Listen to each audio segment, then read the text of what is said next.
Hey, everybody. We've wrapped up day 12. Back at it here in Delphi, Indiana. We had such a wonderful sleep-in Sunday yesterday. It is our new favorite holiday here in the courthouse. But we're back at it. And today we turned back to some of the technical issues in the case. Most of the day we spent with the state's DNA analyst. So there are a lot of details about testing that we can talk about. We also heard from the state's bloodstain analyst, bloodstain pattern analyst, and he described information findings that he observed from crime scene photographs, autopsy photographs, basically all of the information about the case, and used that to create a theory of kind of the mechanism of how this crime was committed. Let's give you some bottom lines. Bottom line on the DNA, we have already heard Richard Allen is not there, and that is correct. We did get some very interesting findings, however, from both of the sexual assault kits. There was a presumptive positive test for seminal fluid. There was no confirmatory testing done because that would consume the sample. So the matter, basically, it just proceeded to DNA testing. And at that stage, they were unable to locate male DNA. The significance of that was really not explored in trial. I think defense is not interested in pursuing raising the issue of possible assaults like that because it does tend to tie into the state's theory. But the state didn't really address it in depth either. But I have some thoughts about that. Otherwise, really the only significant overall conclusion was that there were some mixtures that present potentially some interesting implications, as well as more unidentified female DNA. But I was not expecting that. So we did finally today touch on the issue of gender in looking for a suspect. With respect to the crime scene analysis, the overall takeaway is that the state's position is that both Abby and Libby were killed at this scene. Abby in the location where she came to rest, Libby not in the location where she came to rest, but only a few feet distant in the proximity of what is being called the F tree. I did get a much better look of the diagram that was prepared of the crime scene, tried to make a little bit of a better copy that was more accurate than my first stab at it. So I will go ahead and share that with you guys when we get to that stage. Let's get right into the recap. Before we start, lots of people have been congratulating me about reaching 100,000 subscribers. It is a milestone. Thank you, everybody. I do find it kind of fitting that I missed it because I was in court while it happened, so I didn't get to watch that old ticker roll over. But it is pretty amazing just to have so many people tuning in and paying attention to what we're doing here. It's still kind of blows my mind a little bit, but I'm very, very honored to have so many folks joining us here for this type of information. For those of you on the Brad Rosie style watch, today he gave us a medium gray tone suit, a light blue shirt, and a salmon colored tie. I couldn't get a close look at the tie. I only saw it from some distance. It seemed like it might have had some kind of metallic pattern to it, like a small like dot pattern or something like that. Couldn't quite take it out, figure it out. But it did have a nice like little sheen to it that just gave me that impression. So Mr. Rosie was not particularly active today. Today, it was really all about Ms. Auger because, again, she seems to be their technical specialist and knows these issues extremely well. So she was the one who was handling the courtroom work for the defense today. We did hear that the jury got to have an activity on Saturday. They got to have family time on Sunday. They got to have access to devices to answer their emails and so forth. So they did once again get all those questions about research and media exposure and things like that they are all answering in the negative. Nobody is doing anything that they are supposed to do outside of the court's order, according to how they are reporting to the court. So we started off with DNA analyst Stacy Bozanowski. I will say right up front, a significant part of the courtroom went to sleep during her testimony. I did not. I was riveted by the entire thing. I may have been the only person in the courtroom who was, but I love this stuff. This is really my bread and butter. These kinds of details. They are things that I consider very important. Not just the details themselves, but also how they're communicated to the jury. There were a couple of things that I took some issue with as they came up. So my intention here, I don't really want to go over each and every detail that she provided until we get to the actual testing. That I know there are people that are going to be very interested in the items tested and exactly what the results were. So I will go through all of those for you line by line. But as far as getting there, she started off fairly typical for an expert of this type, where she gave just an overview of the technology and the testing process, what exactly it is, what is DNA, what are we doing here. So the most important things that she talked about is the type of testing that she does in this lab. It is primarily autosomal STR DNA testing. They can do Y STR testing, which is related just to the male, the Y chromosome on the male. It will only give you basically a shared male lineage. The autosomal STR is obtained from nuclear DNA. It typically looks at 20 loci on the DNA I don't even know what the word I'm looking for here is. Looking for different alleles at these different points on the genetic code. They also do some next gen analysis. She has specialized in kinship identification, which is something that they use in missing persons analysis there in the lab.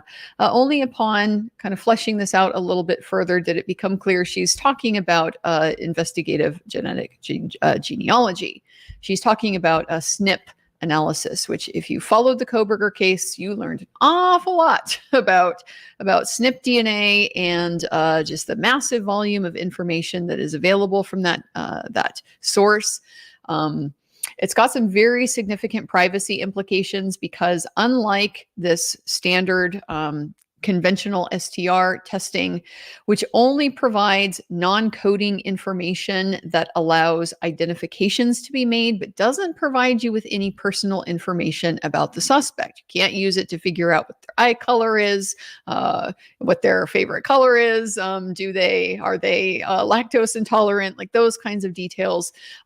Those types of things, however, a lot of them can be ascertained through SNP DNA technology. So she is emphasizing that in their lab, they only use this for missing persons and unidentified remains. I will confidently predict that this is a slippery slope, that barring some type of intervention by the courts or by the legislatures, this is going to inevitably become a routine type of analysis that's done in these types of labs. In my personal opinion, that is an enormous threat to the privacy of all of us. So just kind of a heads up that is there and on the horizon. She specifically has a background in biology, a bachelor's in biology, and a master's in forensic science. So another expert who is relatively, pretty qualified. She's not, as the defense, had suggested, that the lab doesn't, require certain education for certain forensic science positions. Be that as it may, she doesn't seem to be unqualified. She's got that advanced degree and the background in a hard science. She is trained to do serological examination and DNA analysis. Serological examination is the identification of body fluids, so primarily blood, semen, and saliva. Once a stain is identified, then that can proceed to DNA analysis. She also will do swabbing for skin cells. This is our trace DNA, sometimes called touch DNA. And that is, we heard a lot about basically both of these processes throughout the course of her testing.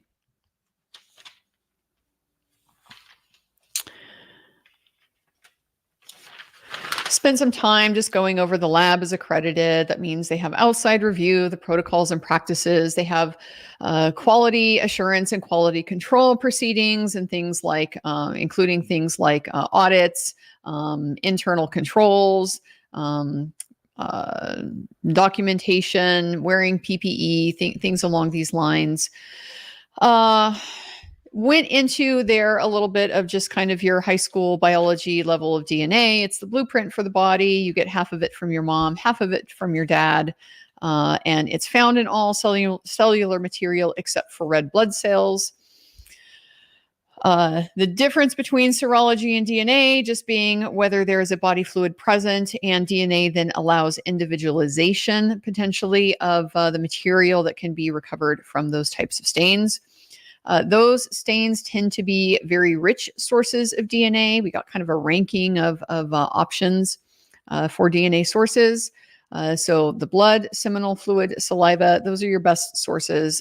Kind of slow behind that are biological materials that are less valuable but may have some type of genetic material with them. So those were vomit, fecal matter, and urine.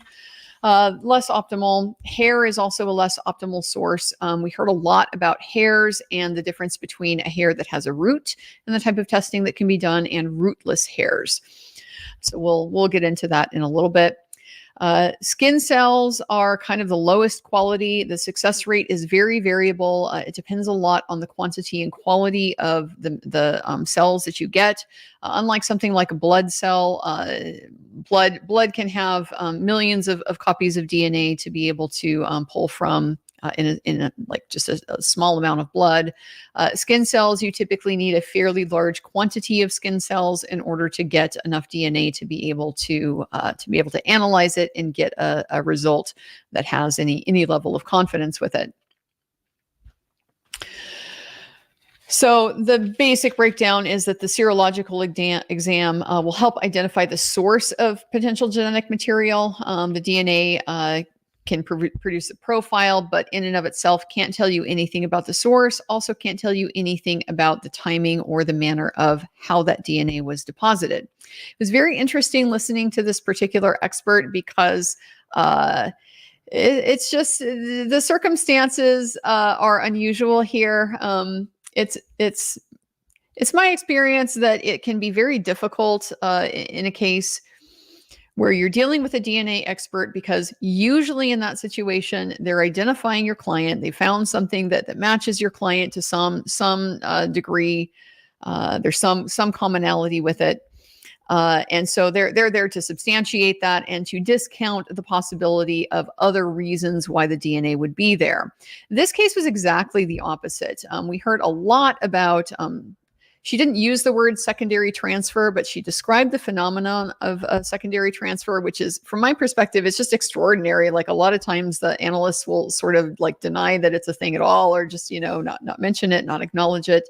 Talking about environmental DNA, background DNA, there have been studies that show, for example, DNA can be deposited in your clothing through the laundry. You might think that the laundry will clean the DNA out of your clothes, but actually it may just mix up the DNA from your entire family and place it on your clothing, which can be a real problem in cases involving, for example, like, again, sex abuse cases that involve a parent.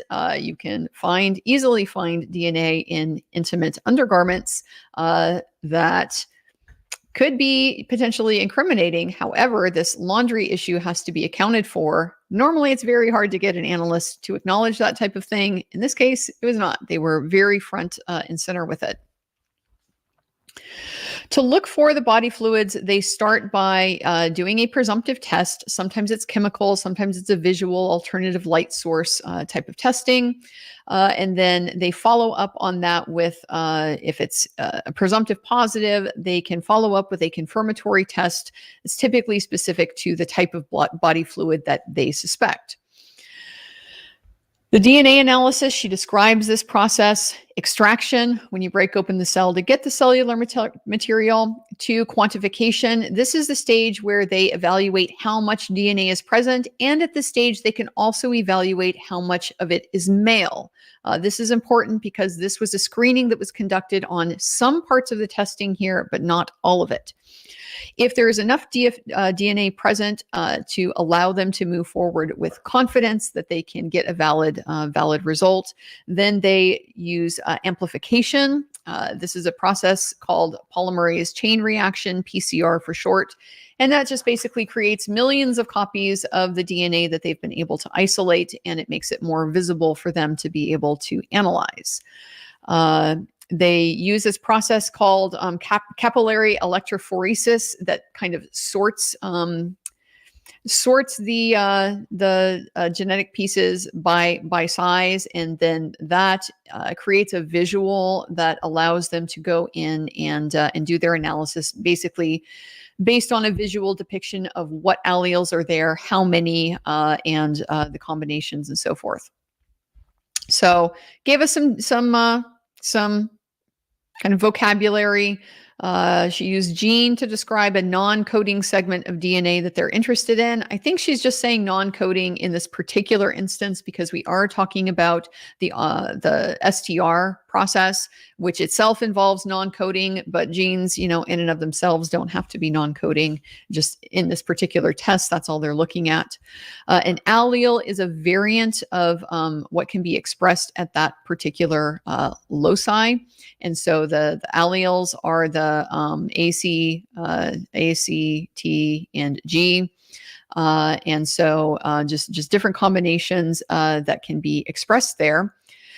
The loci is the specific location on the gene that they are targeting. So again, with the STR, they're looking at typically up to 20 different loci that are all non-coding. With the SNP, it can be tens of thousands. It can be a lot of different locations. Talked a little bit about single source versus mixed profiles.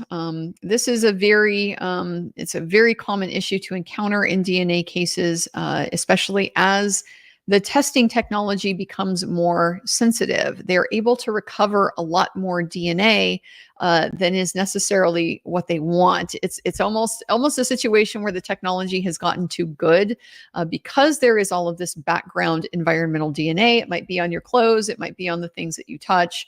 That can be picked up and potentially distort what it is that you're looking for. It can create confusion about just the story of how that DNA got there.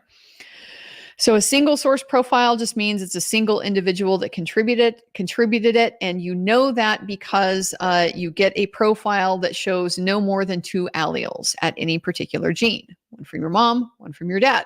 At any particular loci, I mean. So one from your mom, one for your dad. If you start to get more than 2 alleles, that tells you there's more than one person involved here. So that's how they identify mixed profiles, is basically identifying multiple alleles at the same loci. So she said the first step in the analysis, they analyze for biological artifacts. I'm not exactly sure what that means, but that's how she described it. And then second step is to look for how many contributors there are to this particular sample. The quantity and quality of the profile, as well as the type of the sample, can both play into her ability to determine the number of contributors. So lower quality sample, partial samples make it much, much more difficult to be able to interpret the signal through the noise of this particular result that they get. So if they have high quality DNA from multiple individuals, that's going to be much, much easier to interpret than if it's some combination of high quality and low quality DNA, or just all low quality DNA. Just partial sections can be very difficult to interpret. So they have what she kind of described as a screen out step during the quantification stage, where they are they've broken open the DNA, they've gotten it out, and now they are evaluating how much is present, including how much specifically male DNA is present. If there's not enough to assure that they can get a reliable outcome, then the sample will not advance any further. They will just determine it's insufficient for further examination. If there is enough, then they send it through the rest of the process, try to identify how many contributors there are, and evaluate that sample against known standards that they have been provided. So these are typically your samples that you get from your suspect, from any witnesses that you're trying to rule out. They will also get them from law enforcement, lab personnel, and things like that, so that they can try to catch and rule out contamination when that happens. Sometimes the results are inclusive, but usually they're dealing with an inclusion or an exclusion. So she did several, she tested a lot of stuff in this case. She did several kind of series of analyses. The first one was in February 2017. This was all captured in a report dated March 7th of 2017. First item we talked about, the sexual assault kits for both Abby and Libby. These are exhibits 174 and 175. She is generally familiar with the contents of these types of kits. She's examined many of them, and they each have lots of sub-items in them. So she went through all of the sub-items. First, doing the serological exam. So there was no seminal material detected with the external swabs. And there's an internal vaginal swab, but there is a vaginal cervical swab, and from each one indicated possible seminal material. They did not, as I said, submit it for further confirmatory testing about what exactly that was, because that would have been a consumptive test. It would not leave enough of the material left to be able to advance it to DNA analysis. And so, given the possible implications, the DNA is of the highest priority. So they submitted it then into the quantification process, and the contents mostly exhibited no male DNA. Except there was one set of external genital swabs from each and one set of fingernail scrapings from each that exhibited some male DNA. There was an insufficient amount for analysis as to each, so it did not progress beyond quantification. With the presumptive positive, she took it forward. She emphasized that you can get a presumptive positive and a confirmatory negative. This is the only explanation for this particular result that she provided.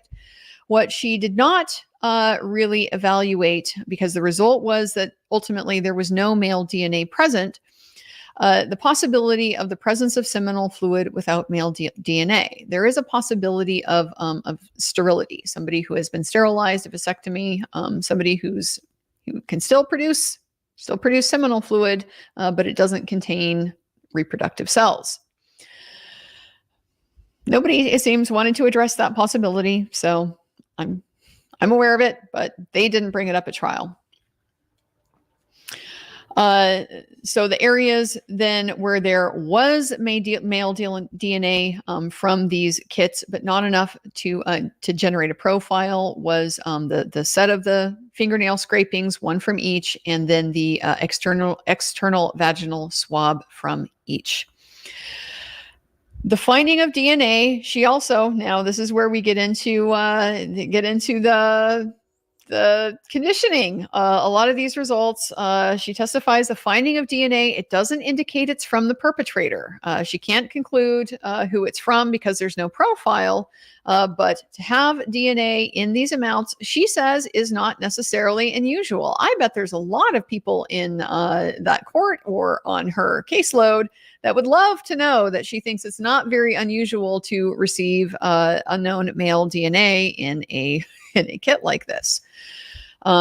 She says that hands and nails are often in everyday contact with people and items, and they can pick up DNA that way. External DNA can come into contact with your clothing, and again, you can pick it up through your laundry. So this can cause transfers of DNA. So she says some quantity of male DNA with a male in the household wouldn't be very surprising. It was a very, very low amount, could come from environment or clothing. Next items we talked about were some of the autopsy collected items that she obtained from Olahai. And she got most of these directly from him on February the 17th. There was just an exception for a few of the items that went for trace examination first, and then she got them after the trace examination was completed. She gave them to us by the lab number. So I'll give you the lab numbers. They were 17, 18, and 27, went for trace exam first. And maybe... She was very good about giving us both the exhibits, the courtroom exhibit numbers, and the item numbers for the most part. So we can correspond those pretty well in the notes.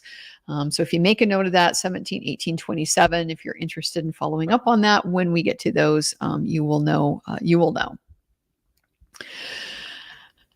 So we started with items 174 and 175, identifying what those are. Those were the DNA blood standards that were taken from Libby and Abby. So both of those were used as the known standard against a lot of these results that they got.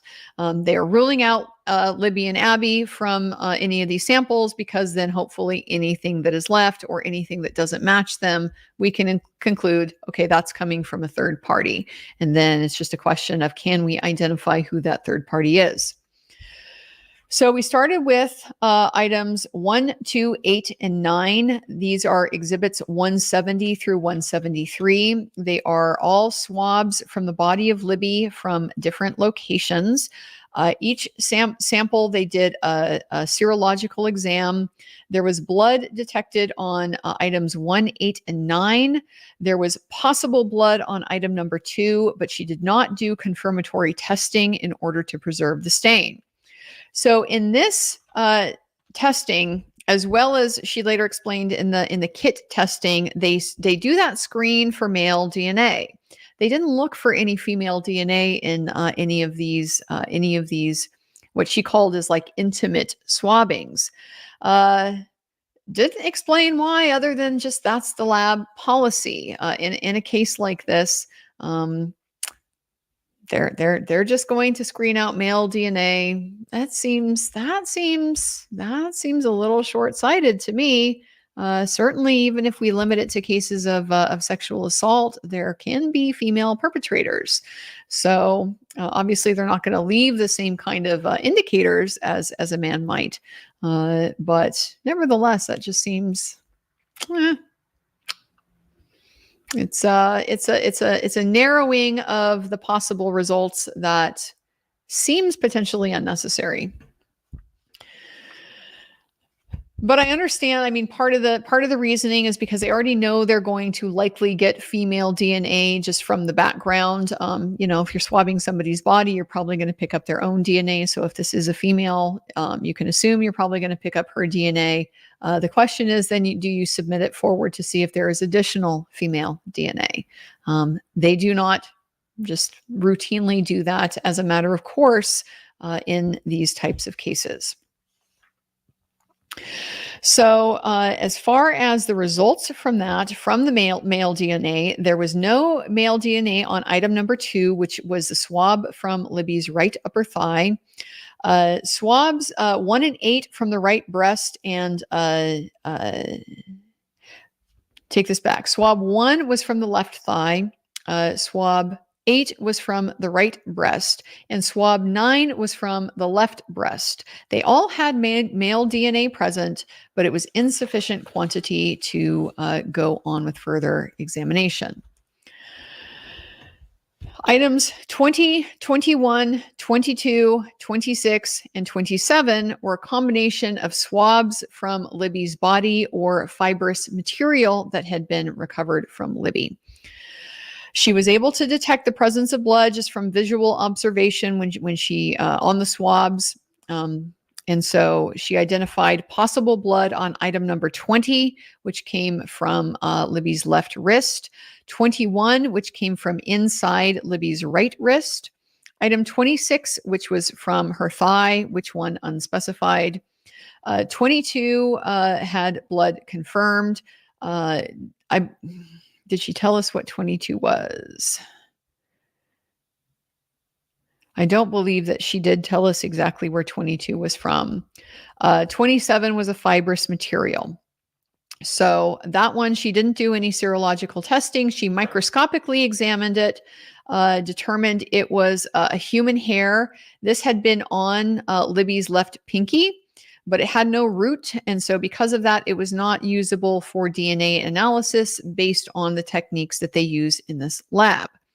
We will go on to talk about other techniques to evaluate rootless human hair, but that did not come up at this point. So we'll just get to that when they got to it in the testimony. For items 20, 21, and 26, there was no male DNA present. For item number 22, the one that she didn't tell us exactly where it was from, there was a slight amount of male DNA, but it was insufficient for analysis. Items 17 and 18 were the fibrous materials found in the hand of Libby and the left arm of Libby. Item 28 was a swab taken from the tree, the F tree that we've heard about. She examined the fibers microscopically. Item number 17 had 2 hairs. Both of those hairs were human. Both of them had a root. The root from the first hair yielded a DNA profile that was consistent with an unknown female. It was not consistent with either Abby or Libby. The second hair in item 17 did not have enough DNA for further analysis. Item number 18 had a root, but it did not have enough DNA for analysis. So from this, I can conclude that item 17 is the hair that was recovered from Abby's right hand that was entangled around her finger. Item 28, there was the swab from the tree. There was possible blood. She did not do confirmatory testing, and she obtained a DNA profile that was consistent with Libby. Next items were the numbers 1, 2, 3, and 9. These were exhibits, or these all, I think she's reiterating 1, 2, 3, and 9. These were exhibits 170 to 173. So she did further examination of the hair that was found on Abby's finger. She compared it to that result to both Abby and Libby's known standards. It was not consistent with them, but it had some similarities with Libby. So they considered it to be possibly a biological relative. Next items we talked about from March 2017 were items 284 and 246. This included a DNA standard from Derek German, Libby's father. So that was compared against the hair, and then that further supported the conclusion. It basically narrowed the familial relationship to be able to show some consistency that the person who was possibly a relative of Libby was also possibly a relative of Derek. So it would have shown which line, which family line that portion, that piece of DNA from Libby, where it had come from. Abby, she was aware. She did have some case information about the scene and about the information that she disclosed. This is another one of these, they really should not have information at all. This should be blind. This kind of testing should be blind because it has the potential to introduce bias and to skew their decision making about what's appropriate, follow-up testing or further testing or things like that. But she did have information, including that Abby had been found wearing Libby's sweatshirts. She shared her conclusions about the female relative with law enforcement orally back at this time, back in March 2017.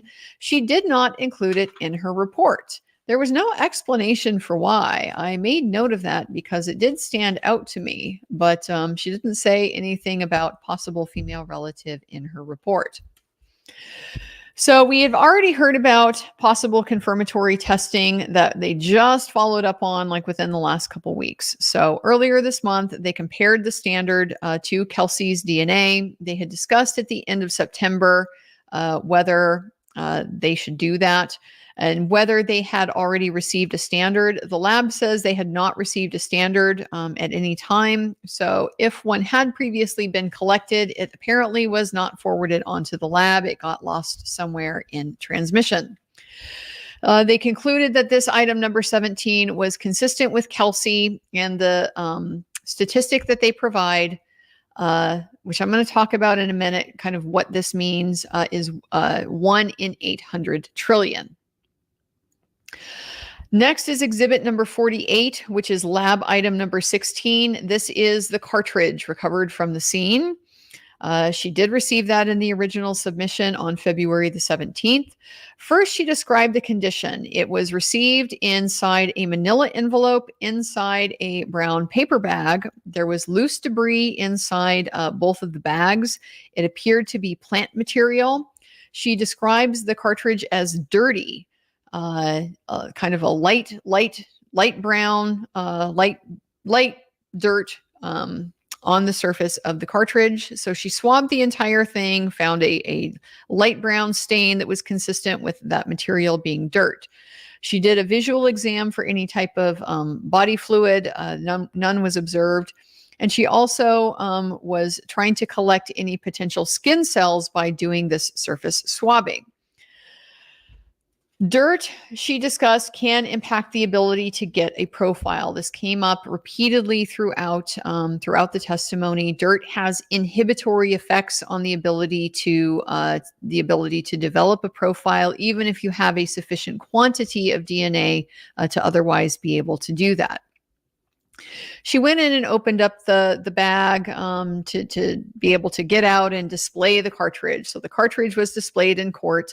I, of course, being the connoisseur of the evidence handling theater, noticed that she did, of course, glove up, and she used the same scissors that everybody else has been handling with their gloves that they have touched all of the other items to go ahead and open that up and then hold the cartridge.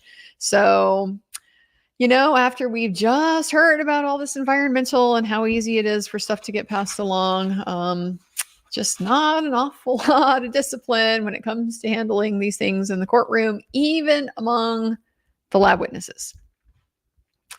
There's a piece of white paper as well inside the small manila envelope. It's folded across and taped together. She described it as her bench paper or exam paper. So when they remove the item from the envelope, they place it on this piece of sterile paper, and then they wrap up the paper at the conclusion of the examination to contain the debris and detritus that was in it. She puts it in a bindle. And then seals it. So the cartridge, she confirmed by the imprints, it's a Winchester 40 caliber Smith & Wesson. It was still pending examination, like other later examination. So she did not put any markings on it so that she wouldn't interfere with it. Believe they were referring to the possibility of doing latent print examination. She said sometimes with items like this, it's nearly impossible to do both examinations. So in this case, they decided DNA was preferred. Oh, I mean, the subsequent examination, was the firearm comparison. So she did not mark it up for that reason.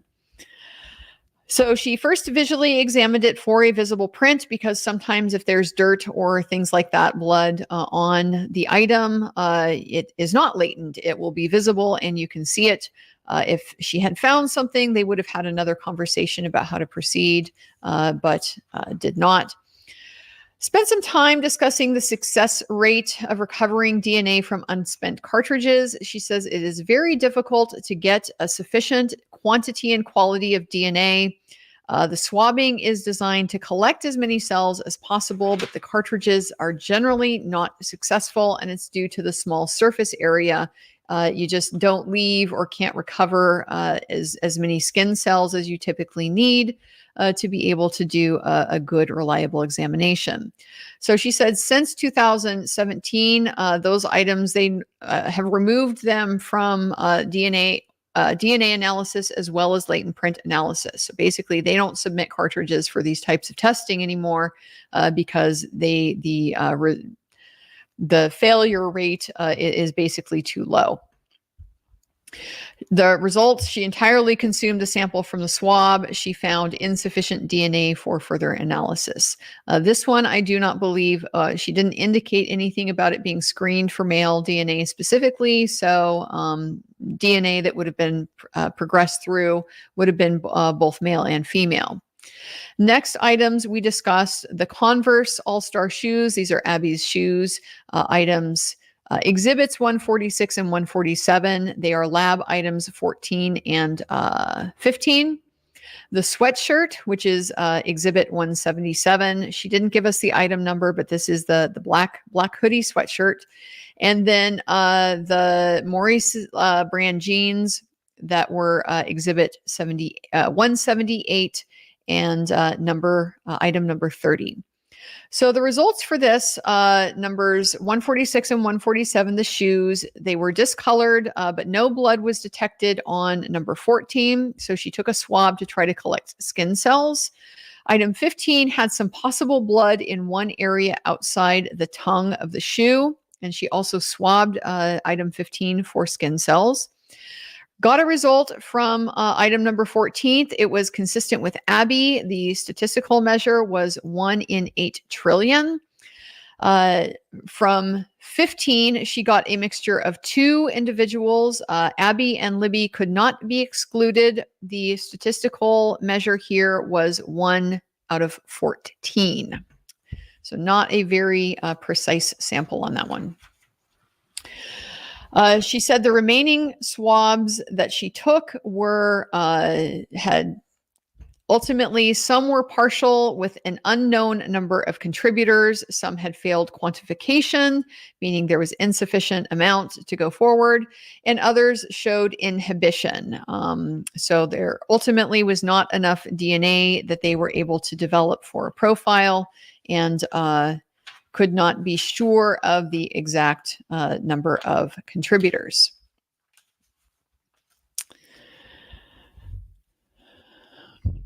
This is where we went in to kind of talk about what inhibition and degradation are and how they can affect the DNA results.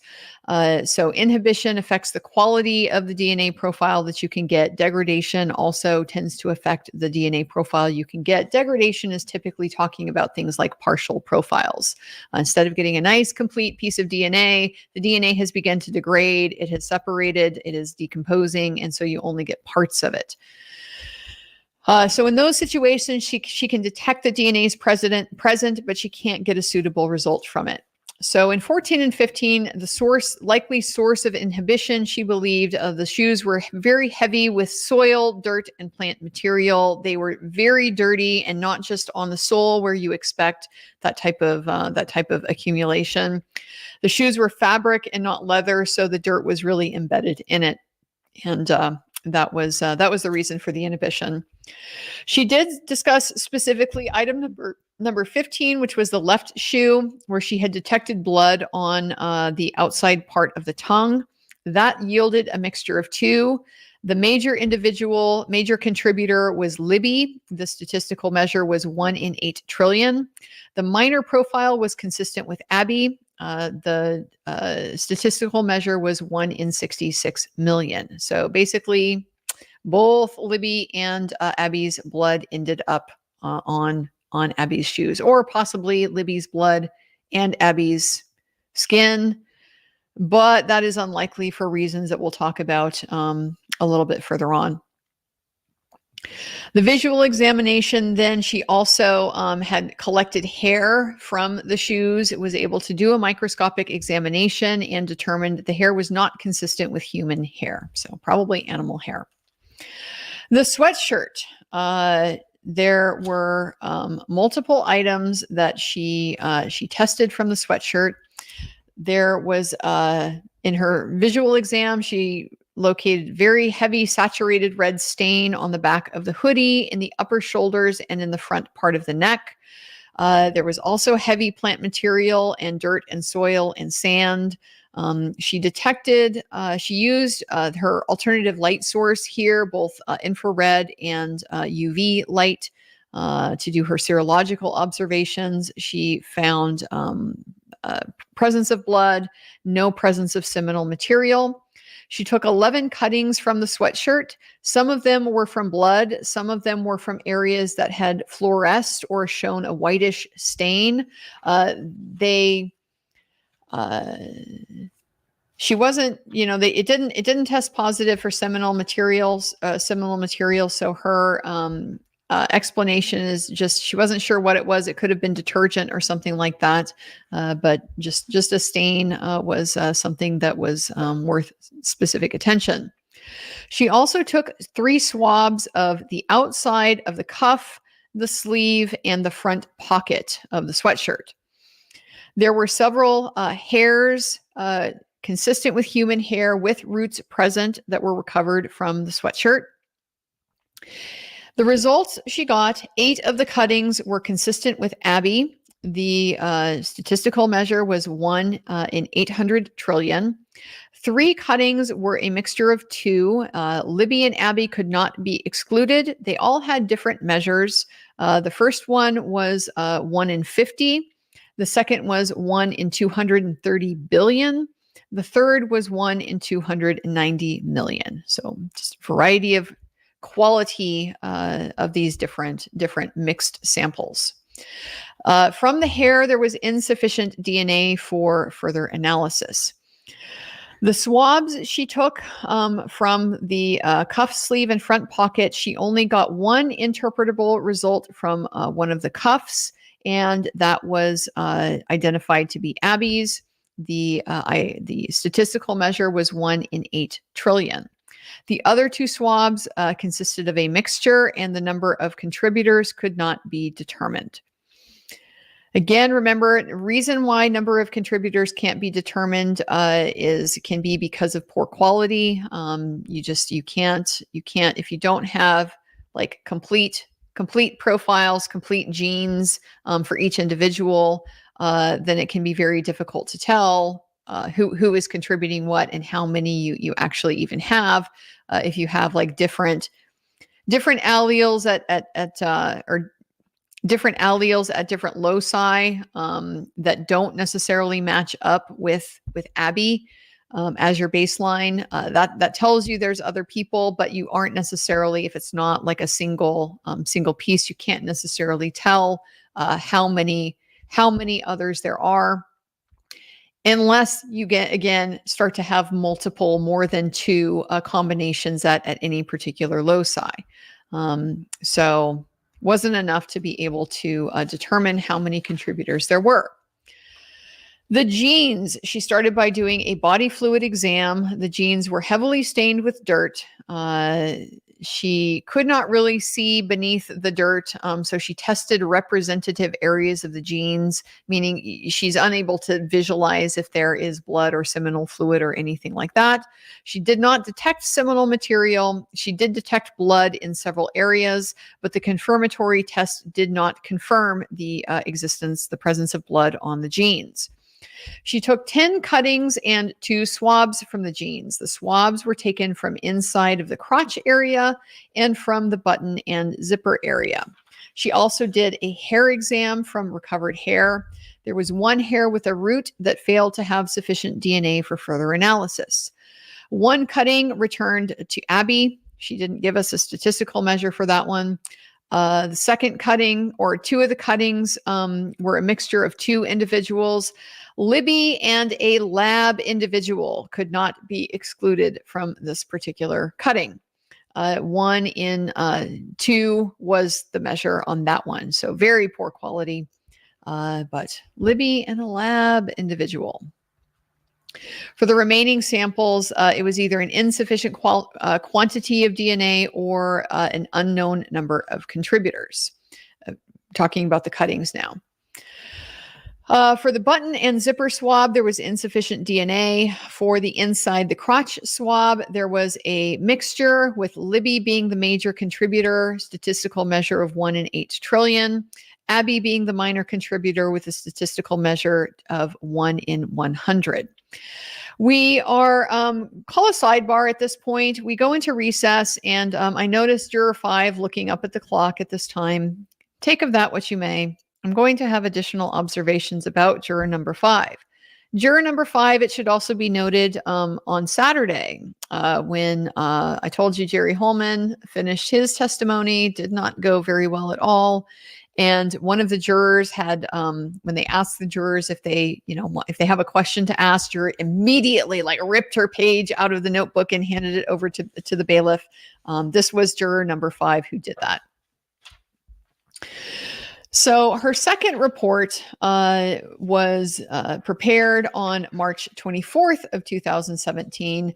These were items that were removed from Abby during the autopsy and also recovered from the crime scene and from the creek. So we started with exhibits 179, 180, 181. These corresponded with lab item numbers 31, 32, and 33. 31 is the pink sleeveless top that Abby was wearing. 32 was the gray cotton bra. And number 33 was the black bra. The results that she got from the body fluid examination, there was blood on number 31, the pink shirt, and on the gray bra. There was no seminal fluid on either item or on the black bra. So number 33, the black bra, there was possible blood, but no confirmatory. On 31 and 32, the pink sleeveless top and the gray cotton bra, there was blood confirmed. She collected hair for DNA analysis. So first off, she took 14 cuttings from the pink shirt. They all returned to Abby with a statistical measure of 1 in 8 trillion. 3 cuttings, there was an additional allele present. She drew no conclusion from that. That could indicate a mixture. It could indicate a contamination. Not entirely sure what other options it could be. I mean, well, when we get to the jury questions, we'll get to that. We had, I'll just preview for you. Somebody, at least one person on this jury, has a highly sophisticated understanding of DNA and DNA testing. And big giveaway in these questions. With the hair that was recovered from the shirt, there were 2 that were that had roots. One had enough DNA for analysis. One did not have enough DNA. The second did. It was consistent with Abby with a statistical measure of 1 in 8 trillion. The gray bra had 2 cuttings of blood areas. Both were consistent with Abby. Statistical measure 1 in 8 trillion. She took 3 swabs from inside and outside of the breast area of the bra. 2 of those were consistent with Abby, statistical measure 1 in 8 trillion. The third was a mixture of at least 2, the major contributor consistent with Abby, statistical measure 1 in 8 trillion. The minor profile, they were not able to determine the number of contributors, so there were no conclusions drawn. It could have been a single person. It could have been more than one person. A hair was recovered from the bra that had insufficient DNA for further analysis. The black bra, she took 4 cuttings and 2 swabs. 2 of the cuttings returned as a single source to Abby with a statistical measure of 1 in 8 trillion.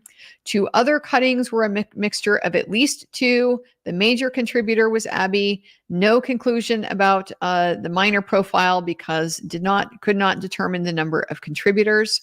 The swabs from inside the breast area returned to Abby. Hair was recovered from this bra. There were four of them with roots. All of them were insufficient DNA for analysis. And we did not get statistical measures for some of those ones that were reported. Here is where she described what she thought the statistical calculation is. And I have a great big old misleading note here in my margin. It is misleading how she described it. I'll tell you how she described it, and then I'll tell you what it really is. So she described it as 1 in a number of unrelated individuals. It's a way to give weight to the analysis. So she describes it as your chance of collecting an unrelated person who would match that profile and whether the chance in doing so would be more than 1 in 8 trillion. So far, this is not bad. But here's where things go terribly awry. She says, if I had a room of 8 trillion people, I would maybe match 1. No, absolutely not. This is misleading. That is stated as a prevalence type of statistic. Prevalence being if you take a certain population, you can evaluate the actual likelihood that this particular genetic combination will be present in the population. We don't have prevalence information for this type of analysis. You would need like massive, worldwide genetic studies to be able to establish that. It hasn't been done. They don't know what the actual prevalence is. So here's what these statistics actually mean. These are abstract measures, and so the example that I would give is that if you took a piece of DNA at these 20 different loci and all of the different possible allele combinations at those loci, and you stuck them in a Yahtzee jar and you shook up the Yahtzee jar and you dumped it out on the table, it's your odds that that particular combination would come up. The reason why this is a very important distinction is because this is an abstract calculation that presumes we're talking only about unrelated individuals. But in your actual population in the world, everybody is related to some degree or another. And so this is why it's not a good corollary to a prevalence type of statistic, which it would deal with the actual population and all of these different degrees of relations that you have, across different groups of people. So it tends to overstate. It makes it sound like it's more, like it's a stronger result than it would potentially be if you are talking about a prevalence statistic, because you would have to rule out all of those unrelated, all of those related individuals in order to get this comparison. So if she said she had a room full of 8 trillion people, none of whom are related to you at all, it would maybe match 1. Okay, I'd have less of an issue with that. But that's not how she stated it. She made it sound like a prevalent statistic, and I took issue with that. So we then moved on to exhibit number 167, which was the black Nike shoe that was found underneath Abby. This is lab item number 39. There was blood present. She took 7 swabs and 2 other swabs. That was a little vague, but total of 9 swabs. There was hair that was recovered, microscopically examined. It was not human, it was animal hair. Of the 7 swabs, 3 of them were Abby to the statistical measure 1 in 8 trillion. 4 of the 7 were insufficient for analysis. The 2 others, kind of unexplained. 1 was Abby, the other was a mixture that she could not determine the number of contributors. The shoes had dirt on them.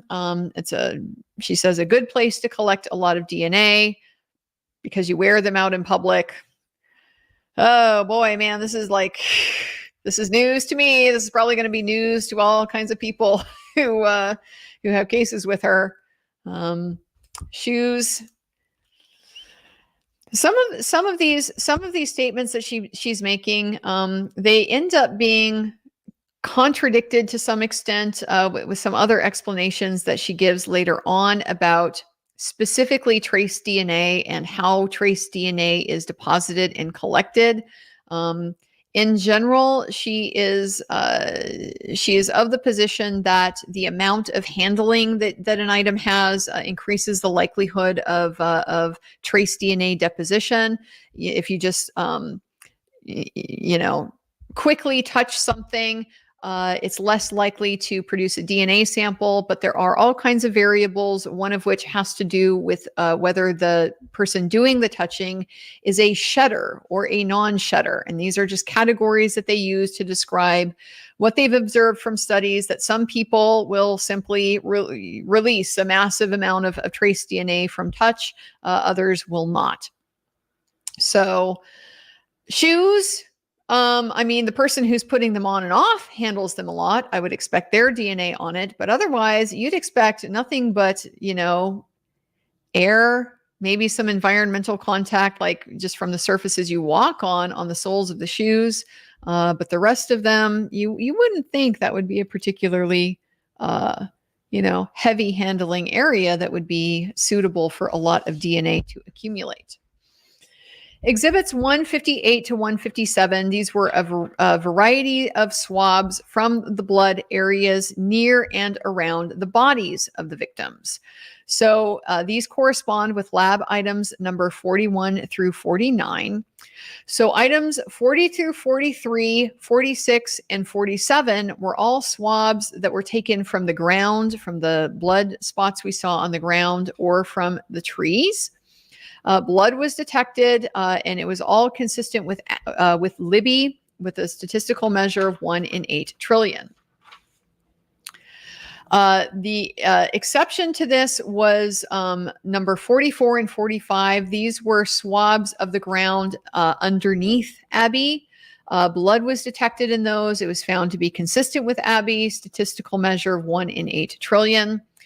Items 48 and 49 were swabs from the left index and pinky finger of Abbey. They found possible blood, but no confirmatory testing. Both of those were consistent with Libby, statistical measure of 1 in 8 trillion. There were 7 samples from the ground by the tree. There were 2 from the ground between the tree and Abbey. Under Abbey's head were only,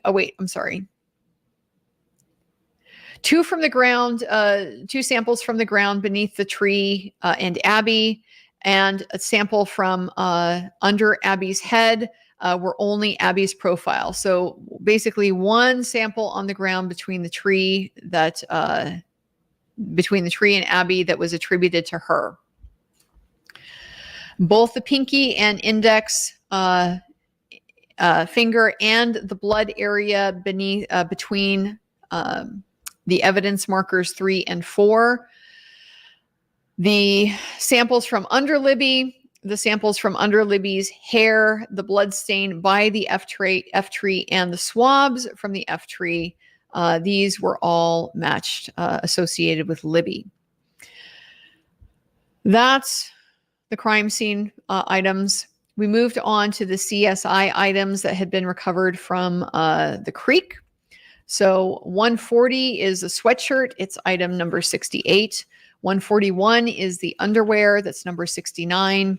142 is item 70. It is one of the socks. The other sock is item 70, which is exhibit 143. Exhibit 144, item 72 is she described as a green headscarf. Exhibit 145, which is item 78, she described as a tank top shirt. We've previously heard it described as a black camisole. Exhibits number 137 and 139 were also recovered. 137 was lab item number 65. That was the other Nike shoe. Exhibit 138, item number 66, is a pair of blue jeans. Exhibit 139, item number 67, is the tie-dye shirt. She was asked if the findings in the creek pose any challenges. She said yes, the context of those having been in the creek, she believes it affected the overall result because she was able to detect inhibition and degradation. And so those factors were present. Because the creek is a water source, it has the potential to remove or dilute DNA, and it can also introduce environmental factors that affect the result, like dirt and bacteria. The Nike shoe was item number 65. It was heavily soiled. She tried to get skin cells from it. There was no blood or seminal fluid in any staining. She took 5 swabs. One was consistent with Abby. The measure was 1 in 8 trillion. 2 swabs gave a partial result that she could not determine the number of contributors, and the remainder of those swabs were insufficient for analysis. She reiterated that this shoe was found beneath Abby, so she can't say how the person's DNA profile got there, but she says the swab was from the side of the shoe and it was a single source profile, so they obviously want us to think Libby was lying on the shoe and deposited the DNA that way. She said she would not find results like that unreasonable, even though it was not Abby's shoe. The jeans from the creek were heavily stained with mud and sand. She swabbed areas where there were 2 spots for skin cells, as well as the button and zipper area and inside of the crotch area. The inside the crotch area was a mixture of 2. The major contributor was Abby. The statistical measure is 1 in 8 trillion. The minor contributor was consistent with Libby. The statistical measure 1 in 2.6 million. The zipper button was a mixture. She could not determine the number of contributors. She described it as very partial profiles, that there was enough to develop, but there was inhibition. And most of those partials fell below the threshold for any conclusions to be drawn. So she could not determine how many were present, and to move it forward would pose a risk of false conclusions. The tie-dye shirt was very stained with mud. She tested several areas. Because of the mud, she couldn't see if blood stains were present.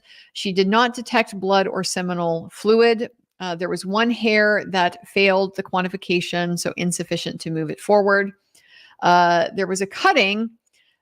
She didn't go forward to describe that. I have a little note in here with a question mark, also failed quantification.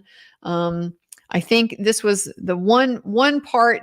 Most of the time we could hear her very well, and she also spoke at a wonderful, comfortable pace. That's why I was able to get all of these details down, because she paused frequently and spoke at a pace that was easy to take down. But on this particular result, I could not hear exactly what she said, but I don't believe they were able to get a measurable amount of DNA from that sample. The next sweatshirt was a zip-up gray sweatshirt. It was slightly dirty, cleaner than the other items. It had several areas that fluoresced. She did not note any visual appearance of seminal fluid or saliva. Again, thought maybe this was detergent. It was negative for both seminal fluid and blood. She took 7 swabs and 1 cutting. All of the swabs had insufficient DNA for further analysis. The cutting generated a partial profile, but she could not determine the number of contributors. Underwear did not detect blood or seminal fluid. She took 1 cutting, 2 swabs, 1 from inside the crotch, 1 from the waistband. The cutting, there were 3 additional target testing. I don't know what I meant there in my notes. Oh, there was staining. So she took 3 additional cuttings from staining inside the underwear. Those all came back to Abby. The swabs also came back to Abby. The sock, number 70, was the black sock. No blood or seminal fluid. 2 swabs at the sock opening that she took. Both were insufficient for analysis. There were 3 human hairs with a root. They were insufficient for further analysis. The pink sock had no blood or seminal fluid. Again, she swabbed the outside area, like where you'd grab it to put it on or off. It had 3 hairs, insufficient evidence, insufficient DNA to be able to analyze. The swabs generated a partial profile with an unknown number of contributors. The green scarf. I made a little bit of note of this. This was item number 72. It appeared very old, embedded with mud, and may not have been related to the crime. She did not note any blood or seminal fluid, so she conducted no other analysis on it. I thought this was very strange. She really singled out this item for different treatment. And that was peculiar to me because it seemed like the one item that nobody has claimed. Nobody from the family identified, either Abby or Libby being out that day with a green scarf. And so it seemed like the type of item that potentially could have originated from the perpetrator. The possible connection that I had considered was we had heard about those markings that were on Abby's chin, described as possible that had been something like a gag. Although the marks did not show her mouth being covered. Just a possible thought, cloth covering tied around, slipped, maybe got tied around her chin. In any event, they didn't do anything with it. Now, given the conditions, probably isn't likely that they would have gotten anything from it, but it just seems like a strange thing to not pursue when you're pursuing all of these other items that also have a very low probability of returning any type of result. So singled out this green scarf for not taking that one any further. The black tank top shirt that we've also heard described as a camisole. It had dirt and mud on it, tested several areas. There was no blood or seminal fluid. There was a fluoresced area that she swabbed and also a hair root that had DNA, but all of it was insufficient for analysis. There was one partial that they could not evaluate the number of contributors. Item 86 was a swab from the tree. This was taken below the trail by the east side of the river. So this is not the F tree, I don't believe. This is something that they did looking for touch DNA. They did not do any serological testing, and they found no DNA on the swab.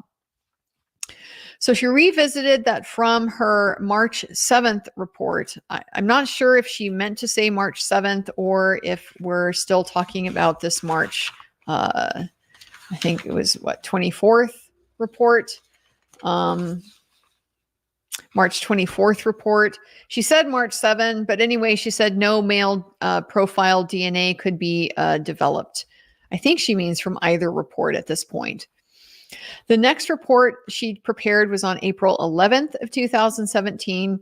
So she did a re-examination of the black hooded sweatshirt that was found on Abby. And she also examined Exhibit 169, which is lab item 263, which is the swab from Libby's iPhone. So starting with the iPhone swab, she took 2 of them. She did no serological testing. There was no blood-like staining. Both reflected the presence of a mixture. She could not identify the number of contributors, so drew no conclusions. The black hoodie, she took some additional samples from her initial testing. She had swabbed the cuffs and pockets because she was thinking areas that may have come into contact with the suspect. The front area, she said, of this hoodie, it was not nearly as exposed to environmental factors as the back that was lying on the dirt, picking up that dirt. So she swabbed a majority of the front and the back and front of the sleeves. She took a total of 22 swabs from the sweatshirt, but with these ones, she specifically avoided the blood-like stains. She got one swab that was a mixture of 3. She assumed that Abby and Libby were contributors, and from that, she deduced out a profile that was consistent with an unknown male. She later did more analysis on this mixture. She put it into CODIS. They had some new technology that allowed her to further enhance it, And with that, she compared it to the employee database and matched it to a lab employee. We later learned that lab employees would include any ISP officer who is also a CSI. Those are considered lab employees within their system. So after making that match, they removed it from CODIS. So we now have 2 instances of contamination of DNA. She says it is their policy when they identify somebody in the employee database that they do not ID that person. Their quality assurance includes running the sample through the employee database. That employee database hadn't been in the database the first time they tested the sample, and there was corrective action that was taken. They did make changes in the labs and the CSI processes after 2017, specifically because of this instance. And the main thing was recommended that they use PPE, specifically a mask, when they are in proximity to evidentiary items. The rest of the samples from the sweatshirt were mixes of 2. Abby was the major, Libby was the minor. The statistical support varies between the samples. Some major was only Abby, and there was no conclusion of the minor. There were at least 2 individuals, but no conclusions drawn. As to 9 samples, there were mixtures with no conclusions that could be drawn. There was no male DNA located besides the one from the personnel. She says she found male DNA, but could not develop a profile. So this was a little bit of an adjustment of what she had said before. She was not able to develop a male DNA profile besides the lab person, but she did find the presence of male DNA. It just was insufficient for further analysis. When asked if it was unusual to have DNA on your clothing, she says it's very able to hold on to DNA. Cloth is, and she reiterated it can be deposited in the laundry. The clothing is a host for background DNA. This is going to be a revolutionary information for everybody who is doing sexual assault type cases where they are swabbing underwear. A report from July 11th, 2017 was taken from her examination of the tree branches. She went to the ISP Lafayette post to do that in a secure location.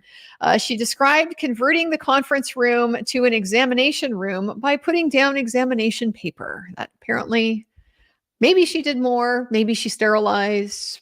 I don't know. She didn't mention it, but make anything a lab by putting down a piece of paper, kind of what it sounded like.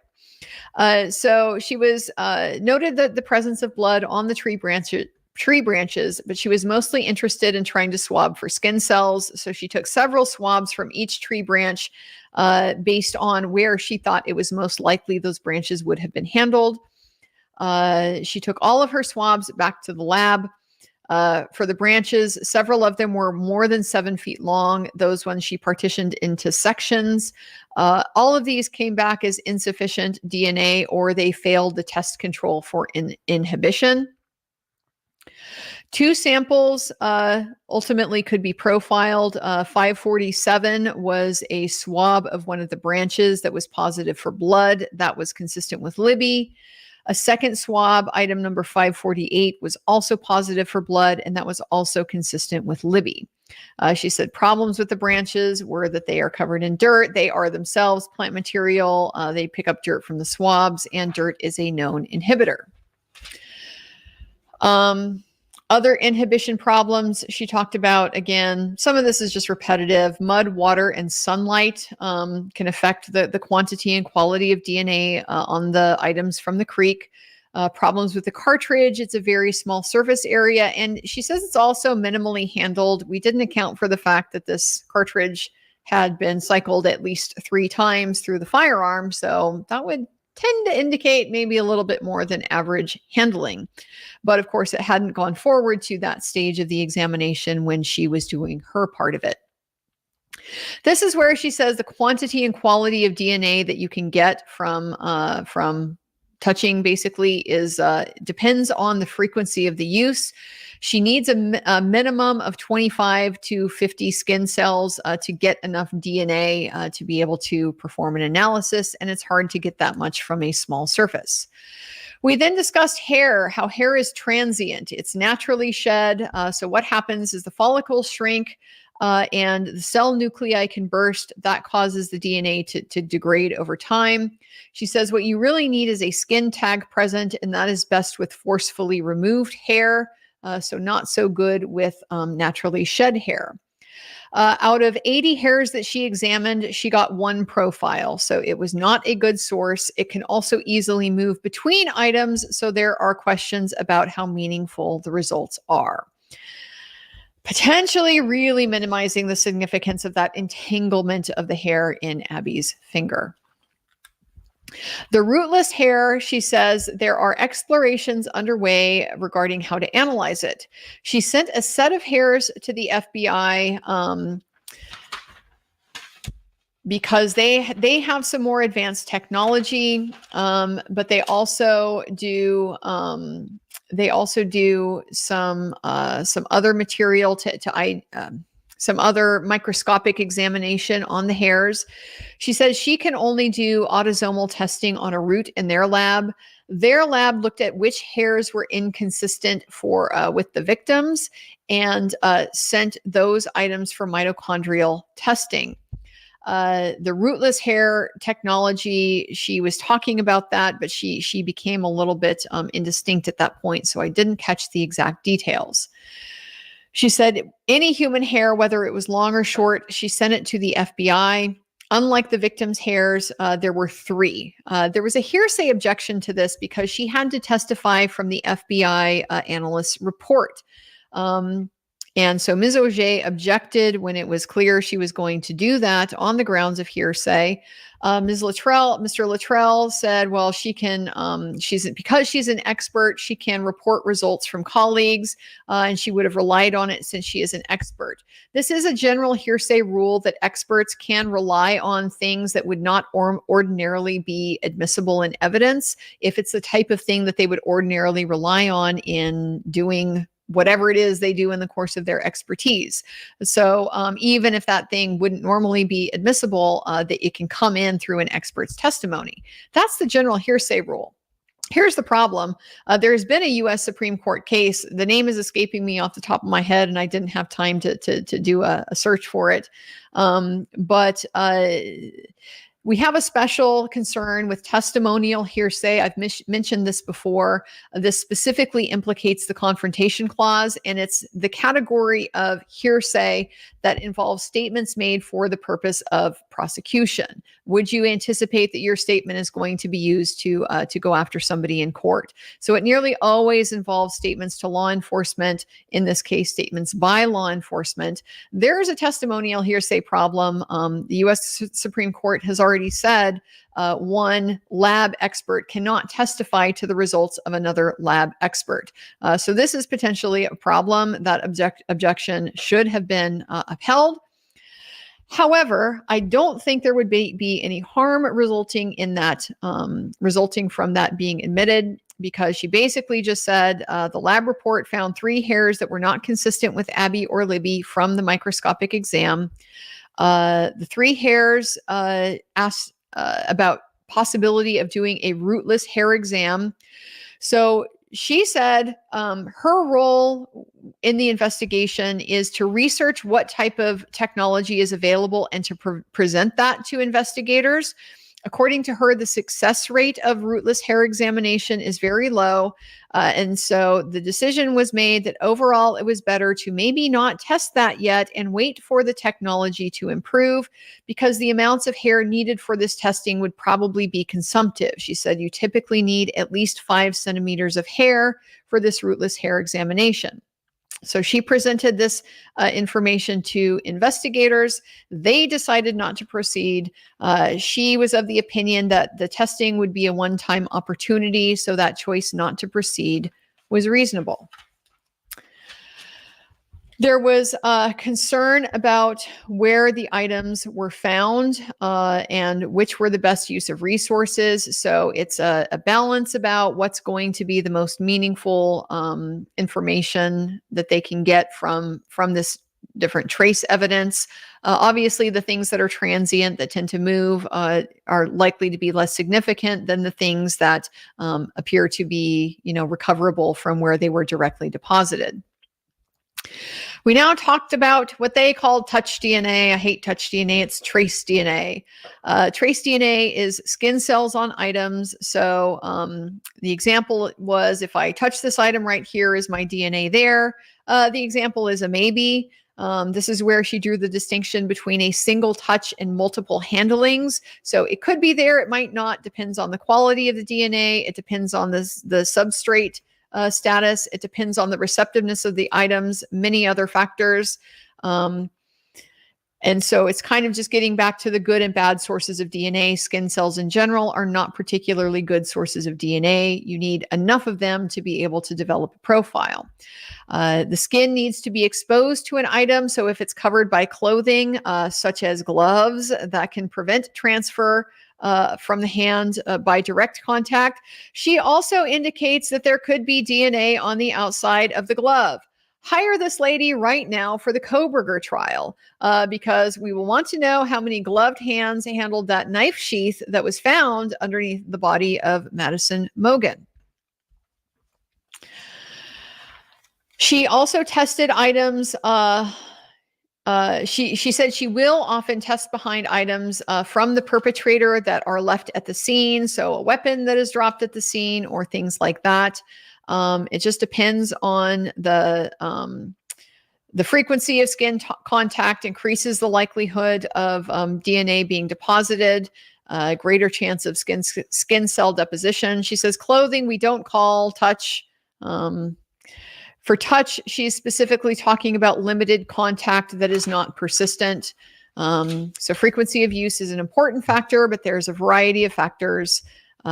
She then talks about the shedder versus the non-shedder issue. Studies show some people naturally shed more DNA than others. It also can depend on the time or the season, which makes sense. I mean, I know in the winter I get terribly dehydrated and my skin gets super dry. So I can imagine I'd shed a lot more skin there. She said there have been studies done where items were touched 5 times in a row, and they evaluate how much is recovered at each point in time.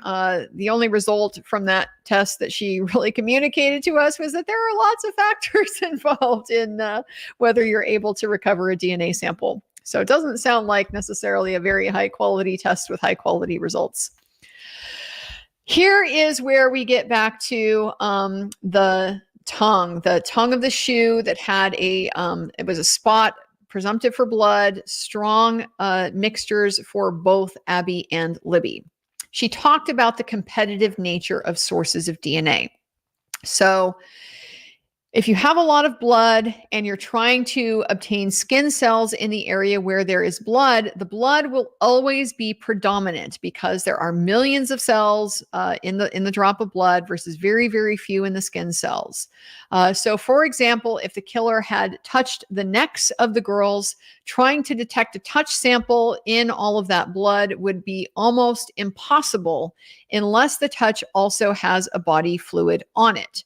And I think what she means by that is like if you had cut your finger and touched, then maybe that would be able to show up. So that's where I go back to those very high quality mixtures that was on that tongue of the Converse shoe. The conclusion, the potential conclusion to draw from that is that it would probably have to be blood from both of them for both of those profiles to be present in the quantities that they were. At this point, Ms. Auger, she objected to direct facts, facts not in the record about whether anybody was touching anybody's neck. That objection was sustained.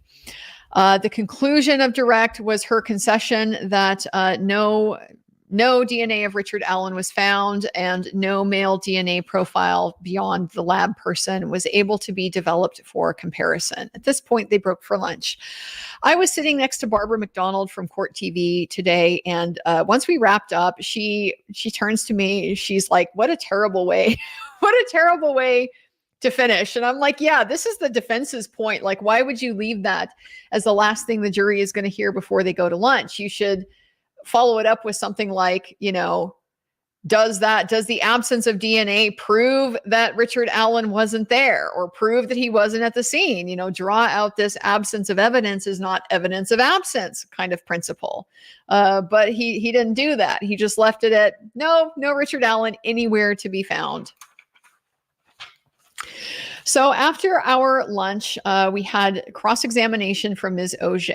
She talked about new emerging technologies. So there is always something new in DNA analysis. It's a very quickly moving, evolving field. Talking specifically about rootless hair technologies, there is a new extraction method that has been shown to get autosomal STR DNA from the shaft of the hair. So this is a potential way to evaluate this rootless hair. The witness said that this was a proprietary method, so it's something she's not familiar with. It's something a lab has developed, but she can't speak to how it works. They also talked about criminal cases that were resolved by the SNP analysis.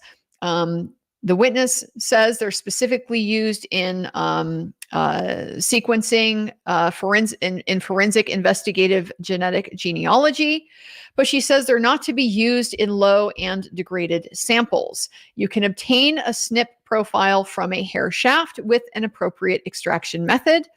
She says she doesn't know of a criminal case where a SNP profile from hair has been used. She says they are currently in their own lab improving and validating a procedure to use SNP analysis. It's a new tool that they are developing. She says they currently perform SNP analysis only on the unidentified human remains and missing persons cases. They are not suitable for hair or for mixtures. She concedes. Another one of these are we setting the stage for something here? These are very accurate and reliable DNA samples. SNP testing. Seems like maybe something is being laid there for future reference. So basically what they're trying to do is move the SNP analysis in-house. If you followed Koberger, you remember that the development of the SNP profile, the Idaho State Police, I'm actually saying the right name this time.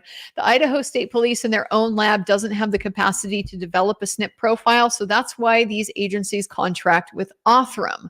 Othram then develops the SNP profile and oversees the genetic genealogy investigation. So they are trying to move that in-house and eliminate the need to go to Othram.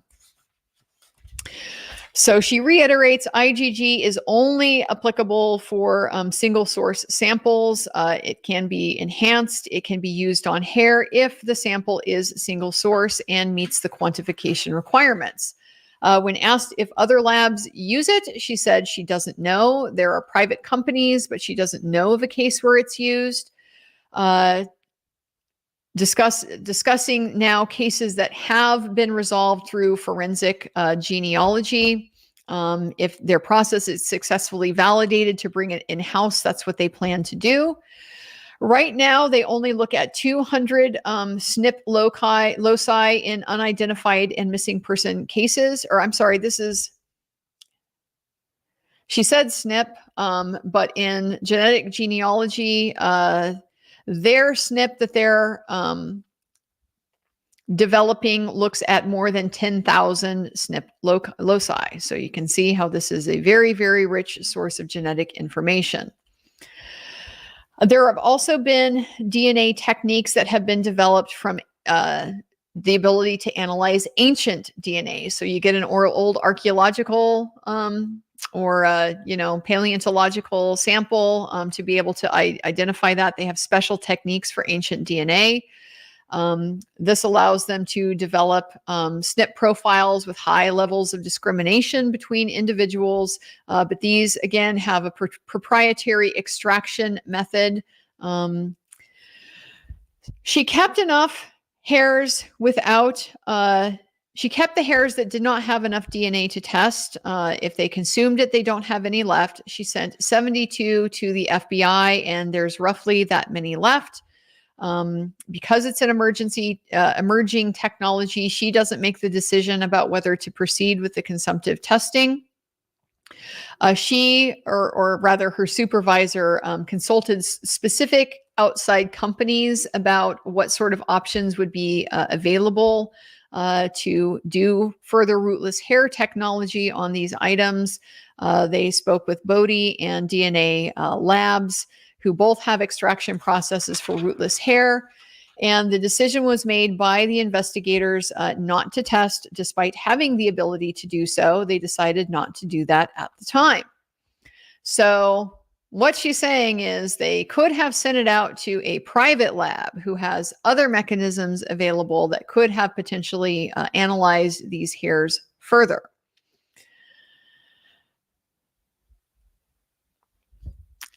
She says, well, we don't know what, if any, information would have yielded from that, from that testing.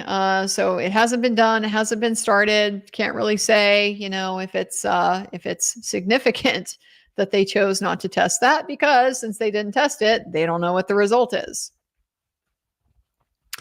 The one report from the FBI lab was dated May 20th of 2020.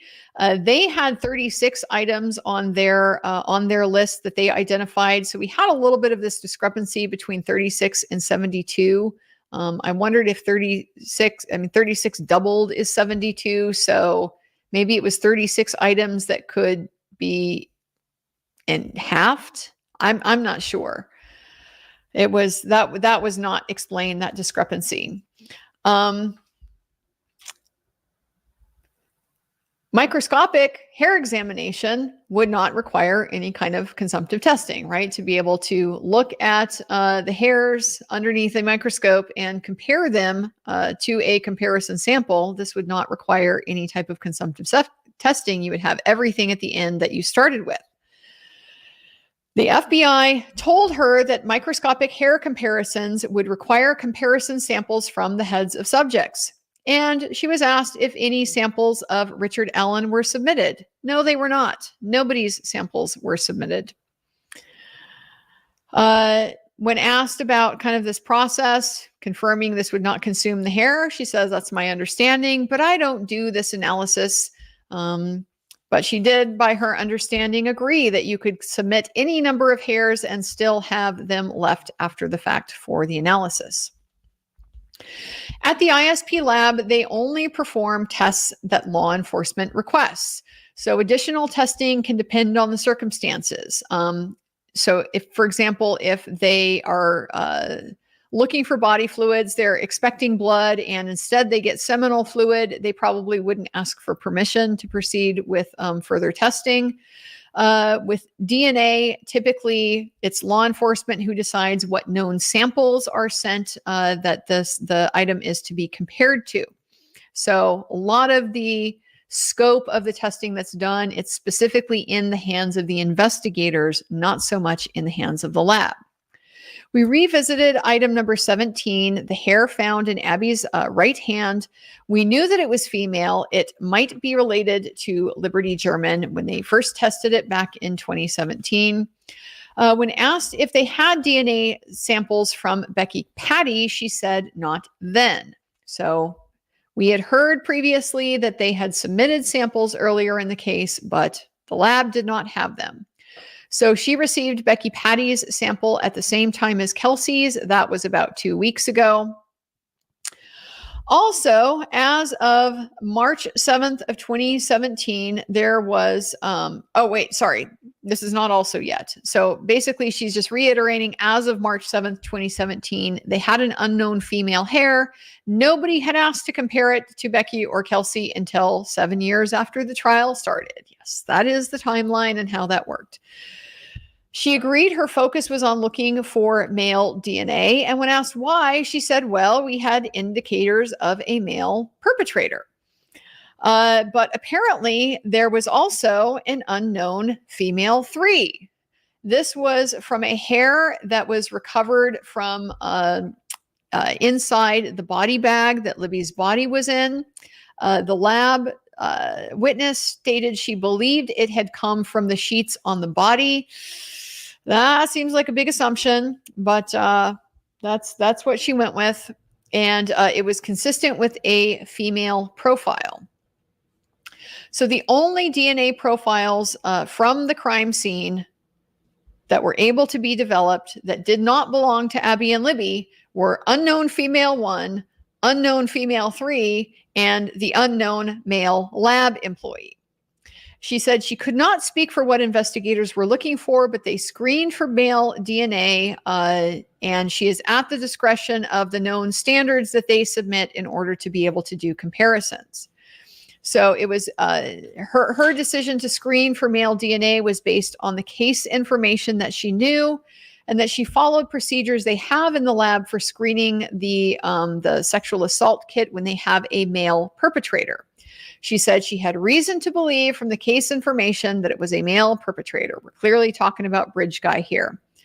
And so that was not used for other case samples besides, meaning the screening of male DNA was not used for other case samples besides the kit and what she described as the intimate body swabs. Asked if she was also looking for male DNA on the sweatshirt, she said she had stopping point decisions on these intimate samples. That's what she's talking about. She would, if no male DNA was detected, those would be a stopping point. She would not proceed with further analysis of only female DNA. She did not develop an unknown sample from a sexual assault kit. When asked if there was specifically no evidence that they had been so assaulted, she said she can't say. So again, the DNA that she compares with comes from the contributing agency. When asked how many standards she had been provided, she said hundreds. And other than Abby, other than Libby, other than the female relatives, and other than the female law enforcement officers, she only received one other female standard out of these hundreds. And she then qualified, maybe two, maybe one, maybe two out of hundreds of standards. They were not looking for female perpetrators. That is extremely clear.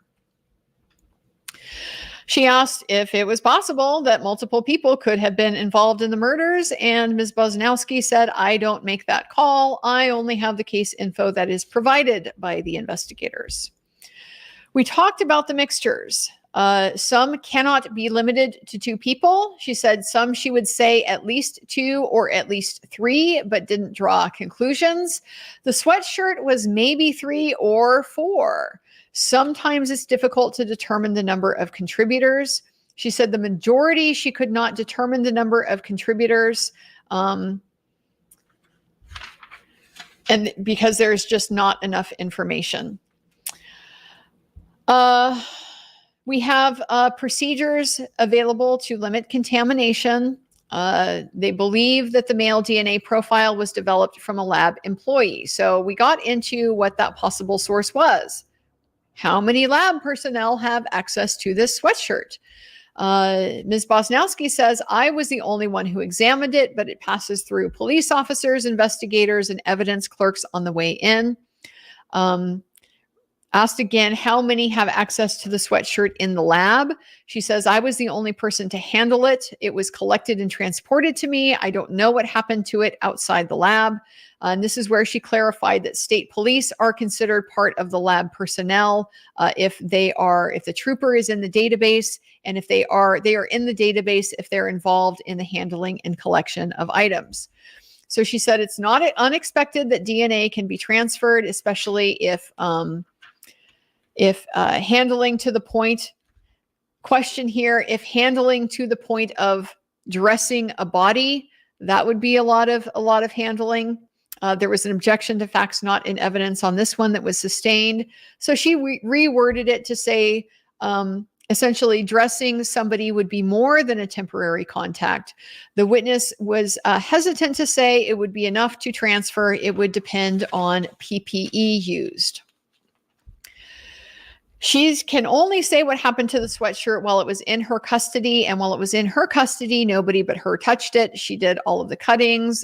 She's not aware of any other testing besides what she did. She did not have any male assistants helping her.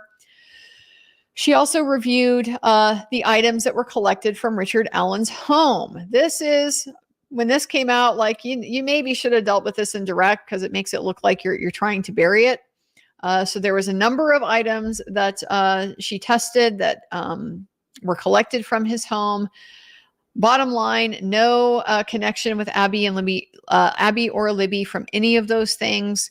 No DNA profiles consistent with either. She reiterated specifically this includes the coat. This includes a carpet cutting from the Ford Focus, the dirty black boots, and the knives that had been recovered. And there was no DNA of Abby or Libby anywhere. Repeated how it's hard to get DNA from unspent cartridges. You can get DNA from metal surfaces, but you don't know how many times somebody interacted it.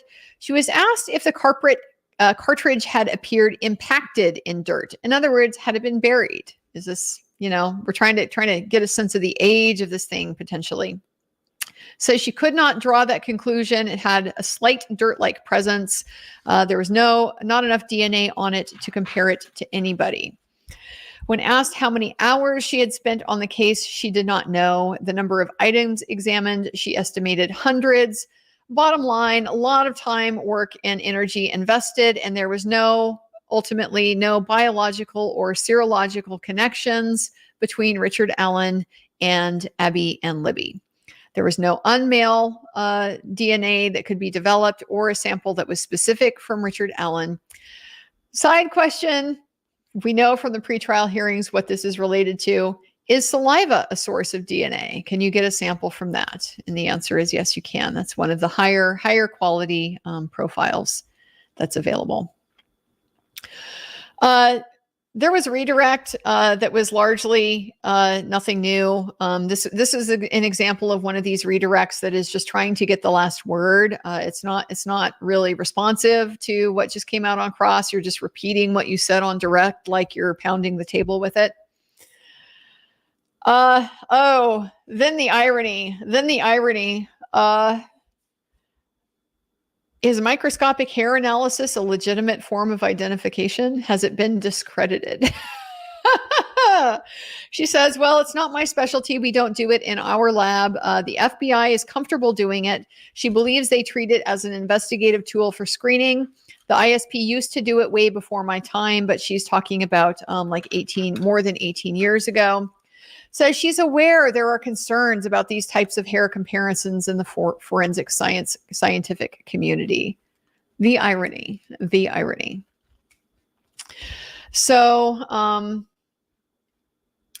just reiterated the screening process that at the quantification stage, what they're doing is specifically looking for male DNA because it's got the Y chromosome. So anything left, they will infer that it is female. Male, of course, is XY, and so you get both. You get both from men. There could be X portions of the X chromosome in there from a male, but nevertheless, they would infer that all of that DNA is female.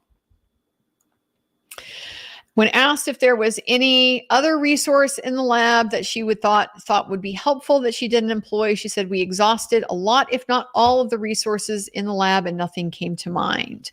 We went back to Ms. Auger. She acknowledged there are other labs with greater capabilities than theirs. They can do things that their lab cannot. For example, they sent cigarette butts out for forensic genetic genealogy. And also talked about how rootless hairs, they can be a source of mitochondrial DNA. So talked a little bit about that. What they produce is a maternal haplotype group, which allows evaluation of a maternal lineage. You can also generate externally visible characteristics of people based on the SNP markers. This is where I'm talking about the privacy slippery slope that we are heading down with this SNP analysis. Yeah, they can figure out what race you are, probably things like height, weight, obesity, hair color, eye color, physical characteristics from the genetic profile. We have the jury questions. This is the first point where I notice juror number 5 and juror number 6 are now both looking at the clock at the conclusion of this redirect. And number 5 made the first expression that I've really seen from any of the jurors in this case, the first kind of dropping of the poker face. It was a not full eye roll, but it was like a glance up and a shaking of the head. It was a very disappointed type of body language expression. So seemed to indicate potentially disgust, disappointment with some of what she had heard. Jury questions. Get a load of these, okay? Get a load of these. Somebody has inside knowledge. It became crystal clear with this very first question. What types of quality control are necessary in testing for DNA reagents? We didn't hear anything about DNA reagents in direct or cross examination. This was not a subject. Somebody on the jury brought that in. She said that essentially they prepare them with their own chemical components. So they know what the components are. They log the dates and times when reagents are prepared. And they also use positive and negative controls to make sure that they get expected results. Question 2, do you need to do repetitive testing to validate result? She says, no, we don't reproduce it. It's part of the validation process in the lab to determine if they get consistent results. So they make sure the process yields reproducible results. If the sensitivity level doesn't produce sensitive results, then that will affect how they set the standard. This is talking about that quantification level, at what point they determine they have enough to be able to create results that can be replicated. Below that level, it's too inconsistent, it's too unpredictable whether they will replicate it. So that determines where they set that standard for quantification. Do multiple people perform various phases of the analysis? She says, not in their lab. There is one analyst to one case. Sometimes there's only a serological examiner and a separate DNA analyst, but not most of the time. She did not have any consistent assistant or another analyst that helped her in this case. Another question, sophisticated understanding. How do you handle chimeras? Chimera is not mentioned anywhere in this examination. Somebody has a very sophisticated understanding of DNA. Chimeras is when one person produces multiple DNA profiles. There can be a variety of reasons of this. Some of this is developmental, not developmental, but just inherited, like genetic types of conditions. Another one has to do with transfusion, or if there's been a like transplant, something like that. She even comments, that's a really good question. So she says individuals can have a profile where their body fluids may have different profiles. She says she's never run into it. If it happened, they'd have to consider if it is an expected result. In other words, who do you think the sample is from? And are you predicting that this person might have a chimeric type of sample? Otherwise, it would probably really, really confuse them.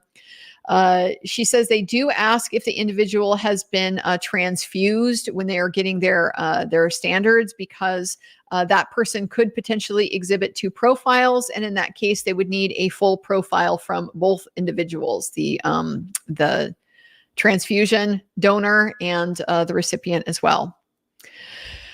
Question, are your storage refrigerators for samples locked at all times, even if they are in the locked lab? She says no. She has, they have like lockers, kind of storage boxes that they use to hold their work while they're working on it. And typically is locked if it has samples in it. However, they do consider the lab secure, so they do not always lock their little boxes. The fridge, however, is always locked.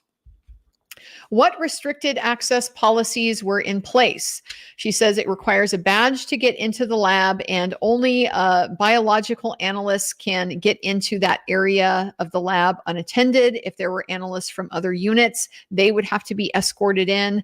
There's only a couple of entry points into the lab for people who are contributing items. If they're going to go anywhere beyond that point, they also have to be escorted. So clearly, the jury is concerned here about the potential for contamination and potentially unlawful access. They are asking questions that suggest they're having these types of questions about whether there might have been some kind of problem with the access into the lab. That is quite remarkable to me. Question, can toxic drugs or inhalants alter DNA strands? This is the point where I wrote in my margin, someone is hella informed. She said she is not sure. There are some drugs that can affect the morphology of cells, meaning basically just the cell shape. Sperm cells in particular, she called out as being able to be affected by certain drugs. She says she does not know whether that would affect whether DNA would be left behind or not. So now we're getting back to that, these swabs with the presumptive positive for seminal fluid, but no male DNA detected. Really as close as they got to ever saying the word vasectomy. Didn't say the word vasectomy because we're talking about drugs and that other situation. Final question, what is PCR? When she described the amplification process, she just used the acronym PCR. So here she explains it's polymerase chain reaction. It's how they make all of the copies in order to visualize the sample that they receive. That's what we got from Stacy Bosnowski. A lot of detail. Took me quite a while to get through all that. Our next example was Pat Cicero. I could not hear him say exactly what county he was from. It sounded at some points like Port. It sounded at some points like Cork. It had an or sound to it. So I am sorry, Indiana residents. I'm not familiar with your counties. You probably know which county he's talking about. I didn't know what it was, but it's not Carroll County is kind of the bottom line. He's mostly in the civil division now. He's the third in charge of his office, but he spent most of his time around forensics. And since 2002, he has been a crime scene investigator. He specializes in bloodstain pattern analysis, crime scene destruction and reconstruction, and also entomology. A lot about just his trainings and, getting his CV in. At this point, when they introduce the CV, I see juror number one and juror number two juror number one looks over at juror number two and rolls her eyes up. I think they might be tired of these experts. I also see juror number 10 and juror number 12 at this point. These are two males up in the back row. Juror number 12 is the most prolific note taker of anybody on the jury. He is constantly writing in his notebook. They were looking at each other and kind of smiling, snickering at the same time. So it sounds like there may be an inside joke amongst the jury about these witnesses and their expertise. So the blood pattern analysis relies on the principles that blood is fluid. And so under similar conditions, it will react in predictable, repeatable, measurable manner. So they look at the size, volume, shape, distribution, and location of blood and use that to try to explain events. He says they know through studies that blood reacts in a similar manner depending on the volume of the blood and the force. So the size of a stain can tell you about the type of the force or the energy applied. And the example that he used, if you have like a pool of water in the palm of your hand, and then you clap your hand, that applies force, that changes the size, the water becomes droplets. So that can tell you about the energy distribution, the energy application to that blood. The shape, a round shape versus an elliptical shape, tells you about the direction where it came from. They also look at the volume and amount, the location and the patterns. Are they low? Are they low on an item? Are they high on an item? That can tell you different things about how it got there. So then there's a taxonomy for different types of stains. He talked about impact transfer stains and pooling/saturation stains. So blood is both cohesive, it wants to stick together, and it is adhesive, it wants to stick to other things. Blood is a sticky material. It will be flung off when force is applied. This is the principle of viscosity. He then talks about crime scene reconstruction. It incorporates all of the different disciplines, like the pathologist, the shoe imprints, the blood, and they try to take all of these factors together and try to determine what is the best explanation for how this crime scene came about.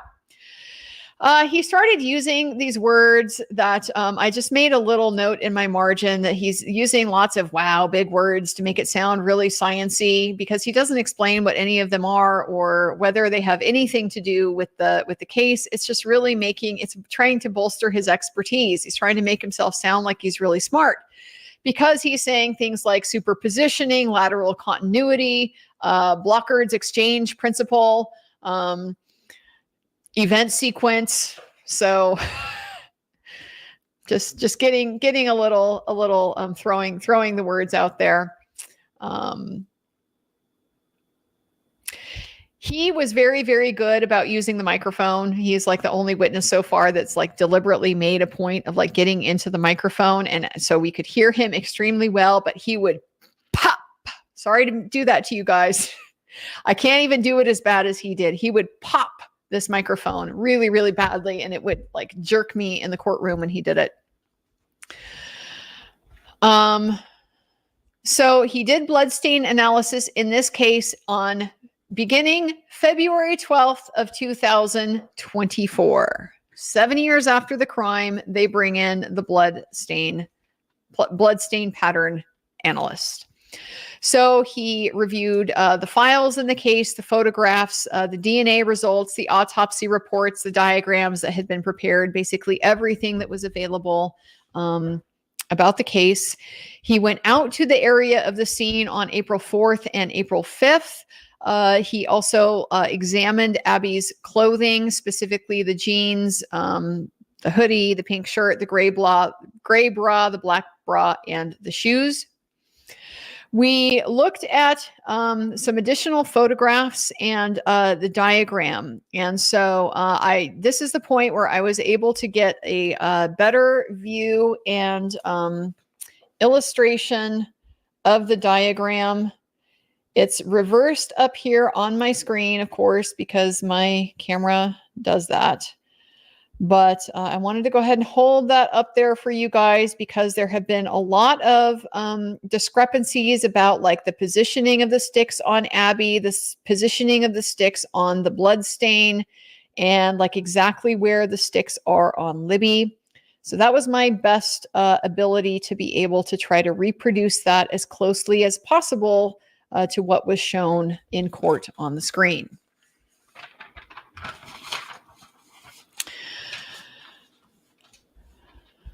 We saw first just going through and looking at some of the photographs of the areas where he identified there being blood. We started with the F tree, which he called the bloodstain tree. There is a spot that is what he called on the northeast side of the tree, and then additional two of them that are more on the north side of the tree. So we saw a close-up of one of these stains on the tree before it had been developed by the glucocrystal stain, I think it was called. So it was hard to see in the photograph on the screen. He described it as being 1.37 inches in the horizontal and 5.9 inches in the vertical. There were additional stains up in the upper left pattern. This is, I believe, what he is referring to as a reverse L, an upside down L pattern. I think this is what other folks have referred to as the F. This is where the F name comes from. So there are additional stains in the upper left portion of this area of the tree that are less than 1 to 3 millimeters in size. They are round, and therefore they are consistent with spatter, meaning they are produced by force. There is also the large stain is consistent with a transfer stain. Transfer stain he defines as a bloody object coming into contact with the tree. There were also some lateral stains to the right that were also transfer stains. So he described it ultimately as an upside down L shape with a spatter to the left. The other blood stains that were around the tree, if you were facing this F sample, they would be around the tree to the right on the north side. First, about 2 inches from the base, he identified transfer blood accumulating into spots where it had dried and become dark. This was a little bit of an embarrassing moment for the state because Mr. Luttrell realized he was displaying the exhibit upside down, and they had maybe just described the wrong thing. At this point, I see juror number 1 do one of these big eye kinds of expressions. It was not quite an eye roll. It was just a big eye.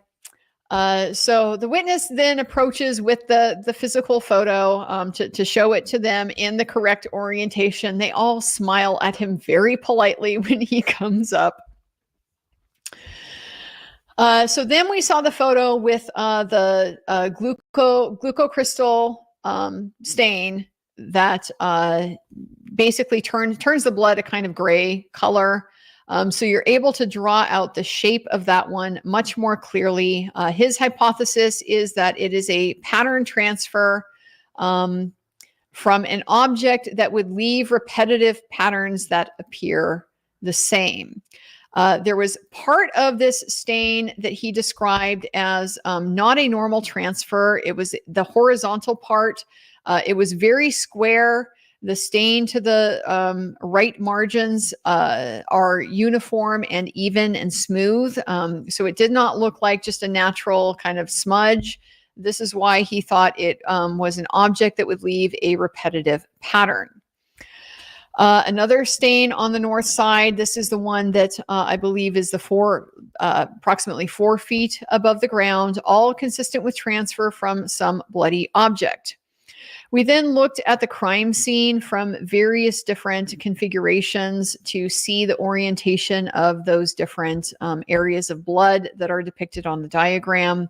So the main ones of interest were a very large pool of blood that was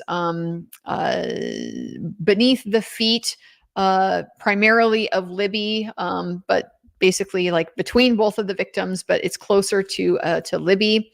There are some droplets extending from that pool towards Libby.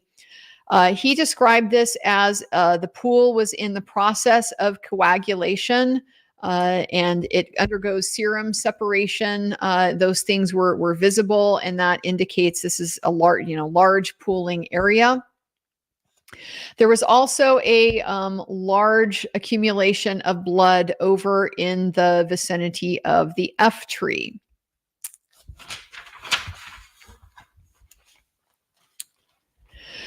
We saw a close-up of the very large mass of blood that's close to Libby. It extends towards her, and there is a stick that is stained kind of right at the edge of it with blood. It looked like, I mean, it could be anything, of course, but just visually, it kind of looked like if you had taken a stick and dipped it in something wet. Like, that's sort of what it looked like. I just noticed it because it had a fairly distinct dividing point between where the stick was really bloody and where the stick was not really bloody. We saw blood stains on the soles of Libby's right foot. That was consistent, he thought, with transfer, which indicated she had been moving and or walking on blood.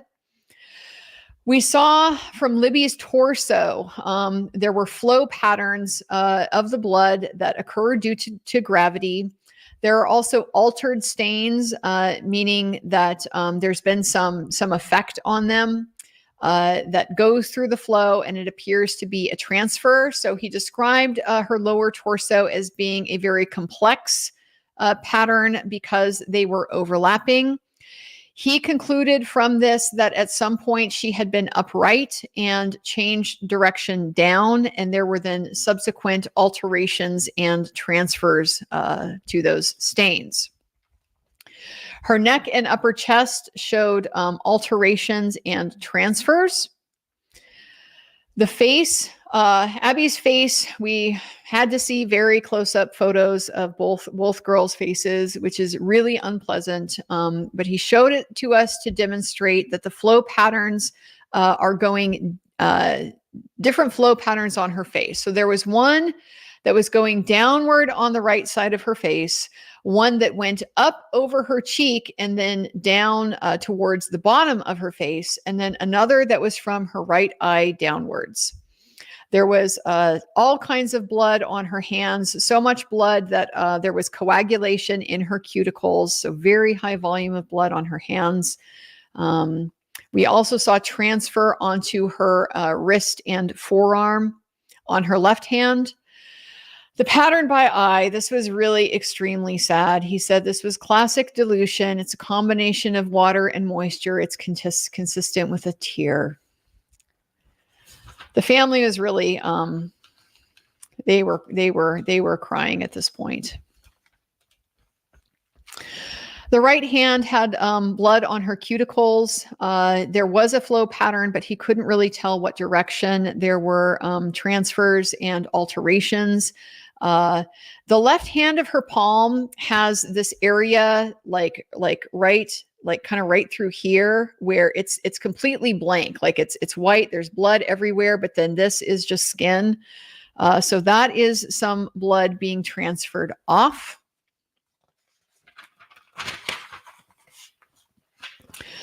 Libby's right thigh,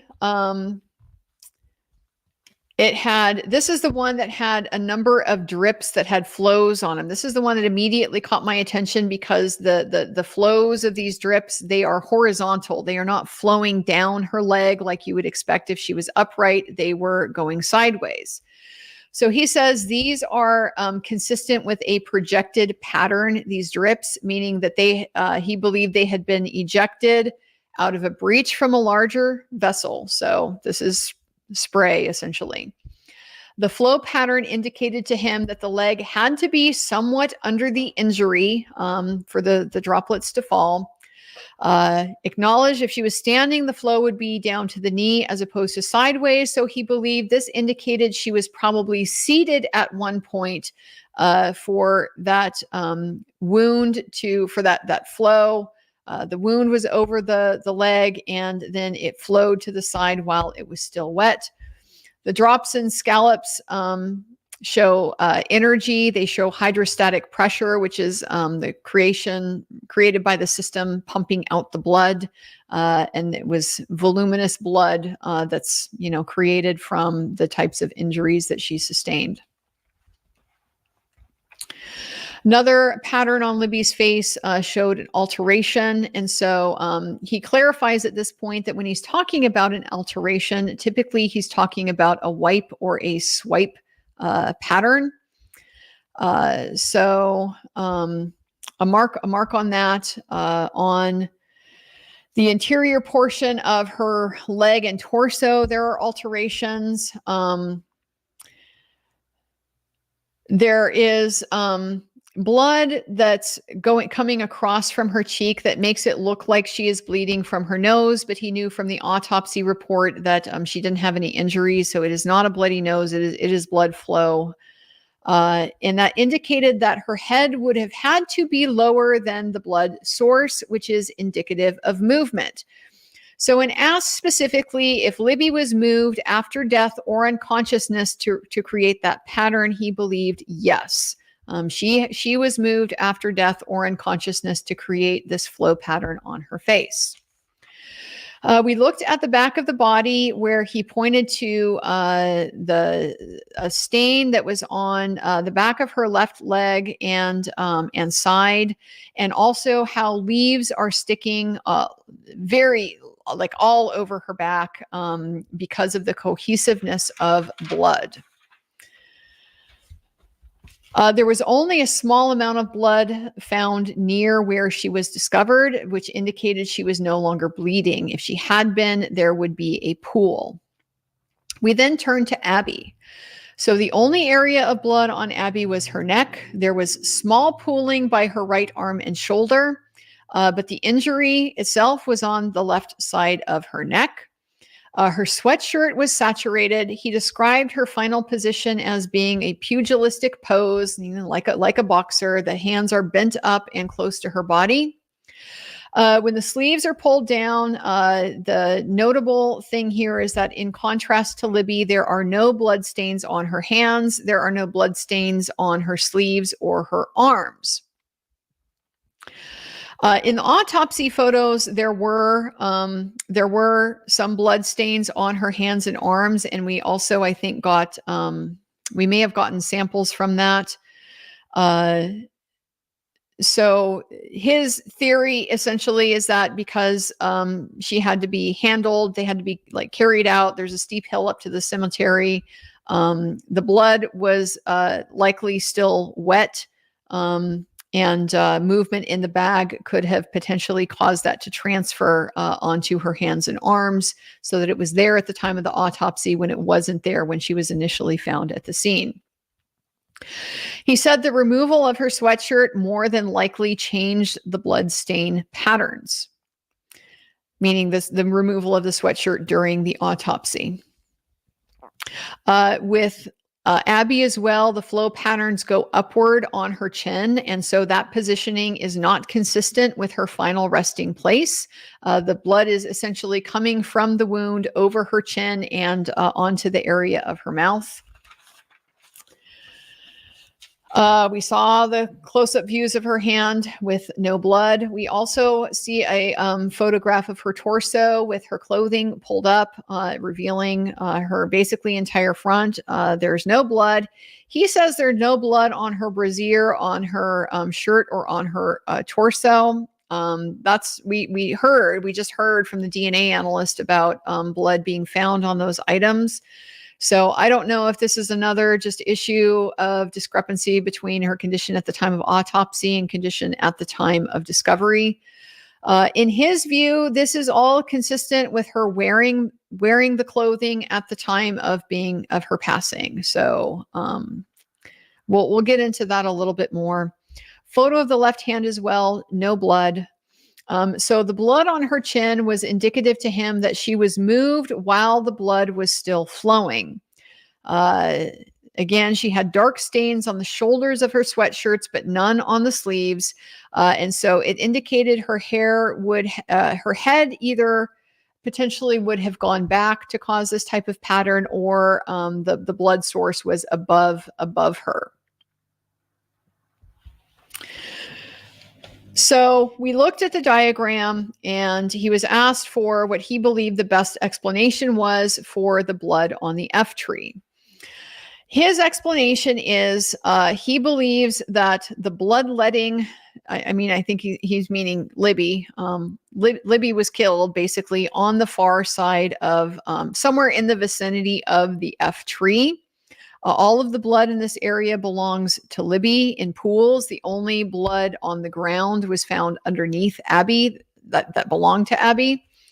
He said that from her injuries, the blood loss would have been instantaneous and voluminous.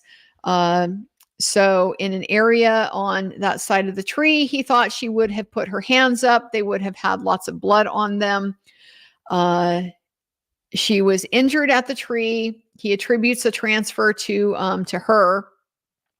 And then she was moved or moved herself. I mean, probably moved herself because he talks about her being ambulatory over to the area where the large puddle was. And he believed she likely succumbed to her injuries there at that large puddle. The neck was in the area of, he believed her neck would have been in the area of the large pool, and that subsequent stains were likely from her being dragged to her final resting position. And he noted that he believed the body would be less visible to the creek from the final resting location that it would have been at the puddle. So making an indication that she was moved just for purposes of concealment. With respect to Abby, he believed that due to the lack of blood evidence anywhere else, she succumbed to her injuries where she is. This seems to me inconsistent with what he said previously, that if the blood had been flowing, when he was talking about Libby, there would have been a pool. He said with Libby, because there wasn't a pool, she had probably basically stopped bleeding at that point. She had been dragged over. Libby doesn't have a pool underneath her, but there's no blood anywhere else. So this must be where she died. That's the explanation. She was most likely in the position where she was found. The lack of blood on her hands and sleeves was very unusual. There's no evidence that she would have died immediately. He said this would have taken some time. He has never seen before with a massive blood loss wound that there is no blood on hands. There is always blood on the hands or clothing. Asked for possible explanations. Said possibly she was bound, but there's no evidence for that. Possible that she was unconscious, and possible that she was restrained. When asked about whether he believed Abby was clothed after her death, he said he believed that she was wearing it at the time of her death based on the saturation stains being mainly in the interior of the sweatshirt. He said if she had been dead and clothed afterward, he would expect to see more transfer to other clothing and to her body, and that dressing would have likely altered the stains on her mouth as well, but there were no signs of that. We had a chat about core body temperature. The technical term for this is algor mortis. The average cooling rate when a person passes away is about 1.5 degrees per hour. So they can get an on-scene core body temperature with a rectal thermometer that is reasonably accurate. But when they have cases where they're concerned about sexual assault or recovering DNA, it's not appropriate because it could create injury or it could create problems with being able to recover DNA samples. We moved on to predation and entomology, predation being animal activity in the area. And he said that animal activity is often related to the entomology because it will create a blood source for the insects. So normally blowflies will go to the eyes, ears, nose, and mouth.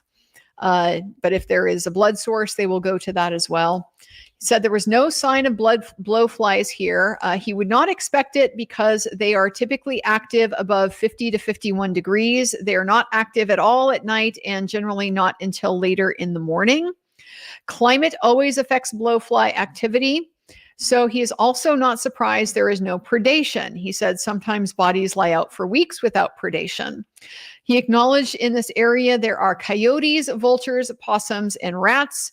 But with cooler temperatures, many of these animals, including the blowflies as well, they smell blood and decomposition. So if there's less odor in cold temperatures, it's also in a valley right next to a water body, which he said seemed to, not surprise him. To me, that makes it more surprising. Like when the water is right nearby, that's where the animals go. They go to the water. So that to me seems to make it more likely that there would be predation activity, but he seemed to not think so. Asked about the minimum number of individuals that would be required to commit this crime, Ms. Auger objected to this, saying that it's way beyond his area of expertise. That objection was overruled, and his opinion was at least one person could have committed the crime. So then we went to cross-examination, and Ms. Auger first clarified it's at least one, but you cannot rule out more. No, he cannot.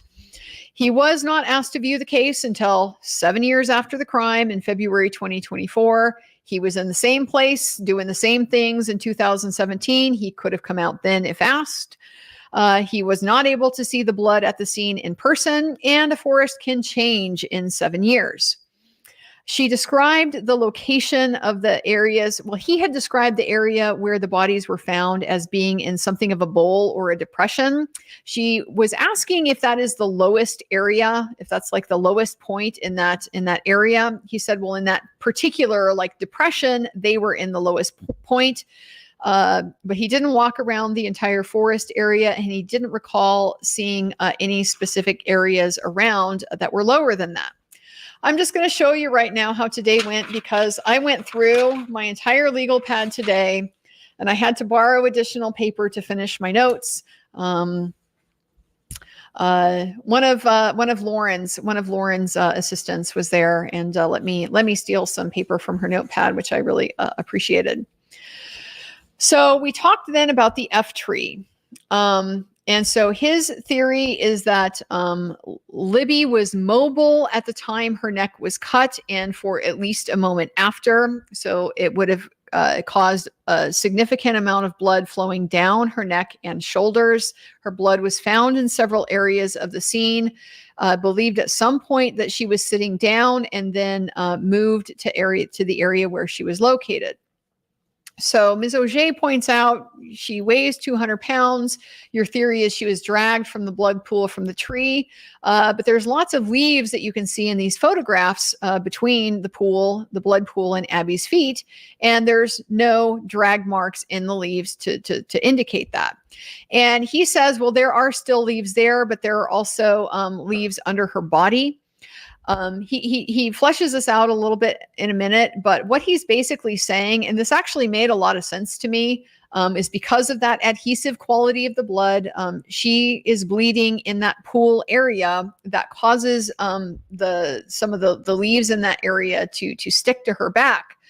So then when she would be dragged, I think the idea is that the leaves would maybe slide against each other. It wouldn't be something that would necessarily cause a distinctive mark or a displacement of other leaves. So I thought, okay, possible. I could sort of see that type of thing. He agreed that the several flow patterns on Libby's face were not consistent with her final resting place. With the torso, it would require the torso or the neck to be above her face, and that somebody had to lift the body to create that. He agreed, yes. And she asked the same thing with Abby. He said not necessarily with Abby. The flow pattern is not consistent with her final resting spot. He believes that she died there and was wounded there. And her positioning would have had to be chin below the neck. He said bodies can articulate in all kinds of different ways. So at some point her neck was higher, but her body was never moved. He doesn't seem to have the strongest explanation for Abby here about exactly what happened. So we go back to the diagram, confirm that it's important to document all of the important parts and things that would identify what is happening. And there are no drag marks that are indicated on the diagram. Points out, okay, moving Libby might make her more difficult to see from the river, but wouldn't that make it easier to see her from the cemetery? And he said he did not know the answer of that. But he agreed that whether Libby had been placed where she was for concealment would depend on the viewer's perspective and the direction or position that they were looking from. She points out, my point, that to conceal, they wanted to conceal her, there were plenty of leaves at the scene. Probably sticks as well, lots of sticks and leaves. And he has seen bodies concealed by sticks and leaves in the past. Very small portion of their bodies that were actually concealed, covered by the branches at the scene. Agreed that in February of 2017, it would have been highly appropriate to document drag marks had they seen any. They're able to place evidence markers or put a notation on the diagram. She asked if he spoke with Jerry Holman before he rendered his opinion. That I thought was a bit pointed, but after Saturday, I understand why she asked it, and I bet the jury did too. Said no, he had not. Reiterated the lack of blood on her hands. He has never seen that before. He agreed it could be by multiple people holding her down. He also could not rule out that it was from washing her hands, somebody washing her hands. She spent some time talking about photographing the cartridge and whether it would be appropriate to hold it up to photograph the whole thing. And his view is that it's always best to document the condition of a bullet in a lab or a controlled setting. You document it in place, absolutely, but you don't necessarily have to document the entire thing at the scene. So most of these witnesses now are giving Ms. Auger the same answer about that. She doesn't like the in-place photographs, but everybody seems to say that is how you would do it. Anything else you would take back to the lab for the more detailed shots. Specifically, if you were concerned about other evidence like DNA or fingerprints, you want to minimize the handling of that. So she says, well, but you had to remove it. You know, you had to go through the process of collection and touch it then. You could have photographed it then. It wouldn't require any additional handling. And he agreed that that was the case. And finally, he agreed there was nothing linking Richard Allen to anything like that in his analysis. So on redirect, Mr. Luttrell revisits his belief that Libby was dragged across the bloody pool to the site where she was found. And the reason he thought that is the way that the staining had extended from the coagulated areas towards her body, the stains that were on the right side of her body and below her right leg. And also that there was very thick leaf fall. And so you might not see the drag marks because of the leaves sticking to her leg and back because of that adhesiveness. So he theorized that she has been pulled by her left arm, the arm that was raised through that large blood stain. That actually seems to me to be consistent with that missing piece. If somebody had grabbed her arm, that's like right where your thumb would be on that blank spot. So he theorized she was pulled by her arm through the large blood stain. Her position when the thigh was stained would have to be with the leg on the ground, but with the projected pattern, she would need to be in a seated position when the blood was projected from the artery or vein or whatever it was. Asked if she had been sitting and her head was pulled back, would that get the head below the neck for purposes of these other stains? He said that would depend on the topography of the area. He said the best explanation he had is that when she was dragged, her head would fall back. And so again, the leaves stuck to her back and because of the adhesive nature of the blood. He called it the upside down L rather than the F tree because the lower horizontal part of the F did not connect. There was part of the bark that appeared red and so made it maybe appear more like an F, but once the glucocrystal stain was applied, that made it more visible and it did not connect. So again, the best explanation for that was transfer. He thought it was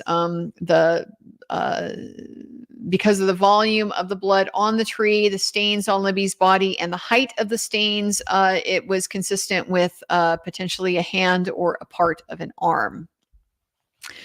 confirmed that a sexual assault can occur without injury or without any DNA left behind. He said, absolutely. The injuries on Libby did not have to be inflicted at the same times. Any of them independently would have produced a significant volume of blood.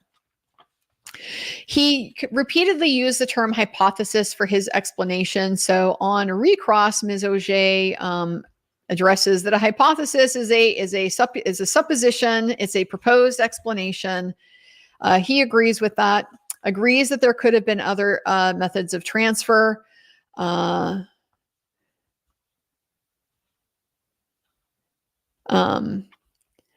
Agreed that the injuries could be inflicted at all different times, but did think that all three were at least three of them were at the very same time. He said he couldn't rule out that like one artery was breached and then the others later. He also could not rule out Abby and Libby being killed at the same time. There were no jury questions for this witness. So after the witness is concluded, the jury is let out. They have a sidebar, and then they come back to make a record on a particular issue that deals with authentication. According to Mr. McClelland, he hands up a Google search history that's got a certification from Google. He advises that they had gotten a warrant for a Fuji. The only part of this account that I caught was Fujak. There were numbers at the end of Fujak, but I didn't catch what they were, or it could have been like more symbol or something. There was something after Fujak that I didn't catch at gmail.com. He confirmed in his interview that that is his account. So he asked to move those into evidence and allow the jury to consider them as Exhibit 289. Ms. Auger gets up and she immediately cites a case, Watson versus State. That was a sex case. Man is accused of basically molesting his stepdaughter. And so in that point, the defendant himself had tried to introduce internet searches between specific dates. And as the court held that as the proponent of that evidence, he was required to show that he was the only person with access to the account. And in this particular case, it was shown that this was a shared tablet. So therefore, because it could have been both of them, the evidence was inadmissible. She said that this established it is the state's burden in this case to show that nobody else had access.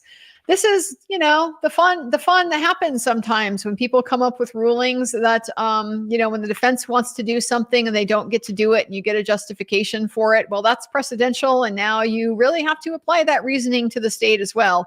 Of course, they often find ways around that. They find ways to generate exceptions to it. But on its face, that seems to be a pretty plausible proposition for the legal requirements here. Judge Gould says that she's going to take it under advisement, asks Mr. McClelland for his response. He's like, well, I haven't read it in a few years and I don't remember exactly what it says, but I don't think it's bound. I don't think it's like 100% standard of like 100% sole access to the thing. It just has to be reasonable that the account belonged with the person. And at this point, Ms. Auger says, we will have Kathy Allen testify if she needed about the access to the computer. That's where we left it. We've already heard about Google searches about Abby and Libby, but they were after the murders had taken place. So I believe that's probably what we're talking about. And it sounds from this proffer that Kathy is going or willing to testify that she is the one that did those searches.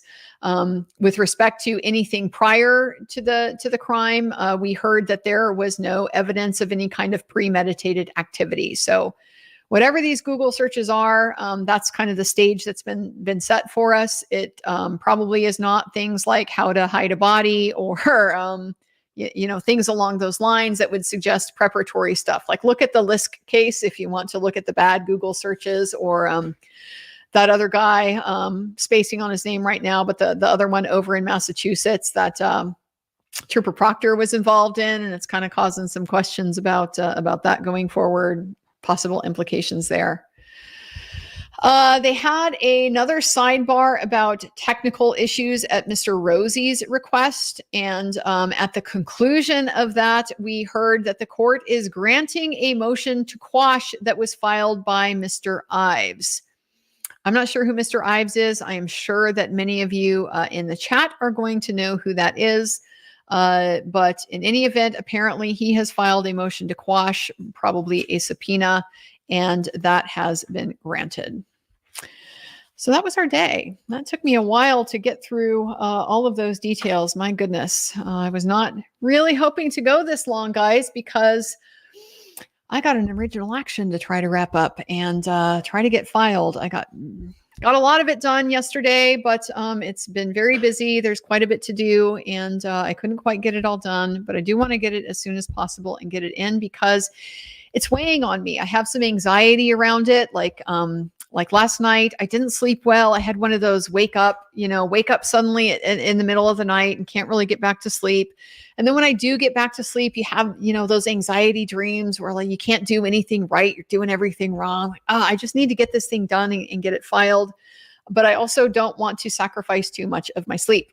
So these are the balances that we are making here. I was hoping not to go so long tonight, but we are where we are. Let's go ahead and go through your questions and comments now. We do have a new member. Shell Erba is here. Welcome to the channel. Glenn F. Hi, AB. I would love it if you could get someone on to talk to us about the science or lack thereof regarding ID from an unspent casing to a specific firearm. Yeah, I would love to get something more specific. I loved having Ian Runkle on the other day. That was fantastic. Ian knows a heck of a lot more about guns than I do.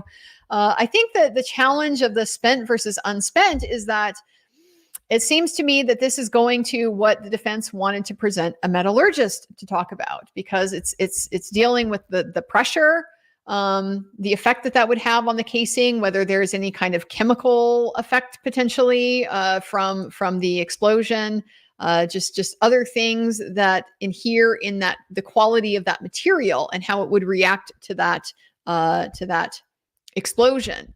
So I don't know that we're going to get to hear it in this trial. I mean, we already heard that Dr. Tobin's been excluded. So I think we might just be a little bit out in the cold on that one. I've never heard of an unspent cartridge being compared to a spent casing. So I don't know how many experts there are out there on this.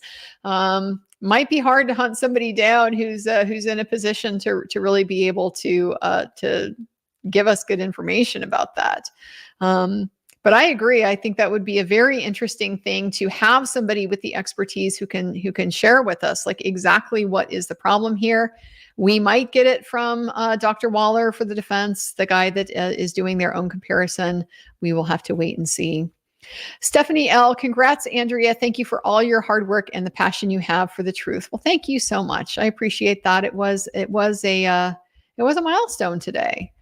Accordionista 509, great channel. Shout out from Contenders Boxing. Shout out. How you guys doing? I miss you guys. I miss everybody. There were more fights last weekend.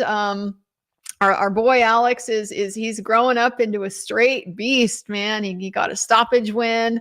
Really, really exciting to see these young boxers develop. And the timing for me is a little bit unfortunate because they're having like a lot of fights right now during this time when I'm gone, and I'm really, really sorry to miss it and not to kind of be able to help out with keeping them sharp, keeping them up with their training and conditioning and everything as they go into those fights.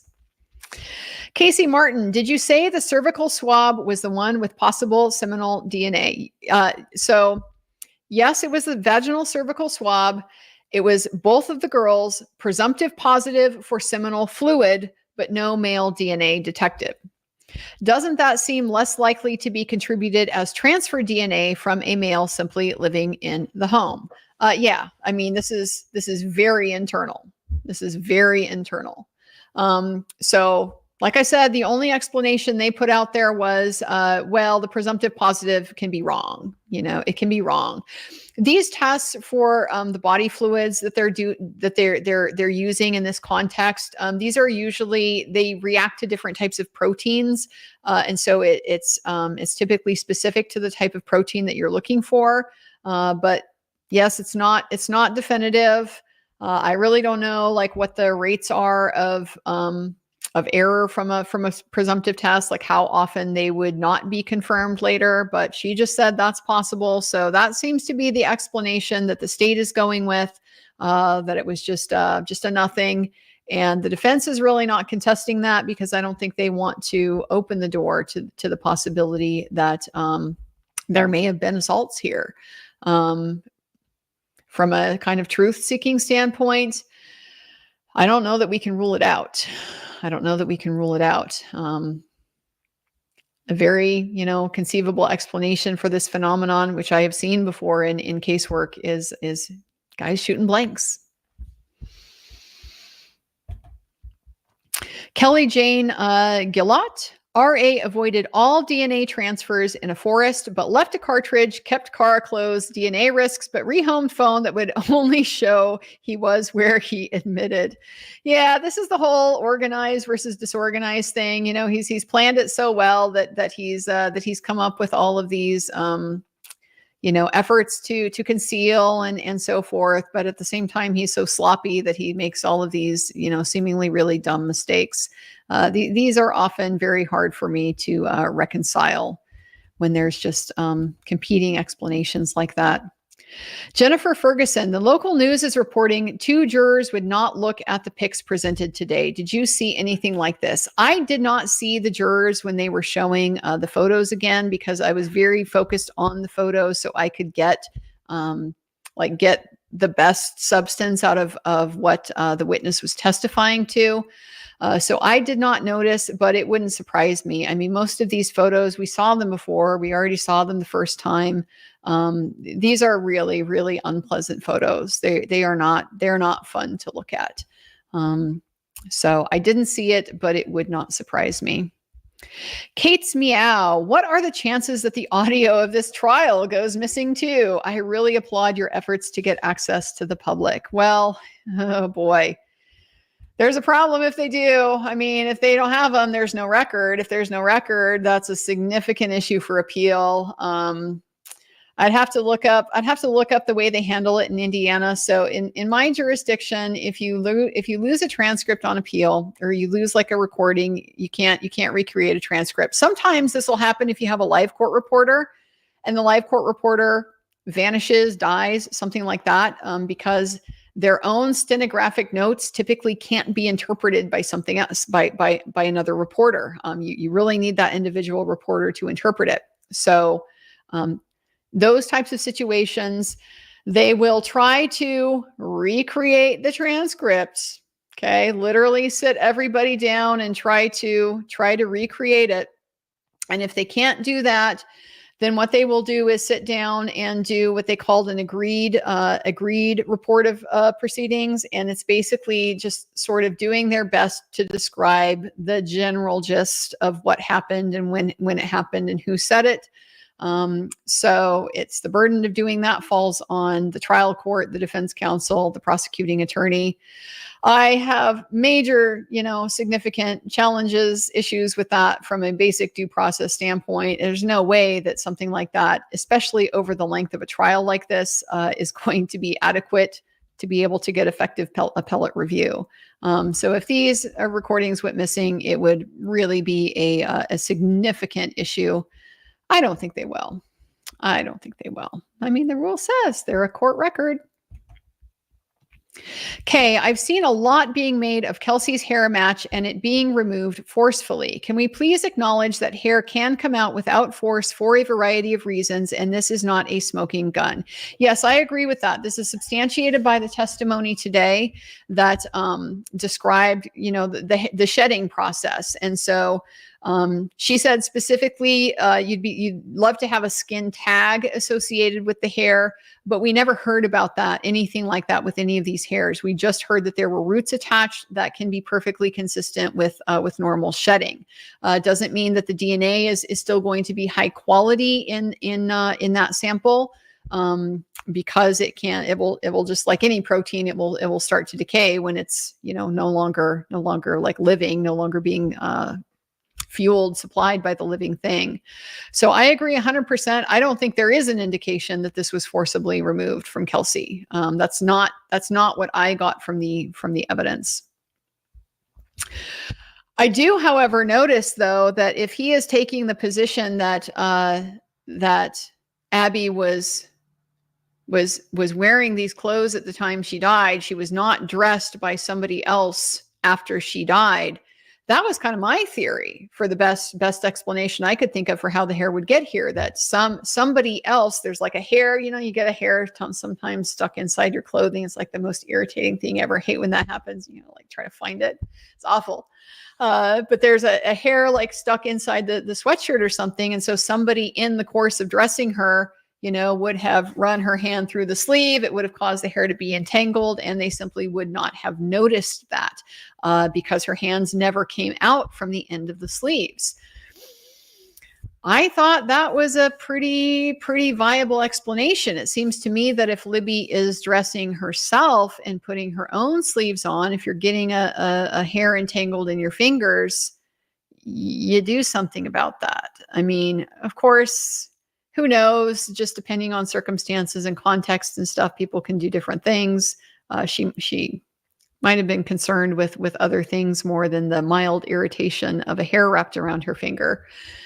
But a hair being wrapped around your finger is irritating, and it's just a natural thing, to want to get rid of. So, does raise some questions for me now about the provenance of this hair.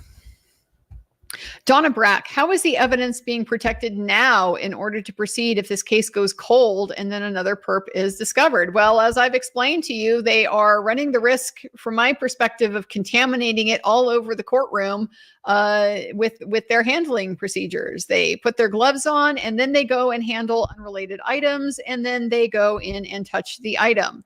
They go in and touch the evidence. These scissors in particularly, I see that every time at the trial. They use the same scissors.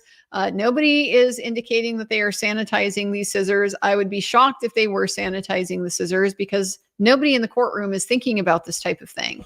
And I mean, the witnesses seemingly aren't thinking about it, because right in front of your face, they'll pick up the box that 20, million people have had their hands on. Not 20 million, obviously, I'm exaggerating, but however many people have handled this evidence box in the course of collecting it, packaging it, putting it in the evidence room, shipping it around wherever it needs to go, opening it, closing it, resealing it, bringing it back into the courtroom.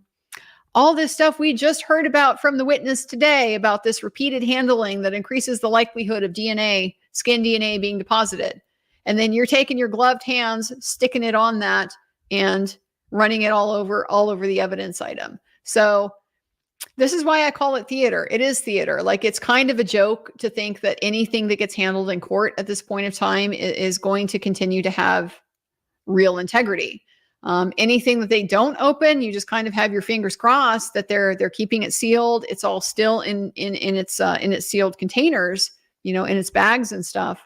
So anything they don't open, hopefully it's okay. Because it would have last been handled presumably at the lab, and the lab, you would hope, is a lot more sterile and a lot more cautious with their handling processes. Once it gets opened up in the courtroom, as far as I'm concerned, you can write that piece of evidence off. Paula Semick, could the defense have tested some of the remaining hairs, or are they property of the state? P.S. My name is pronounced Paula. Paula. Thank you for that. Is it Brazilian, Paula? Yeah, they can. Typically, they can request access to the hairs to conduct their own testing. That is available to the defense. It's it can be annoying. It can be a whole process to make that happen, but it is definitely viable. They have to make the evidence accessible to you to be able to inspect it and do what you need to do with it. And so typically it's only if you're going to be doing something that could potentially like significantly affect the chain of custody, or like a consumptive type of test or something like that. It's usually not going to be much of an issue. You do sometimes have to litigate it because prosecutors don't always like to let go of their evidence. They want it to be theirs and not have any loss of control over it. But yes, it is typically possible. So yeah, they could have, and wondering if that's maybe an explanation for some of these hints that have been dropped about the SNP analysis and how reliable and accurate it is, and all the different ways you can get it, including from hairs. Laura, I am wondering who is calling the tree the F tree. Is it the state? Is that what it is labeled in evidence? Thank you for everything. I believe this came up during the pretrial hearings, and it's what the defense experts call it. They call it the F tree. Because they are the ones that take the position that it is it's a symbolic mark. It was something that was essentially painted onto the tree in the shape of an F. And so the state's experts are not referring to it as the F tree. They refer to it as the blood-stained tree, or this particular witness recalled it as the upside-down L. So...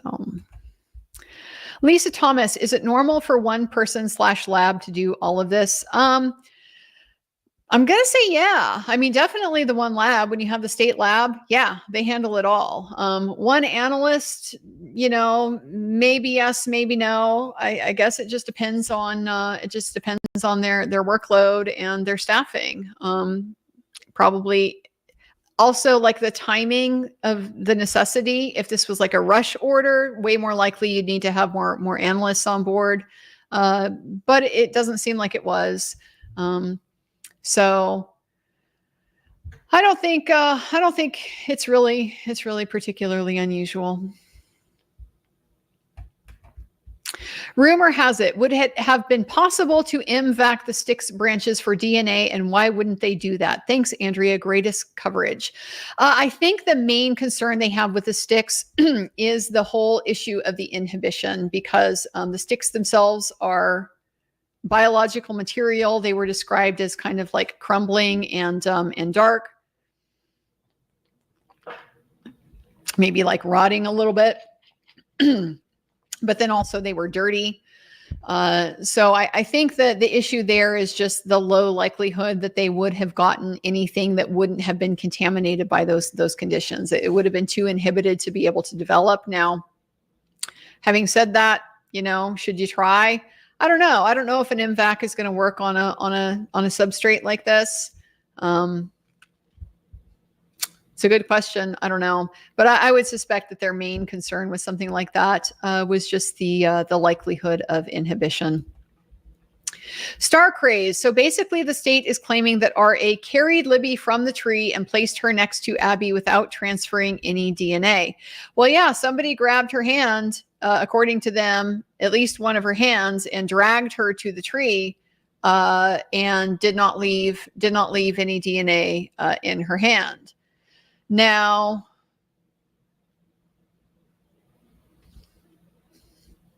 don't recall hearing that was swabbed. Don't recall hearing specifically that part of her hand was swabbed. And that would have been interesting because, that could be it could be a possible source of touch DNA. But I don't think we'll ever know. Mark Ellis with a $20 super sticker. My goodness, thank you so much for that. Emily Y012. Andrea, thank you for your coverage on this case. Not related to DNA, but have we heard anything about a toxicology report? No. We have not heard anything about a toxicology report. No defensive wounds really baffles me. It really baffles me too. Could the girls have been drugged? That's a question I would love to have answered. I would have thought if that's what happened, we would have heard about it when the forensic pathologist was on the stand, because he's the one that would have sent the samples off to the lab for the toxicology and would have gotten and reviewed the report and incorporated that into his findings. So I don't think they were drugged. I don't think that's the explanation that we're going to get from this. Possibilities. It's kind of hard to think of them, isn't it? The defense has suggested something very strong, which is that they were restrained. People were holding them down. And it's probably going to take more than one person to do that and still be able to inflict those wounds and not leave any marks on the body. Like, okay, maybe you could like kneel on somebody's arms and inflict the cuts, and that would prevent the defensive wounds. But like, I have to think that kneeling on somebody's arms, that's going to create a contusion. Like that's, it's like a lot of weight.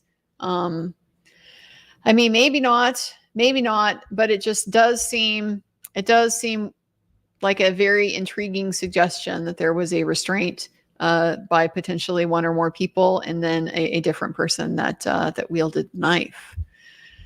And that definitely could not be ruled out by this bloodstain pattern analyst.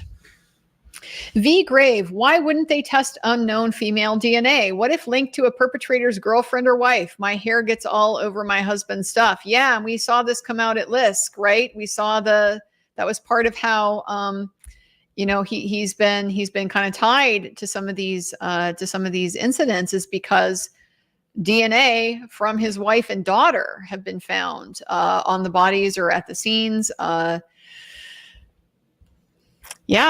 DNA is very much a thing. I mean, I can tell you that the reason behind it is just because they're going to assume female DNA is probably hers. And so they aren't necessarily going to run down that route. But I agree with you. I don't know why you don't in a case like this. I mean, we're not talking about all the samples either. We're just talking about the ones that they specifically screened for male DNA, those swabs from the body and from the kits. And so, yeah, if there was an unrelated female that was holding her down,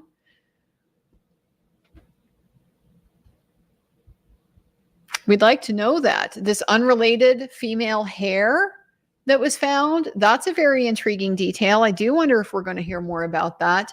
The crime scene analyst guy, his explanation for that was, well, he thought that was probably associated with the sheet that she had been wrapped in. But that's a big assumption.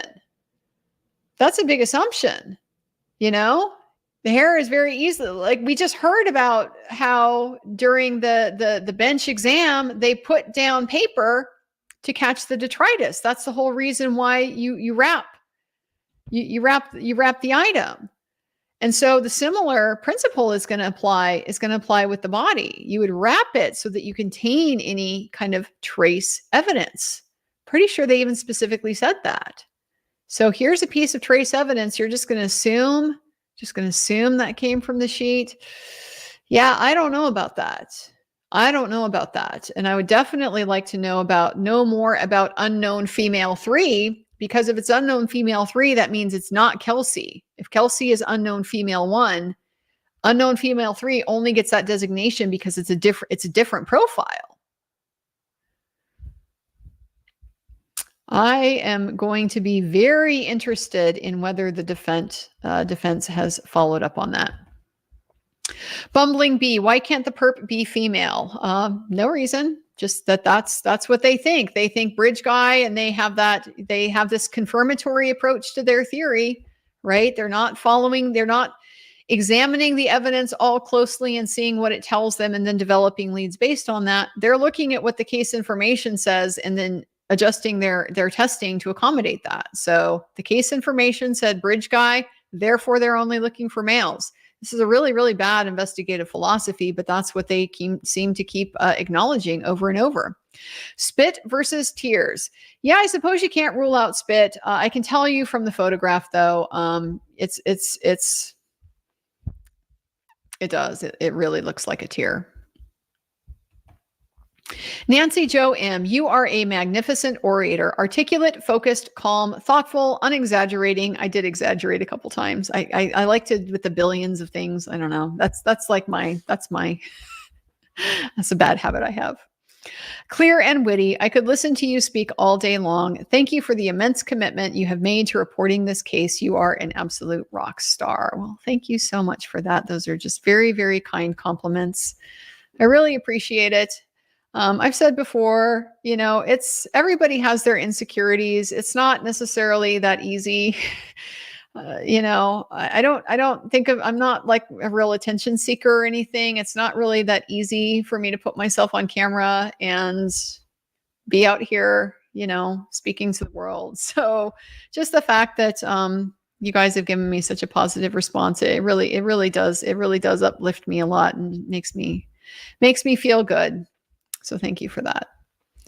Mudbug, will you follow this case regardless of conviction? Well, I hope so. I hope so. I've told you my concern, and I have seen some other folks whose opinion I respect with the similar concern that if he's acquitted, it's still going to be the end of the road to the police. They have had such tunnel vision in this investigation that they are closed off to alternative suspects. And so it's an unfortunate thing that I've seen before. They are 100% confident they got the guy, and the guy goes and gets acquitted, and their explanation for it is, well, the jury got it wrong, and they never bother to go look at anything else. They don't think there's any point in it. So it does really, really does make my heart sink a little bit at the prospect of actually getting justice for Abby and Libby. I'm very, very concerned about that. I don't think an acquittal is likely to produce any kind of closure. We still have a lot to go, mainly these confessions. But at this point, I'm not saying a conviction or an acquittal is unlikely. I'm not saying that at all. I absolutely would not take it off the table at this point. If I myself am on the jury right now, it's not guilty. Right now. If he is convicted, then obviously there will be an appeal process, and appeals are my wheelhouse, so I would certainly follow that. To answer your question, I hope I could follow a post-acquittal development of the case, because I would love to be wrong. I would love to be wrong about that assumption that they're just gonna call it a day. Please, Lieutenant Holman, prove me wrong. R&M Production, Andrea, Mikey's headphones and I just need you to know Cicero used his own blood for his experiments. Help. Oh, he like cut himself and splattered things and stuff. I got to tell you, honestly, that's kind of hardcore. Love you. Thank you for everything. You're our muse. Thank you for honoring the girls. Yeah, it really is about the girls. And just wanting answers for them, wanting answers for the girls. And it is a shame that so far this process really doesn't seem to be bringing us any closer to that.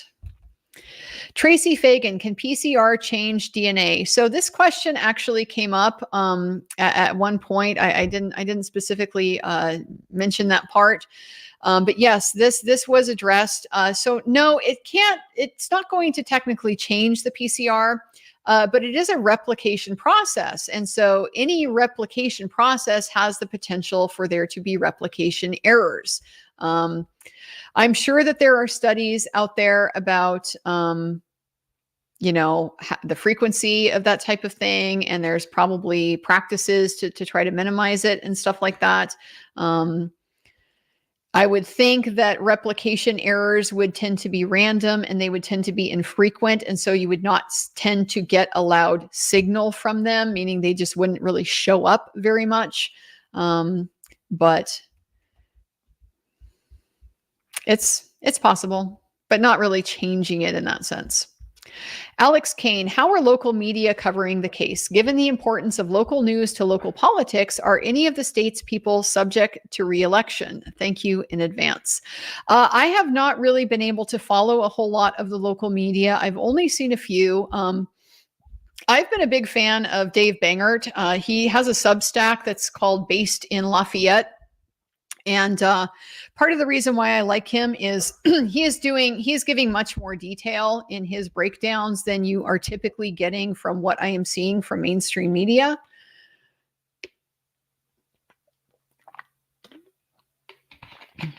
When you get the 5 o'clock news or whatever, it's just the real quick hit. And essentially my takeaway that I give you at the beginning, just about 4 hours. Oh yeah.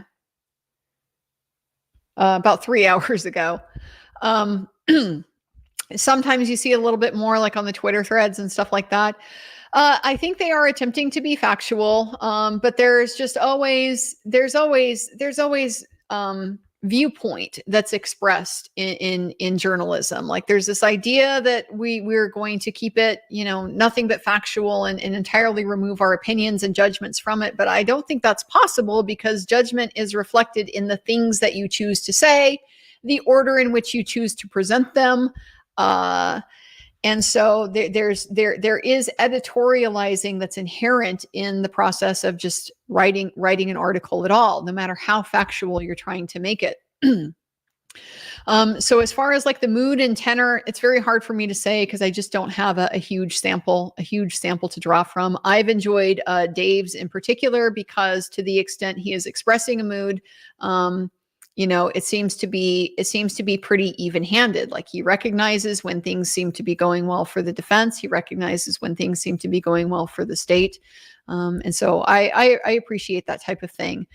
Are any of the state's people subject to re-election? Mr. McClelland is going to be an elected official. Mr. Liggett is going to be an elected official, and Judge Gull is going to be an elected official. The only one whose term I know of off the top of my head is Judge Gull, because I just looked it up yesterday, and she's up for re-election in 2026. She, of course, isn't local here. She's Allen County, but nevertheless, involved. As far as McClelland and Liggett, I don't know when their terms expired, but those are both elected positions. And so, yeah, they are going to have to face the public at some point in time. Amy Granger, one girl reports seeing man with a black mask. Could it have been a green scarf in river belonging to perp? Great question. Great question. Great question. Congratulations on 100,000 subs from Wales, UK. Thank you so much for that. It is a thing to celebrate. Lisa Thomas, how much time between cuts, pooling, and positioning? We didn't get a time estimate, and that is a piece of the puzzle that I would have liked to have known more about. I really would have liked to have known more about, for example, the time it takes for coagulation, for these processes that he says he can observe, sees that there is blood that's still wet. We didn't get any information about that. And I think that would have been extremely helpful in terms of trying to then go back and at least get a rough time estimate for when this murder occurred. That's a little bit more precise than sometime in this 22-hour period between when the girls disappeared and when they were found. All we really got was just a sort of proposed sequence of events for Libby, as far as being killed by the tree, being upright and walking at some point still. So being able to at least take a couple of steps, ending up in the area where the large puddle is, and then expiring there. But we didn't get explanations for kind of how that sequence would have worked. And that's, Libby seems to be the easier situation to interpret. Abby is hard to interpret. He is clearly having a hard time interpreting what happened to Abby. And what he's saying doesn't necessarily seem to really be consistent with some of the other things he said. I have a real problem with the lack of pooling under Abby. He told us specifically, it would be there if the blood was flowing, if that's where the injury was inflicted and where she succumbed to it. He told us that's where the puddle would be. He didn't explain why there's a puddle that seems to be under her right shoulder when the wound is on the left side of her neck. That doesn't compute. I don't know how that's going to work. So a lot of unanswered questions about Abby in this scenario to me. Libby, his explanation, it seemed plausible. Is it the right one? I don't know. I'll want to hear from the defense what their theory is, and then we'll have to weigh it. But it did. Yeah, that seemed plausible to me. That's a shame. This blood splatter testimony is one of the worst things I've ever heard in my entire life. Worst as in like unpleasant, or worst as in like junk. It's not nearly as junky as a lot of the junk sciences are, because he is right. I mean, it's ultimately it's based on physics. It's based on properties of fluids and specifically then blood, the stuff with the stickiness and coagulation and so forth. So the actual like figuring out this is how the blood drop moved, that seems to me to be pretty sound. It's just the interpretation then of what that means that's a challenge. I'm having a hard time getting past the inversion of the heads, especially again now with Abby. How do we get to her head inverted and causing this flow pattern? Got to be beneath her neck while she's either lying there or sitting there. I don't see this really being possible. I mean, it's not a natural position in any way. She'd have to be in like a severe back bend or something like that. Or like you said, like, yeah, maybe if she's on the edge of the hill and she leans back and it would flow that way, but she's not. She's in the bottom of the depression that he's gone to great lengths to describe to us. Hard for me to get back past that inversion piece. It's just it stood out to me as soon as we saw these crime scene photos, because it's very obvious that the blood is not flowing the right direction. You would expect it to be flowing down, and in those places it's not. Lisa Thomas, so Abby just stood there watching, waiting. No way. Yeah, this goes back to the defensive wounds. Yeah, great point. Okay, maybe we can restrain one and kill them while the other one is free. I don't know. This has been, everybody has, a lot of people don't have a problem with the idea of one perpetrator being able to do all this. This is like this is at the heart of what has always bothered me about the one perpetrator theory, is you can't kill them both at the same time if you're one person. And if you are killing one, the other one is, how are you preventing that one from seeing what you are doing? Because if they see what you are doing, they are going to scream, they are going to run, they are going to start to fight for their lives. So they had to both either not know what was coming or not be able to take any action in response to it. And I don't know how one person can do that with two people. I just don't see it.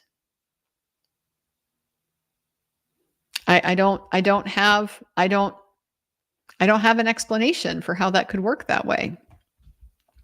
Dr. Tiny Toft, do you think this case will invoke investigations like the Karen Reed trial, or due to the secretive nature of trial and evidence, escape the scrutiny needed for this? I think that the secrecy is temporary. It has to be. They are delaying the inevitable, because now that it has gone to trial, it is going to come out. It's going to come out.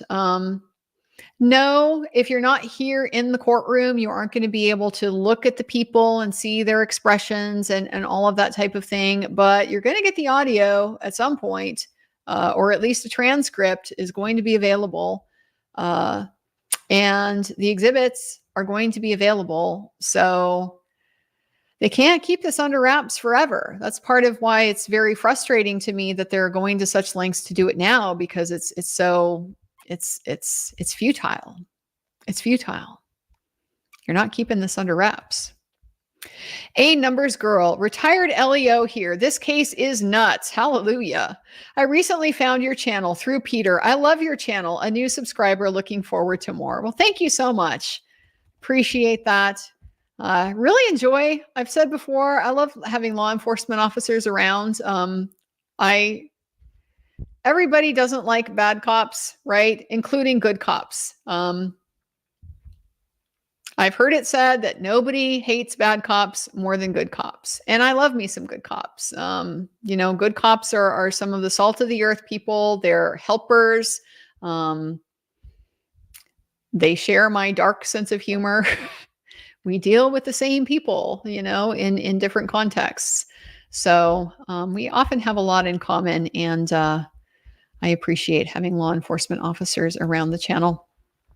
Glenn F., does anyone know how Keegan Kline was ruled out? He communicated with both girls the night before and made plans to meet them on the bridge the next day. All that plus his predatory behavior and CSM makes him very sus. Yeah, it does make him very sus. I never got a particularly good picture of why Keegan Kline got ruled out. Yeah, I don't know. Maybe somebody in the chat remembers that specifically. I can't recall the details of exactly why he was ruled out. I don't think it was an alibi.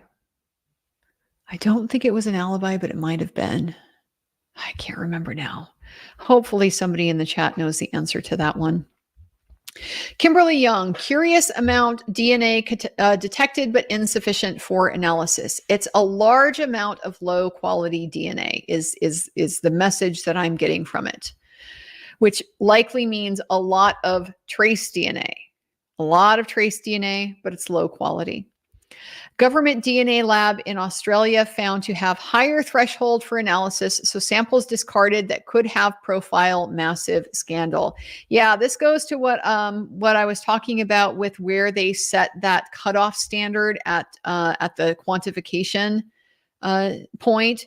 And this is an area. This is one of those areas that we think that DNA is a very hard science, right? And it is one of our harder sciences, but there is still judgment and subjectivity that inheres in the process. And this decision, this cutoff point, this is one of those points because that they can adjust that. Maybe not with the, under the lab policy, they can only do certain things, but just as a matter of the technology, they could potentially try to amplify extremely low quality samples. It's just that it does increase the risk that you aren't going to be able to get a replicable result, something that you can really count on. If you have something that you don't have to consume the entire sample, then, maybe you can try it and then see if you can replicate it. I don't know. But this is one of those areas where there's judgment involved. And then when we get into these mixed profiles, interpreting mixed profiles, there's a lot of judgment involved in that. So it is a hard science, but there are choices made along the way that definitely can affect the outcomes that you get from it. Sweet Be Me gifted an Andrea Burkhart membership. Thank you on behalf of whoever got that membership. Jojo, congratulations on 100K. Thank you so much, Jojo. I really appreciate your support here.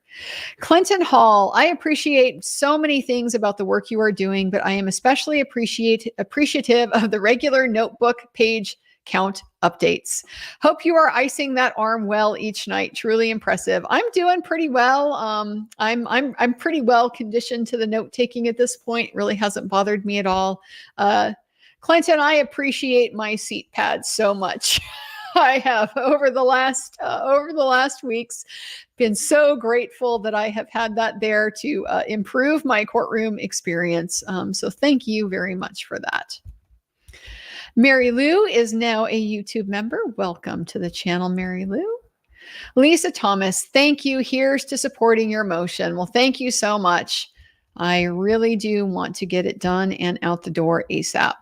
Rochelle D, wonderful channel, excellent mods, free speech lives. That is very much our goal here. We are big fans of free speech, of all kinds of ideas, different ideas, competing ideas, disagreements that are respectful. That's what makes us all great. That's what makes us smarter. Being able to consider alternatives that hadn't occurred to us from our own limited frame of reference. Getting the input from other people is how we grow. Noelle Ni Duin. I'm sorry, I probably mangled that one. Great coverage as always, and I really enjoyed the podcast with Peter. Watching from Ireland and shocked by what's coming out in the trial. Thanks again for going above and beyond to cover this. Well, thank you for joining us all the way from Ireland. I would give you, I think it's Geogwich. Is it Geogwich? It's like the tiniest little bit of Gaelic, Irish Gaelic that I remember. Really glad to have you here with us. Karina Cameron with a straight super chat. Thank you so much for that. Leanne Morgan, thank you for your dedication to covering this case and spending so many hours every night streaming. Please let us know how best to support you. Just being here and knowing that you're there. There's more eyes here like every day. That is really the best support that I get. It's the moral support. It's straight economics, right? If people didn't like what I was doing here or didn't find it valuable, they wouldn't be coming to watch. So it's reinforcement to me that there is something valuable here. And that's my main goal in all of this. I always want this to be a value add. I'm really not here to just, waste time or be entertainment or whatever. It's not bad to be entertaining. But we want valuable substance here, things that improve people's perspectives, gives them more to think about, gives them good, high quality information. And so all of you folks coming to support me are really showing me that you are finding those things to be present here. The crypto tax lawyer you might have covered. Has there been any mention of the nature of the murder, i.e. intimate, messy with knife often indicates intense emotion, familiarity versus less intimate, quicker, cleaner firearm? RA had no ties relationship. No, you know what? They hadn't. And that's a very good point, because if Richard Allen is just an opportunistic killer, he was going to try to have his way with them and got interrupted. Might it not make sense for him to use the firearm instead of the gun? There's going to be noise associated with shooting a firearm. But I can tell you, gunshots out here in rural Indiana, I hear them every day, every night. They are uncommon. Now, granted, we are in prime hunting season right now. Lots of different things being hunted right now. February is really not hunting season, but we've heard about the target shooting and stuff like that. Would that really be a red flag? Committing the stabbings the way that he did, that is also high risk, because they could have still screamed out. And it's honestly a little bit hard for me to believe that they didn't, because there was no injury to the trachea. This is not a situation where, the trachea is cut, so they can't produce a noise. No, they could have produced noise. So, in that context, is killing them with a knife more secure for him than just using the firearm? I don't know about that. I think this is a really good point. They really haven't talked about the nature of the crime in that respect. Leah L with a $9.99 super sticker. Thank you so much for that. We've got some new members here and some gifts. Shiraz is gifted 5 memberships. Thank you for that. Angie Prater Tactility is a new member. Welcome, welcome. And Leah L is a new member. Welcome to you as well. Carrie Mache, women and girls have been convicted of crimes, not just men. Yeah, like this is apparently news to them. This is apparently news to them. Now, I will grant, statistically speaking, purely, yes, the overwhelming majority of violent crime is committed by men. But they do, female accomplices is not unheard of. And even, yes, violent female perpetrators, definitely not unheard of. It's not like this is an impossible thing that we should just assume can't possibly be that. It seems like something you would want to rule out. But, they're focused on Bridge Guy. They decided Bridge Guy was the killer. I mean, really from day one. I'm starting to wonder if even that is now a particularly good assumption. It seems like it to me, just the context of that whole video. Yeah, I think it seems pretty likely that Bridge Guy was at least involved. But yeah, does that preclude a female from being involved? No, only if you are tunnel vision focused on having a single perpetrator because you have only arrested a single individual. So you got to say it's this guy and nobody else. Love and Limes. But if the perp was her boyfriend's father, maybe that's why they didn't run. If she knew them, that's a question. If they knew them, maybe that's why they didn't run. We getting a Bridge Guy here? Yeah. I don't know who you're talking about. There's just so many questions still about how all of this went down. So many questions. The Squid, since I don't know, is it normal for the testing lab to know any details of the case like on TV? If so, why? I would want the labs to be as unbiased as possible and not tailor their procedures and tests to what the cops want. Yeah, that's definitely going to be preferred. And I would think that the trend is going that direction. I think they mentioned, one of these lab analysts mentioned, I think it was the firearms analyst, that they no longer do that. They no longer provide the little short summary of the case info because they are trying to keep the analysts separate from all that. And that is way better. It's way better. I think the justification for doing the summary in the first place is just so that they have the context to know, they get the request of what law enforcement is looking for, but the context will give them a better perspective of why they're looking for it.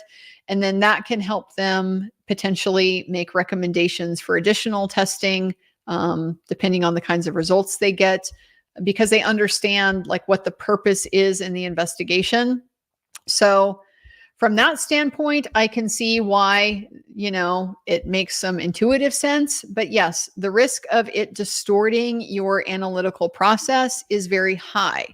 And so I don't think it is generally a good practice. And I hope that people are doing that less and less in places like this.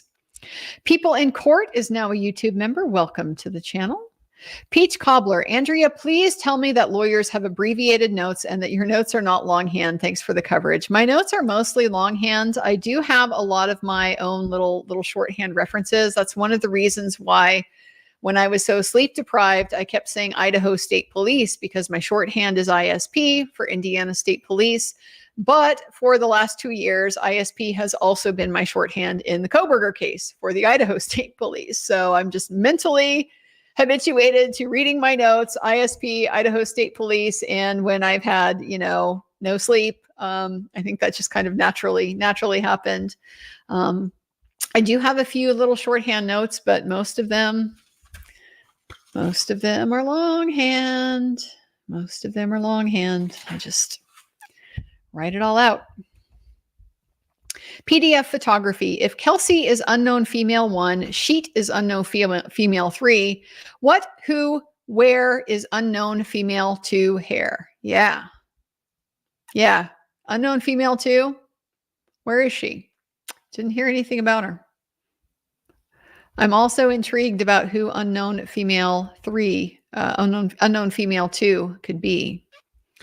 Nick Starrow, thinking of the Rex Heuermann case, the Gilgo Beach killer, where they found lots of DNA from a rootless hair that had been buried for more than a decade.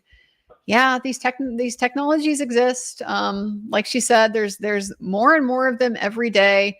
She conceded essentially that yes, there are private lab analyses that are available that could have address these rootless hairs, that they can get the autosomal DNA from the shaft of the hair, that they even inquired of these labs about the feasibility of doing that, but the investigators decided not to. Just like the investigators decided, you know what, we don't really want to go get any of Richard Allen's hair and microscopically compare it to this hair that we've recovered that doesn't match the girls. This hair that we know didn't come from them. We don't want to check and see if it came from Richard Allen. This is getting back into that whole thing with like the in-court identification. It's a high risk thing. They're not interested in pursuing information that could disprove their theory. So they are playing this very conservatively with their investigation, and they simply aren't asking those questions.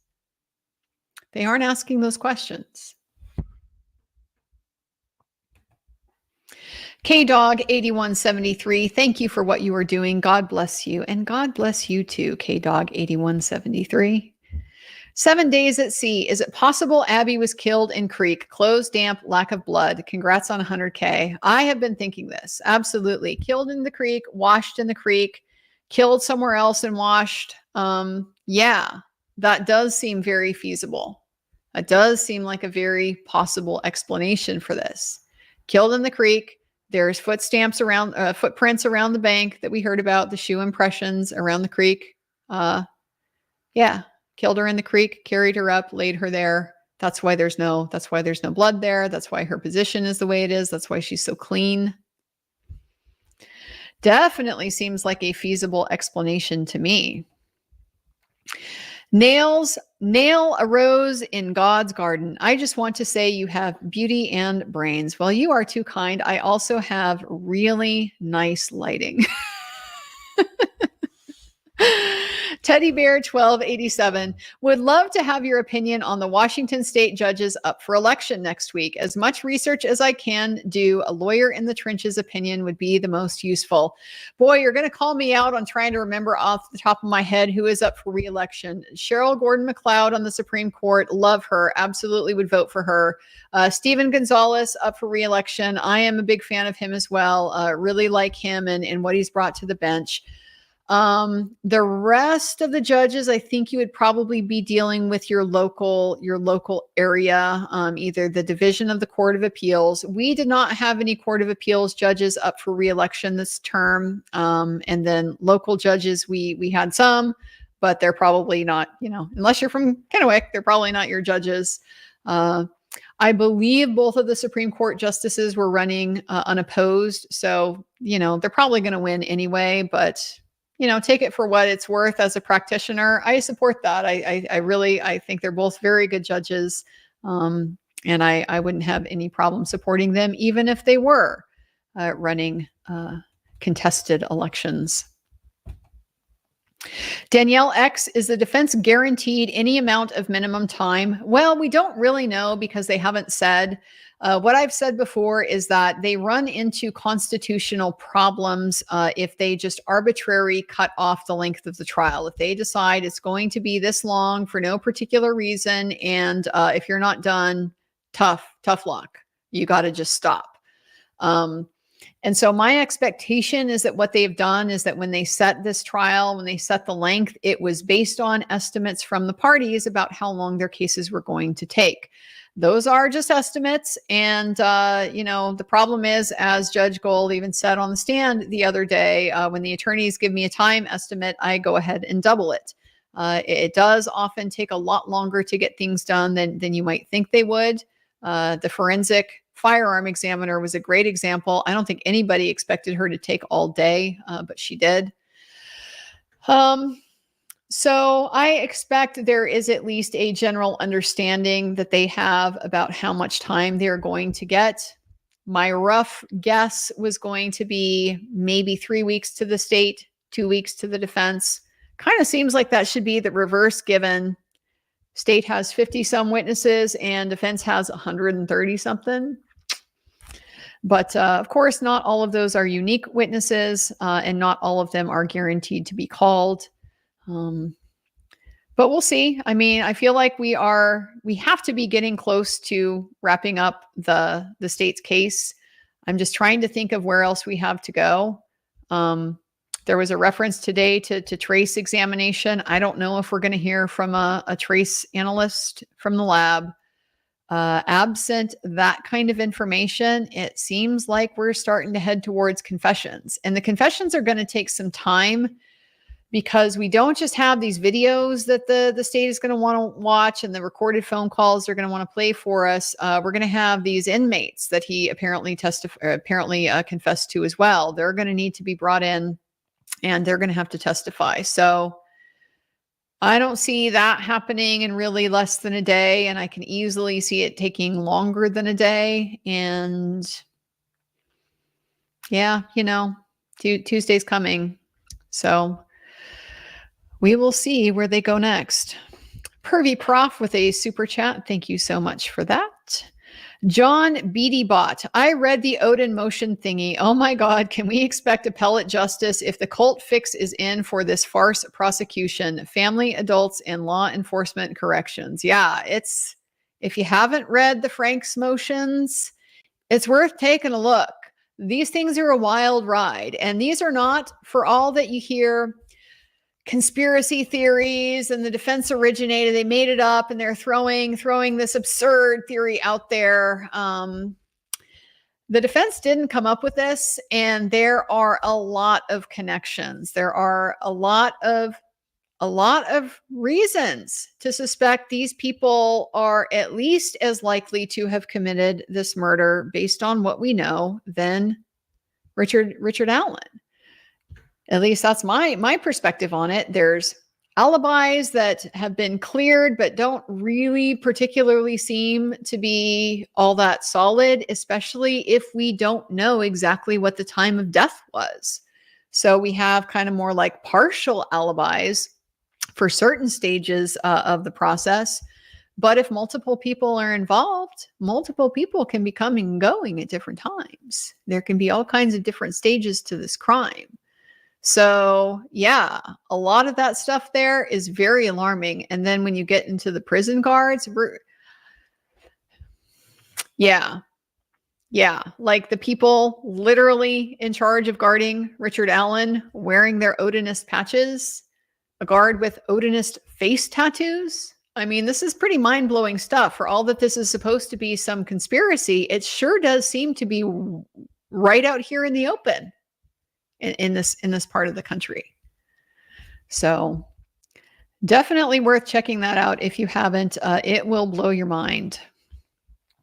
Keith, when looking at the close-up of Abby, did you see sticks fashioned in the shape of horns, antlers on her head as stated in the original Frank's memo? I do not see that in the pictures. I don't see it.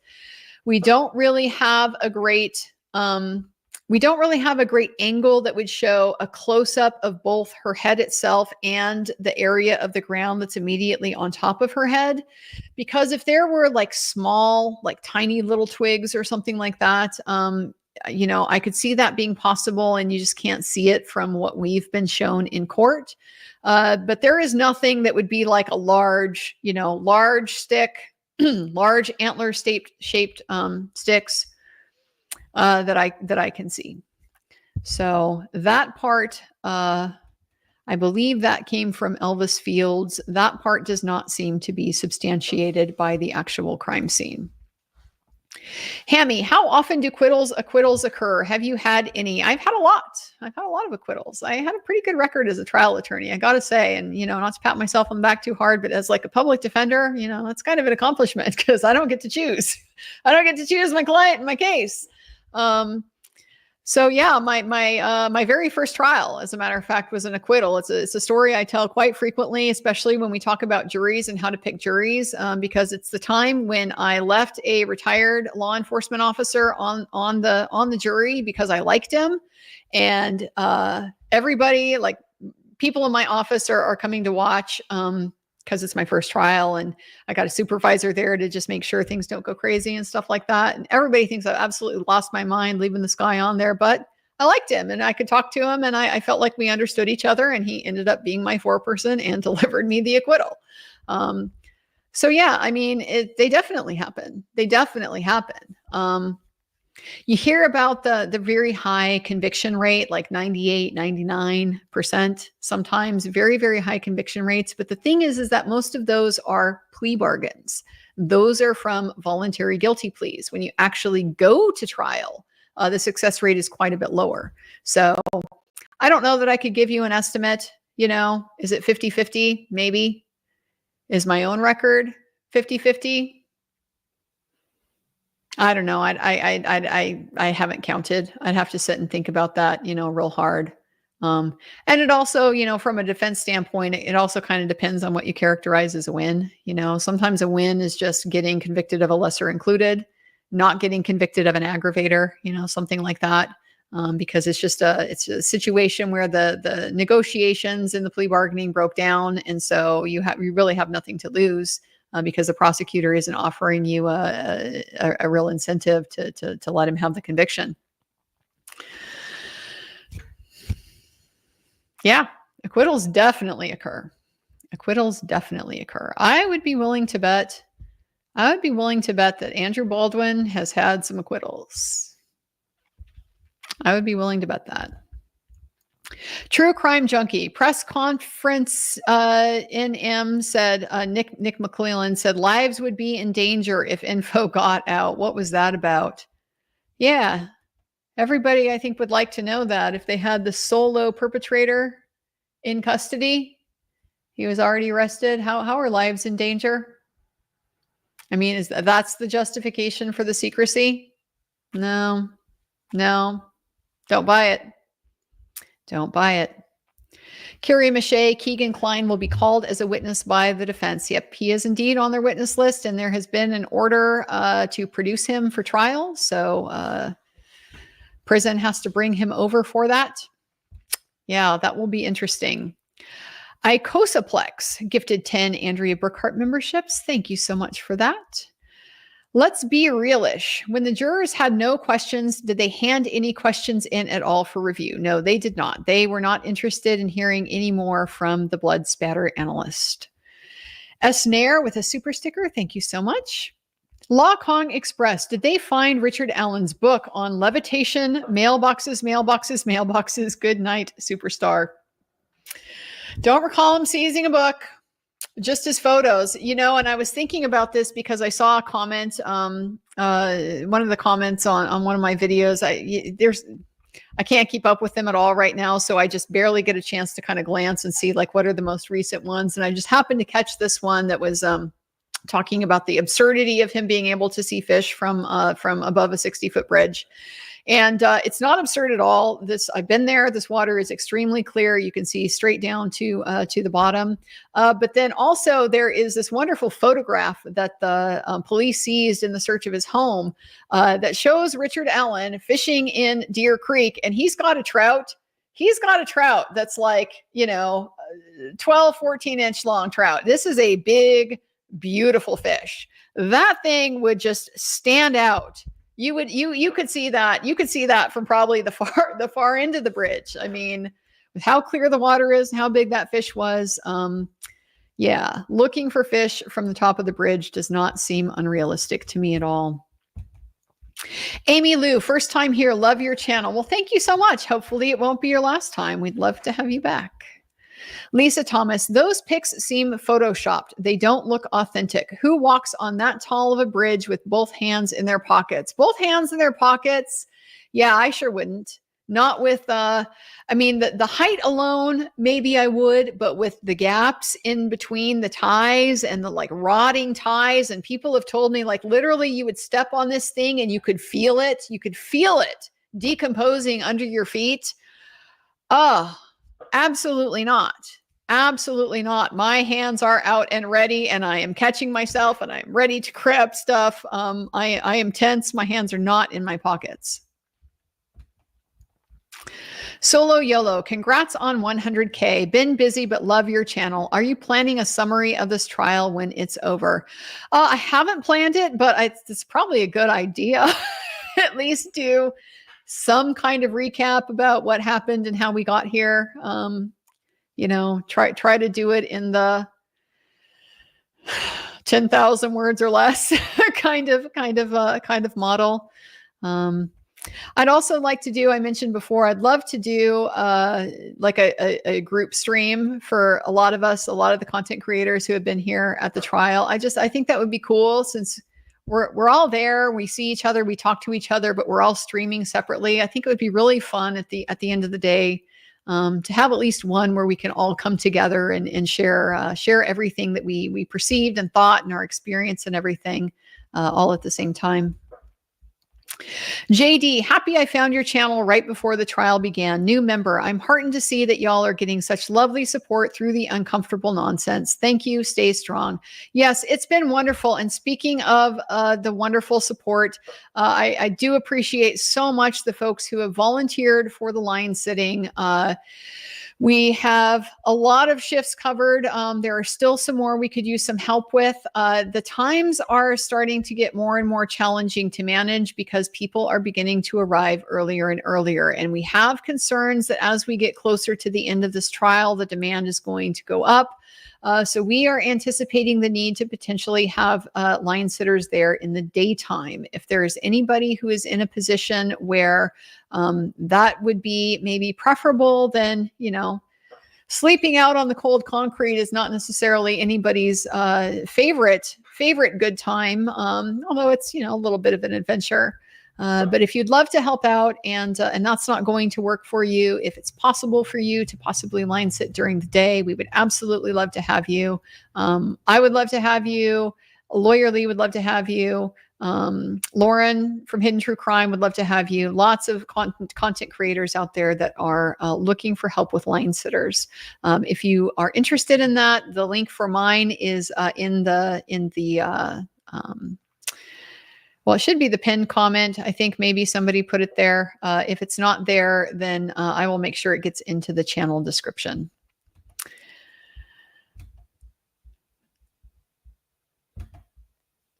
Esnair with a super chat. Thank you so much for that. Kim Young, re-inversion. Could it be Abby was found sitting up against a tree by a searcher with her head slumped forward and someone pulled her head back and let it fall forward again? Thank you. Abby isn't near a tree. This is part of the problem with Abby. She isn't near a tree and there isn't any of her blood anywhere except on the ground under her body. So the puddles that are shown in the diagrams, they're not hers. So there really isn't any ability to place her anywhere other than where she was found. So I have a really hard time trying to figure out this mechanism of how she could get her mouth below her throat. Anatomically, that doesn't work. It doesn't work from just having your head back. I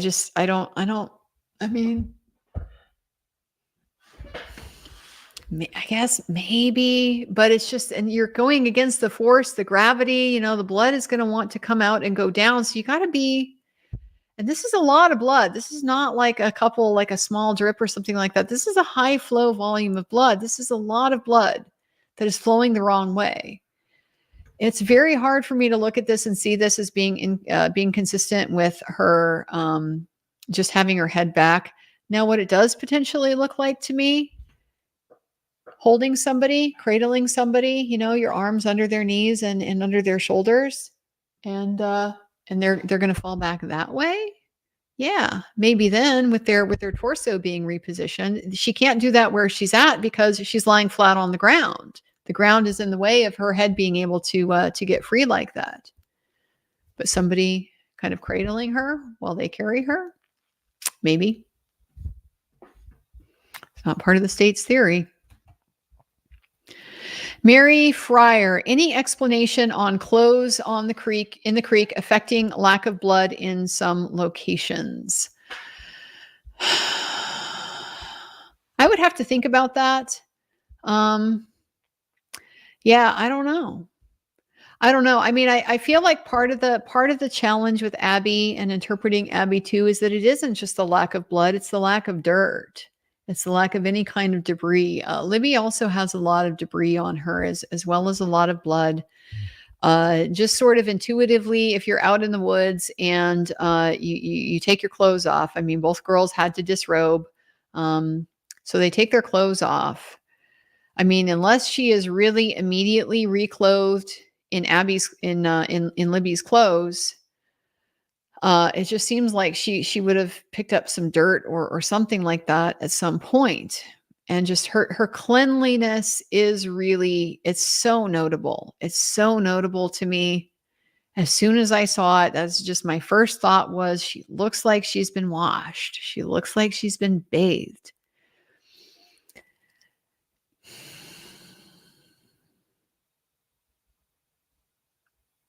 Yeah. I don't have an explanation for that. I thought that the expert today, his point about how it would have affected the blood patterns had she been redressed after death, I thought that seemed like a pretty good point. That it would have caused like a smear, those patterns on the face, they would have smeared. There would have been other transfer. Stuff from her clothes would have gotten on parts of her body, especially that very, very saturated sweatshirt. You know, you have to pull the sweatshirt over the head, get the arms through it. And how do you do that without it picking up any blood from the interior of a very saturated sweatshirt? So I think I'm on board with that. I think I'm on board with that. I think she was clothed at the time.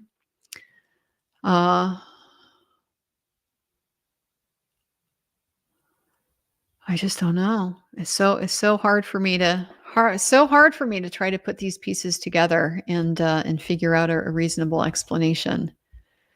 I like parts of the explanation that we got today, and I think they make a lot of sense, and I think they're plausible, but there's others I just don't. I don't think he's explained Abby very well. I don't think he's explained Abby very well. I can kind of explain Libby. Although same thing with her with the inversion. I don't really see that making sense from their description. You need the same kind of, like if you had picked somebody up, arms under their shoulders, arms under their knees, heads fall back. I could see that position working. But just standing, sitting, lying on the ground, very hard for me to imagine how that flow pattern could have taken place. Gia is Muira Dwitch. Oh boy. You're giving me a challenge. Well impressed with the Kupla focal. Kupla focal translates few words. P.S. Your name is pronounced Din. Thank you. Thank you for clarifying that. I do appreciate that. Now I know. I would love to know a little bit more about the Celtic language. It was one of those things that I was very interested in at like late in high school, and just never had an opportunity to be able to pursue that. But I love languages. I lived in Belgium when I was a teenager, so I learned how to speak French. I took Russian in high school. I took ancient Greek in college. I still to this day, I periodically try to pick up bits and pieces of Spanish and Japanese and stuff like that. I just haven't had the time or really the discipline to sit down and really get fluent with either of those. But I love language and just how they work, the structure of them. And the Irish Gaelic has always fascinated me. Jojo gifted 5 Andrea Burkhart memberships. Thank you so much for that. Julie B, please turn those pads into a book. Maybe I will. Maybe I will. Blasi Blindu. If Keegan Klein said he did this with his father and that he intended to meet them that day, is it possible that Bridge Guy was Keegan's father or Keegan himself? Do we know their height? I don't know their height. I know what Keegan Kline looks like from his mugshot. I don't know what his father looks like. I'm not sure if that is in our record. I mean, I'm not in any position to tell you it can't be him. Here is just yet another, direct connection. We're not allowed to apparently talk about this at trial under the third-party culprit standard. It requires a direct link. He put himself there and was going to meet them. How is that not a direct link? This is a major problem from an appellate standpoint, as I see it. Cool Whip. Did they swab the wounds? Mixture of blood in them could determine if it was one knife. Yeah, that is a great idea, but no, they did not do that. They did not swab the wounds. Aria 7241, the jury with eye rolls and semi-eye rolls. Do you think those members of the jury have already decided the state's case is on the ridiculous side? If I'm going to speculate about what's in their mind, which is take it absolutely with the grain of salt because nobody is a mind reader, but just the impression that I got, starting with that first reaction from juror number 5, I think that they are disgusted with what was not done, with the investigative choices that were not done. I think that they are starting to see the whole point about this being a tunnel vision investigation, that this is not designed to follow the evidence. It is designed to find what will confirm their suspicion. And so because of that, all of this information that's potentially available, they never bothered to go and get. And it just seems like we keep hearing more and more and more of these things, these avenues that they could have pursued. And for no good reason that we can tell, they've just chosen not to. And so it seems like that is kind of accumulating over time. That is the impression that I got from that reaction. With the following on the heels of the DNA analyst, how they could have compared Richard Allen's hair but didn't, how there's this other lab they could have sent it to but didn't. And by the way, they got nothing useful from all of this analysis anyway. Yeah, I might roll my eyes a little bit at that. Like, what the hell are you wasting our time with? We spent 3 to 4 hours listening to this lady, this analyst this morning. She's a nice witness, pleasant. But how did it help us convict Richard Allen? It doesn't at all. So that does seem to be a little bit of a giveaway. Steve W.P. Mack, can the defense recall some of the trial witnesses to see if they can complete in-court identifications? I think they could, potentially, if they have kept those witnesses under subpoena, not released them from their subpoena. The question is just, would they? I don't think they would, because it's the same situation as it was the first time. The circumstances really haven't changed. It's high risk. It's very high risk. If you ask them, is this guy bridge guy? And they say, yeah, you're done. I mean, not necessarily, obviously, but it's incriminating. It's an own goal. You don't need to do that. So you don't. And that's why neither of them are doing it. They don't want the answer. The problem I have is it's the state that has the burden of proof. The state should want the answer. The state should want the answer. Do they want the truth here, or do they just want a conviction? They just want a conviction. You don't ask that question. If you want the truth, you ask it. I think that says a lot.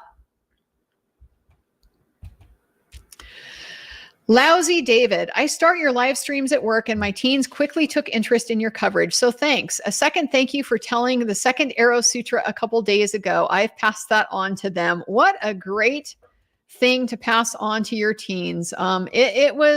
I didn't discover this story until late in life, and I just thought it just really resonated with me. It made so much sense about, like, yes, that's the relationship between everybody has pain.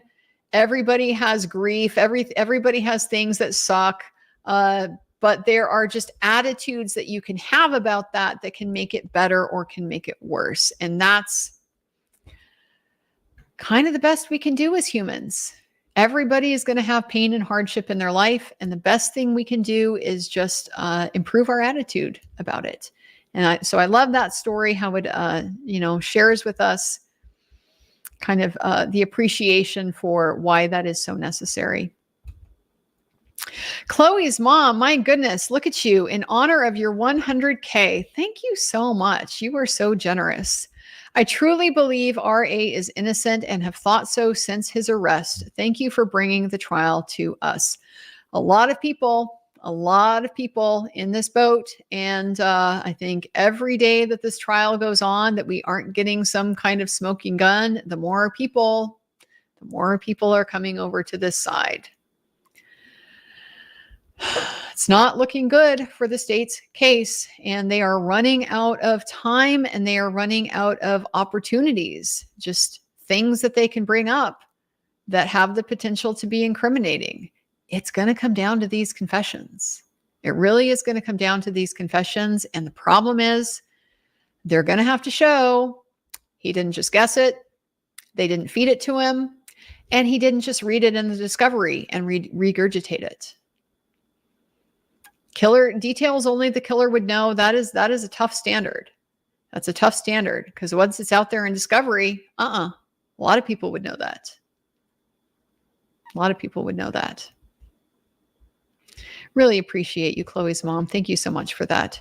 Truth Seeker, just wanted to say love you. You're awesome. Got that hashtag. Well, thank you. I really appreciate you too. I'm still wearing my bracelet here. But really have enjoyed having you around and having our chats in the morning line. Kim Young, follow up to my previous question. We don't have an actual time of death. If Abby was only recently deceased, couldn't that have caused the blood inversion? Well, the issue with the blood inversion is just the position of her body that it requires. The blood was the way that it was when she was discovered. So this isn't a situation where her movement in the body bag, for example, or during transport could have created that pattern. It pre-existed her being handled by anybody at the scene. And so that leaves us with it either being caused by handling at the scene or something she did to position her own body. And I have a hard time imagining how she has positioned her own body to create these marks. That's the real challenge. The real challenge I have with sorting out what happened to Abby. 7 days at sea. Why didn't they bring part of F tree in court? Because they didn't keep it. They just left it there. They photographed it and called it good. That came out during the crime scene analyst testimony, the crime scene investigator's testimony. Yeah, they could have cut down this tree and kept it and brought it in and demonstrated it, but they didn't. They just left it there. So that's why it's not in court. Let's be realish. I think state will limit confessions to keep the crazy ones from sending the wrong message. If they do, should the defense present the rest of the confessions to show his mindset and desperation? Absolutely. My guess here is that the state is going to cherry pick and the defense is going to fill in the gaps. The defense probably wants us to see everything, not just because it's going to put it in context, but because they want us to see, they want us to see his demeanor and his behavior and everything, but they also want us to see, were there conversations leading up to this? You know, did he give a bunch of details that were wrong before he happened upon a right one? They're going to want us to see, I think, all of this in context, because they benefit from it if he looks crazy. I mean, it sounds like by pretty much unanimous agreement. Well, not the prison guards with their skilled witness testimony. Other than those guys, there doesn't seem to be a lot of dispute that, yes, he was seriously mentally ill at this time. He had seriously deteriorated. And so that benefits the defense, because if he's not in his right mind, and if he's talking nonsense, it just really changes the tenor of this whole evidence. So yeah, I think the state is going to want to go in and pick out just the specific things, the substantive things that they think are incriminating, and just show us that. And it's going to be up to the defense to put those in context and show us, here's all the, babbling he was doing before he got that, and his behavior before he went in the room, and that type of thing. Angie Prater, tactility, refusal of help from the FBI says a lot to me. Doesn't it though? Doesn't it though? Booting the FBI out of your investigation says a lot. John Doe, BH's son LH was dating Abby. Yes, he was. LH was an 18-year-old adult and Abby was a 13-year-old child. She's jailbait. He was looking at 20 to 50 years. Motive? Hadn't thought about that. I don't know. I mean, of course, I don't know the nature of their relationship.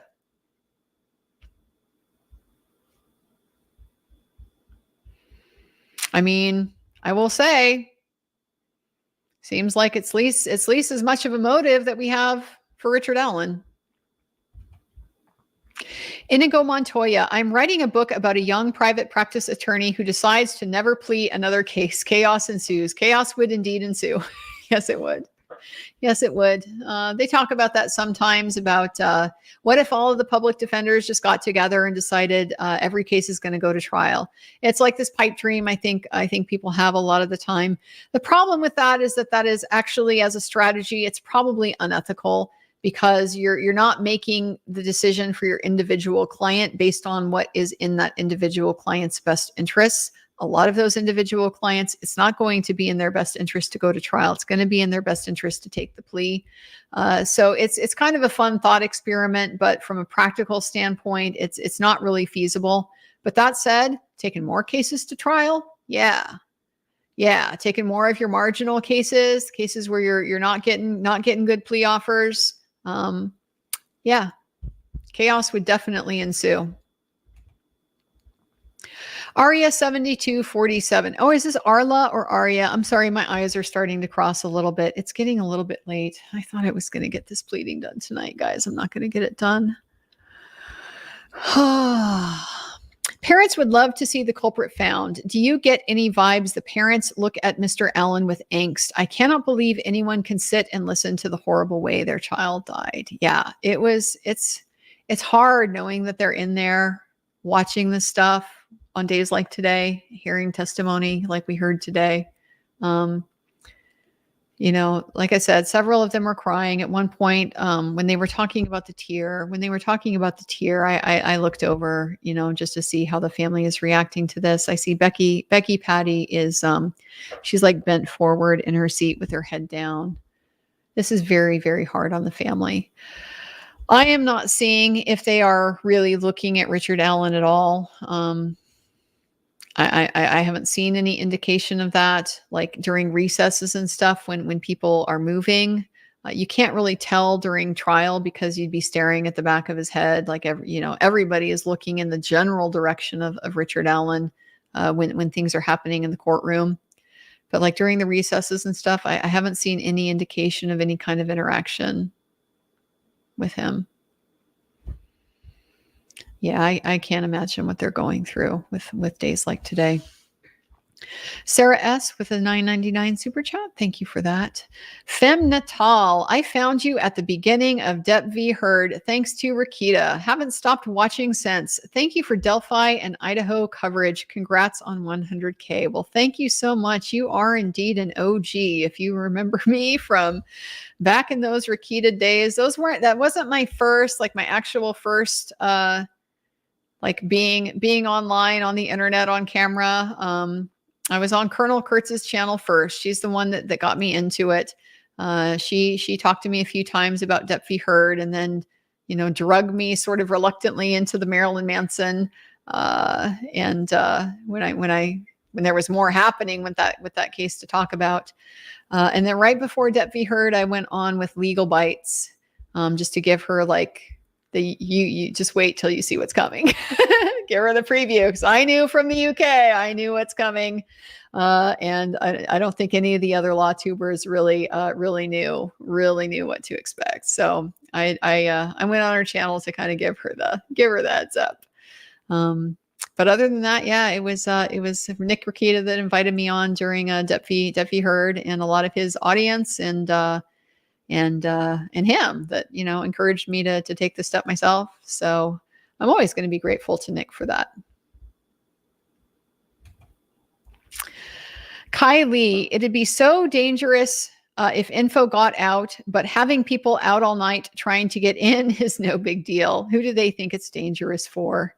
Yeah, that's the question. Who is it dangerous for if the information gets out? That's exactly the question. Great insight there. 7 days at sea. You saw photos. Is Libby's sweatshirt big enough on Abby to use as a restraint, or arms in sleeves or undershirt? Sorry, I'm so confused on the scene. So Abby is positioned. The sweatshirt is definitely large. It looks like her hands are inside the sleeves when she is found. Her arms are in a posture that's roughly like this. Her elbows are maybe out a little bit. She's basically like this. So the sleeves of the sweatshirt come down pretty well past the ends of her fingertips. Could that have been used to restrain her? Maybe. Maybe. It's just that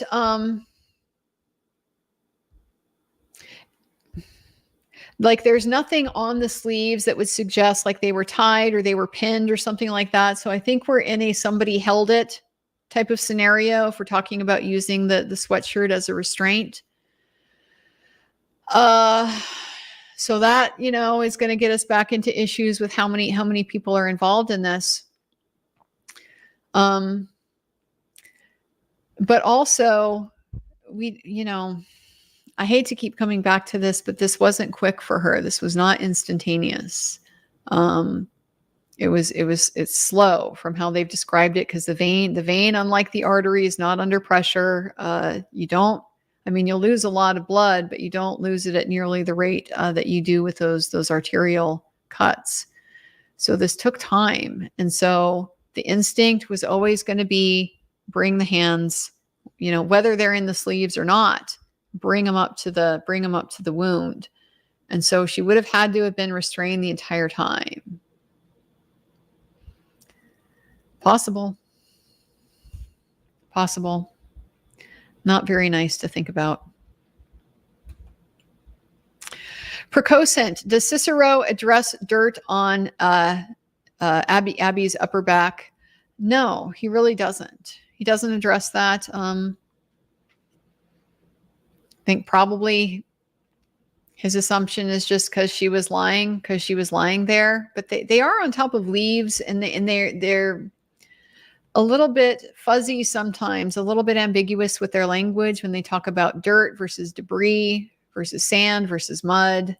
Sometimes it seems like they're being specific, and sometimes it doesn't. So, dirt is usually what's under the leaves. It's the stuff that is left when the leaves have decomposed. They've composted. There's material down there mixed with mineral matter. He didn't address that. Truth Seeker, we got a plan now and got permission to be in touch. Awesome. Deborah Van Skyrock is now a YouTube member. Welcome, Deborah. Ms. Torian, still enough doubt not to convict. Yeah, not for me. I'm not voting to convict on what I've seen so far. Oh, Susanna, could Abby's wounds been inflicted while being held upside down? I've thought about this for both of the girls, and I've wondered it. I have wondered it.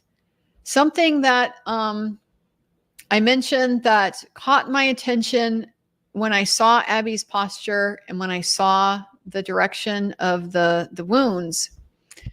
Abby's hands where they are and having one leg crossed under the other leg. This is very reminiscent to me of the Hanged Man. This is from a tarot deck.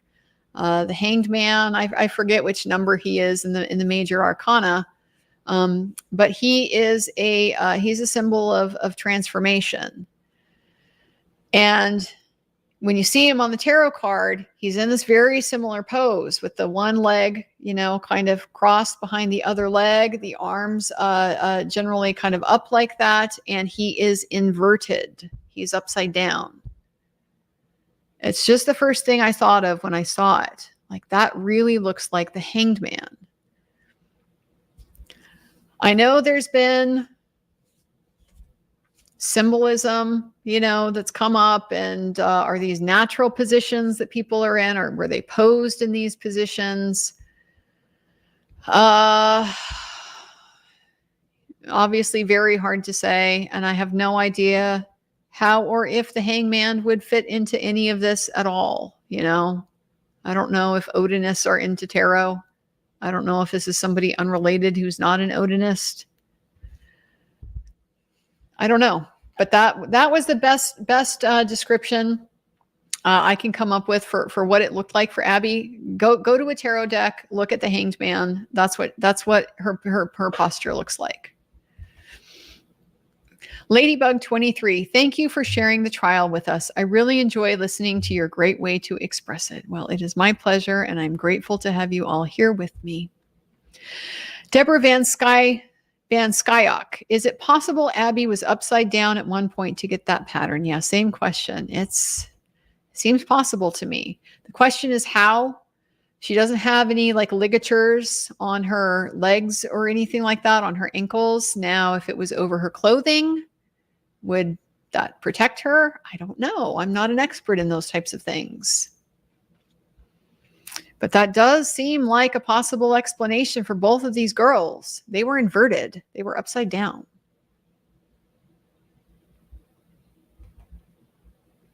Kim Young, but if someone found her sitting up and then moved her to a lying position before law enforcement got there, okay, I am done. Lol, thank you again. Yeah, I mean, there's a lot of possibilities here, and not a lot of certainty. Not a lot of things that we can rule out. That's the problem. If everything is possible, then then nothing is real. We don't know. We don't know which one of the options it is. Get it, Cam. As a lifelong resident here, it is absolutely sickening that a case like this is what it has taken for the level of incompetence, ego-driven ignorance, and corruption by law enforcement and courts to finally be seen. It is really sad that it has taken a case like this. And all I can assure you is that it is shining through brightly. It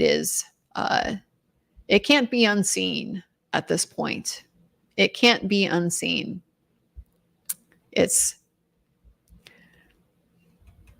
I'm not worked up like I was Saturday, but it's just inexcusable. It really is. And you have my sympathies here for having to live under a system that behaves like this. Michigan farm boy, no plea chaos would involve lots of clients sitting in jail waiting for trial. Absolutely it would. The whole idea of it is that you'd have speedy trial limits that the state wouldn't be able to meet. And so eventually they'd have to cut your clients loose. This works well in places that have short speedy trial limits. So in Washington, if you're in custody, your speedy trial limit, 60 days. And it's a strict rule. They have, reasons why they can continue it, but we have good case law that says court congestion is not one of those reasons. It's got to be something like witnesses unavailable. There's a unavoidable scheduling conflict. The prosecutor is going to be involved in another trial. So there are things like that can push the speedy trial deadline out. But ultimately, that's the game with this kind of strategy. Keep up the good fight for the public and the truth. Also sub to you from the old Rakita laid back law appearances. Well, then you've been around a while. So thank you so much for sticking with me. It has been a road. It's been a journey. No question about that. Anna P, these girls deserve justice, and that's what upsets me most. I'm not sure if RA is the actual suspect, and it's unnerving to think the people responsible could actually get away with this. Yeah, and what I don't like thinking about it is that if he's not the right guy is out there and he's watching this and he is gleeful.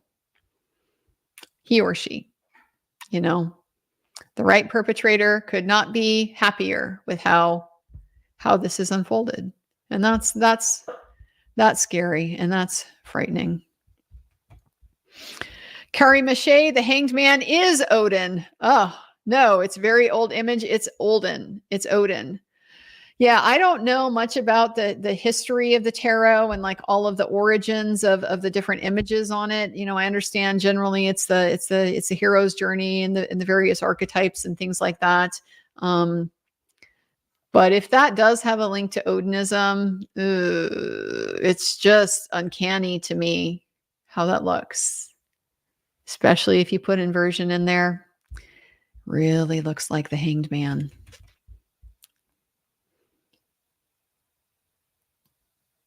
Hard to imagine that, what the symbolism would be for something like that. And why, I keep coming back to why were these girls treated so differently? You don't treat the girls so differently like this if it's just a crime of opportunity. You would just discard them. That doesn't seem to be what happened here. It's very strange. Very, very strange. Mary P, how is RA reacting to the photos and emotional exhibits? Congratulations on 100K. I haven't been able to see Richard Allen very well from the position I've been in the courtroom today. I did get to see him a little bit on Saturday before we had our recess and like during the recess. And at the recess, it was one of the first times I've seen him relaxed, smiling, talking to people. He knew it was going well for him on Saturday. Like that was crystal clear. Nobody in the courtroom was missing that. Today, I couldn't really get a good look at him. When I do see him, he seems to kind of deviate between seeming very nervous, very anxious. His eyes get very wide and alert. He touches his throat a lot. He's like this. This seems to be his kind of self-comforting gesture. I see him doing that a lot. So I think he's got a lot of anxiety about it. And that's just kind of mixed in with periods where he is able to relax and, maybe just have the impression that maybe things are going to be okay and maybe they'll go his way. Some guy with cancer, Odin hanged himself in Norse mythology. See, I didn't know this. I don't know Norse mythology at all. I know that there's Odin and there's Thor and there's like a hammer and I think there's a wolf and some Valkyries. Norse mythology is not something I'm familiar with. So if that is the link, oh boy. Oh boy.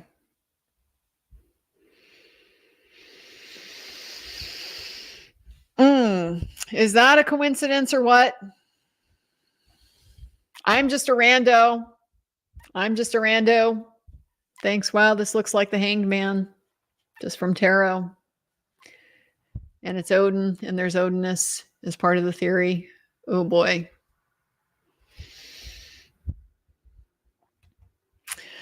All right, guys, this has been a great night. I've really enjoyed the stream. It has gone a little bit long. I am going to need to go to bed. I'm not going to finish my motion tonight. One of these days, I'm going to figure out how to make these shorter so that I can have the time to get it done. I really, really do want to get it done this week.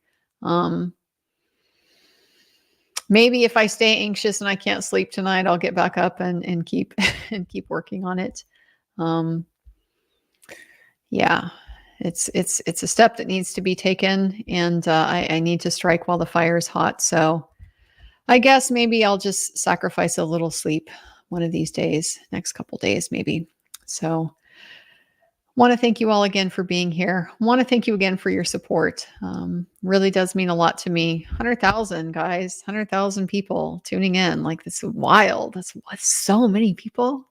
That's so many people. Like, that is one big ass stage, guys.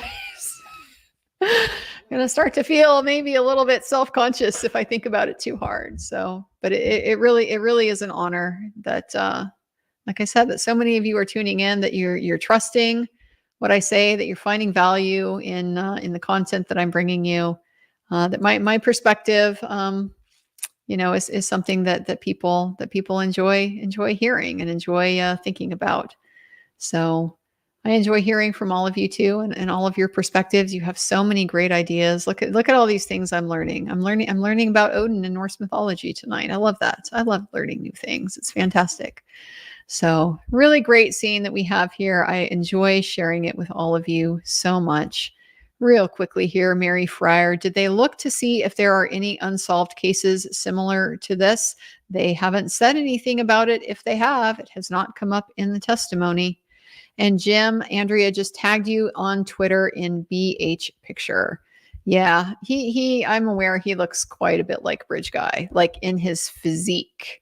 He has a very similar physique. Now, that said, is it that unusual a physique? Not really. It's that beer-bellied, large-chested, kind of short-legged physique. But it's similar for sure.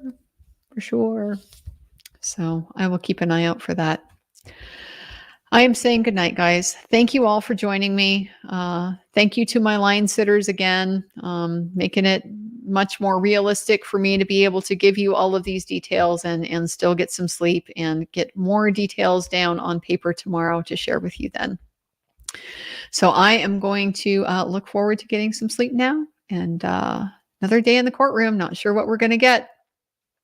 Should be winding down the state's case pretty quickly. So I will let you know on the flip side, and I'll look forward to seeing you then.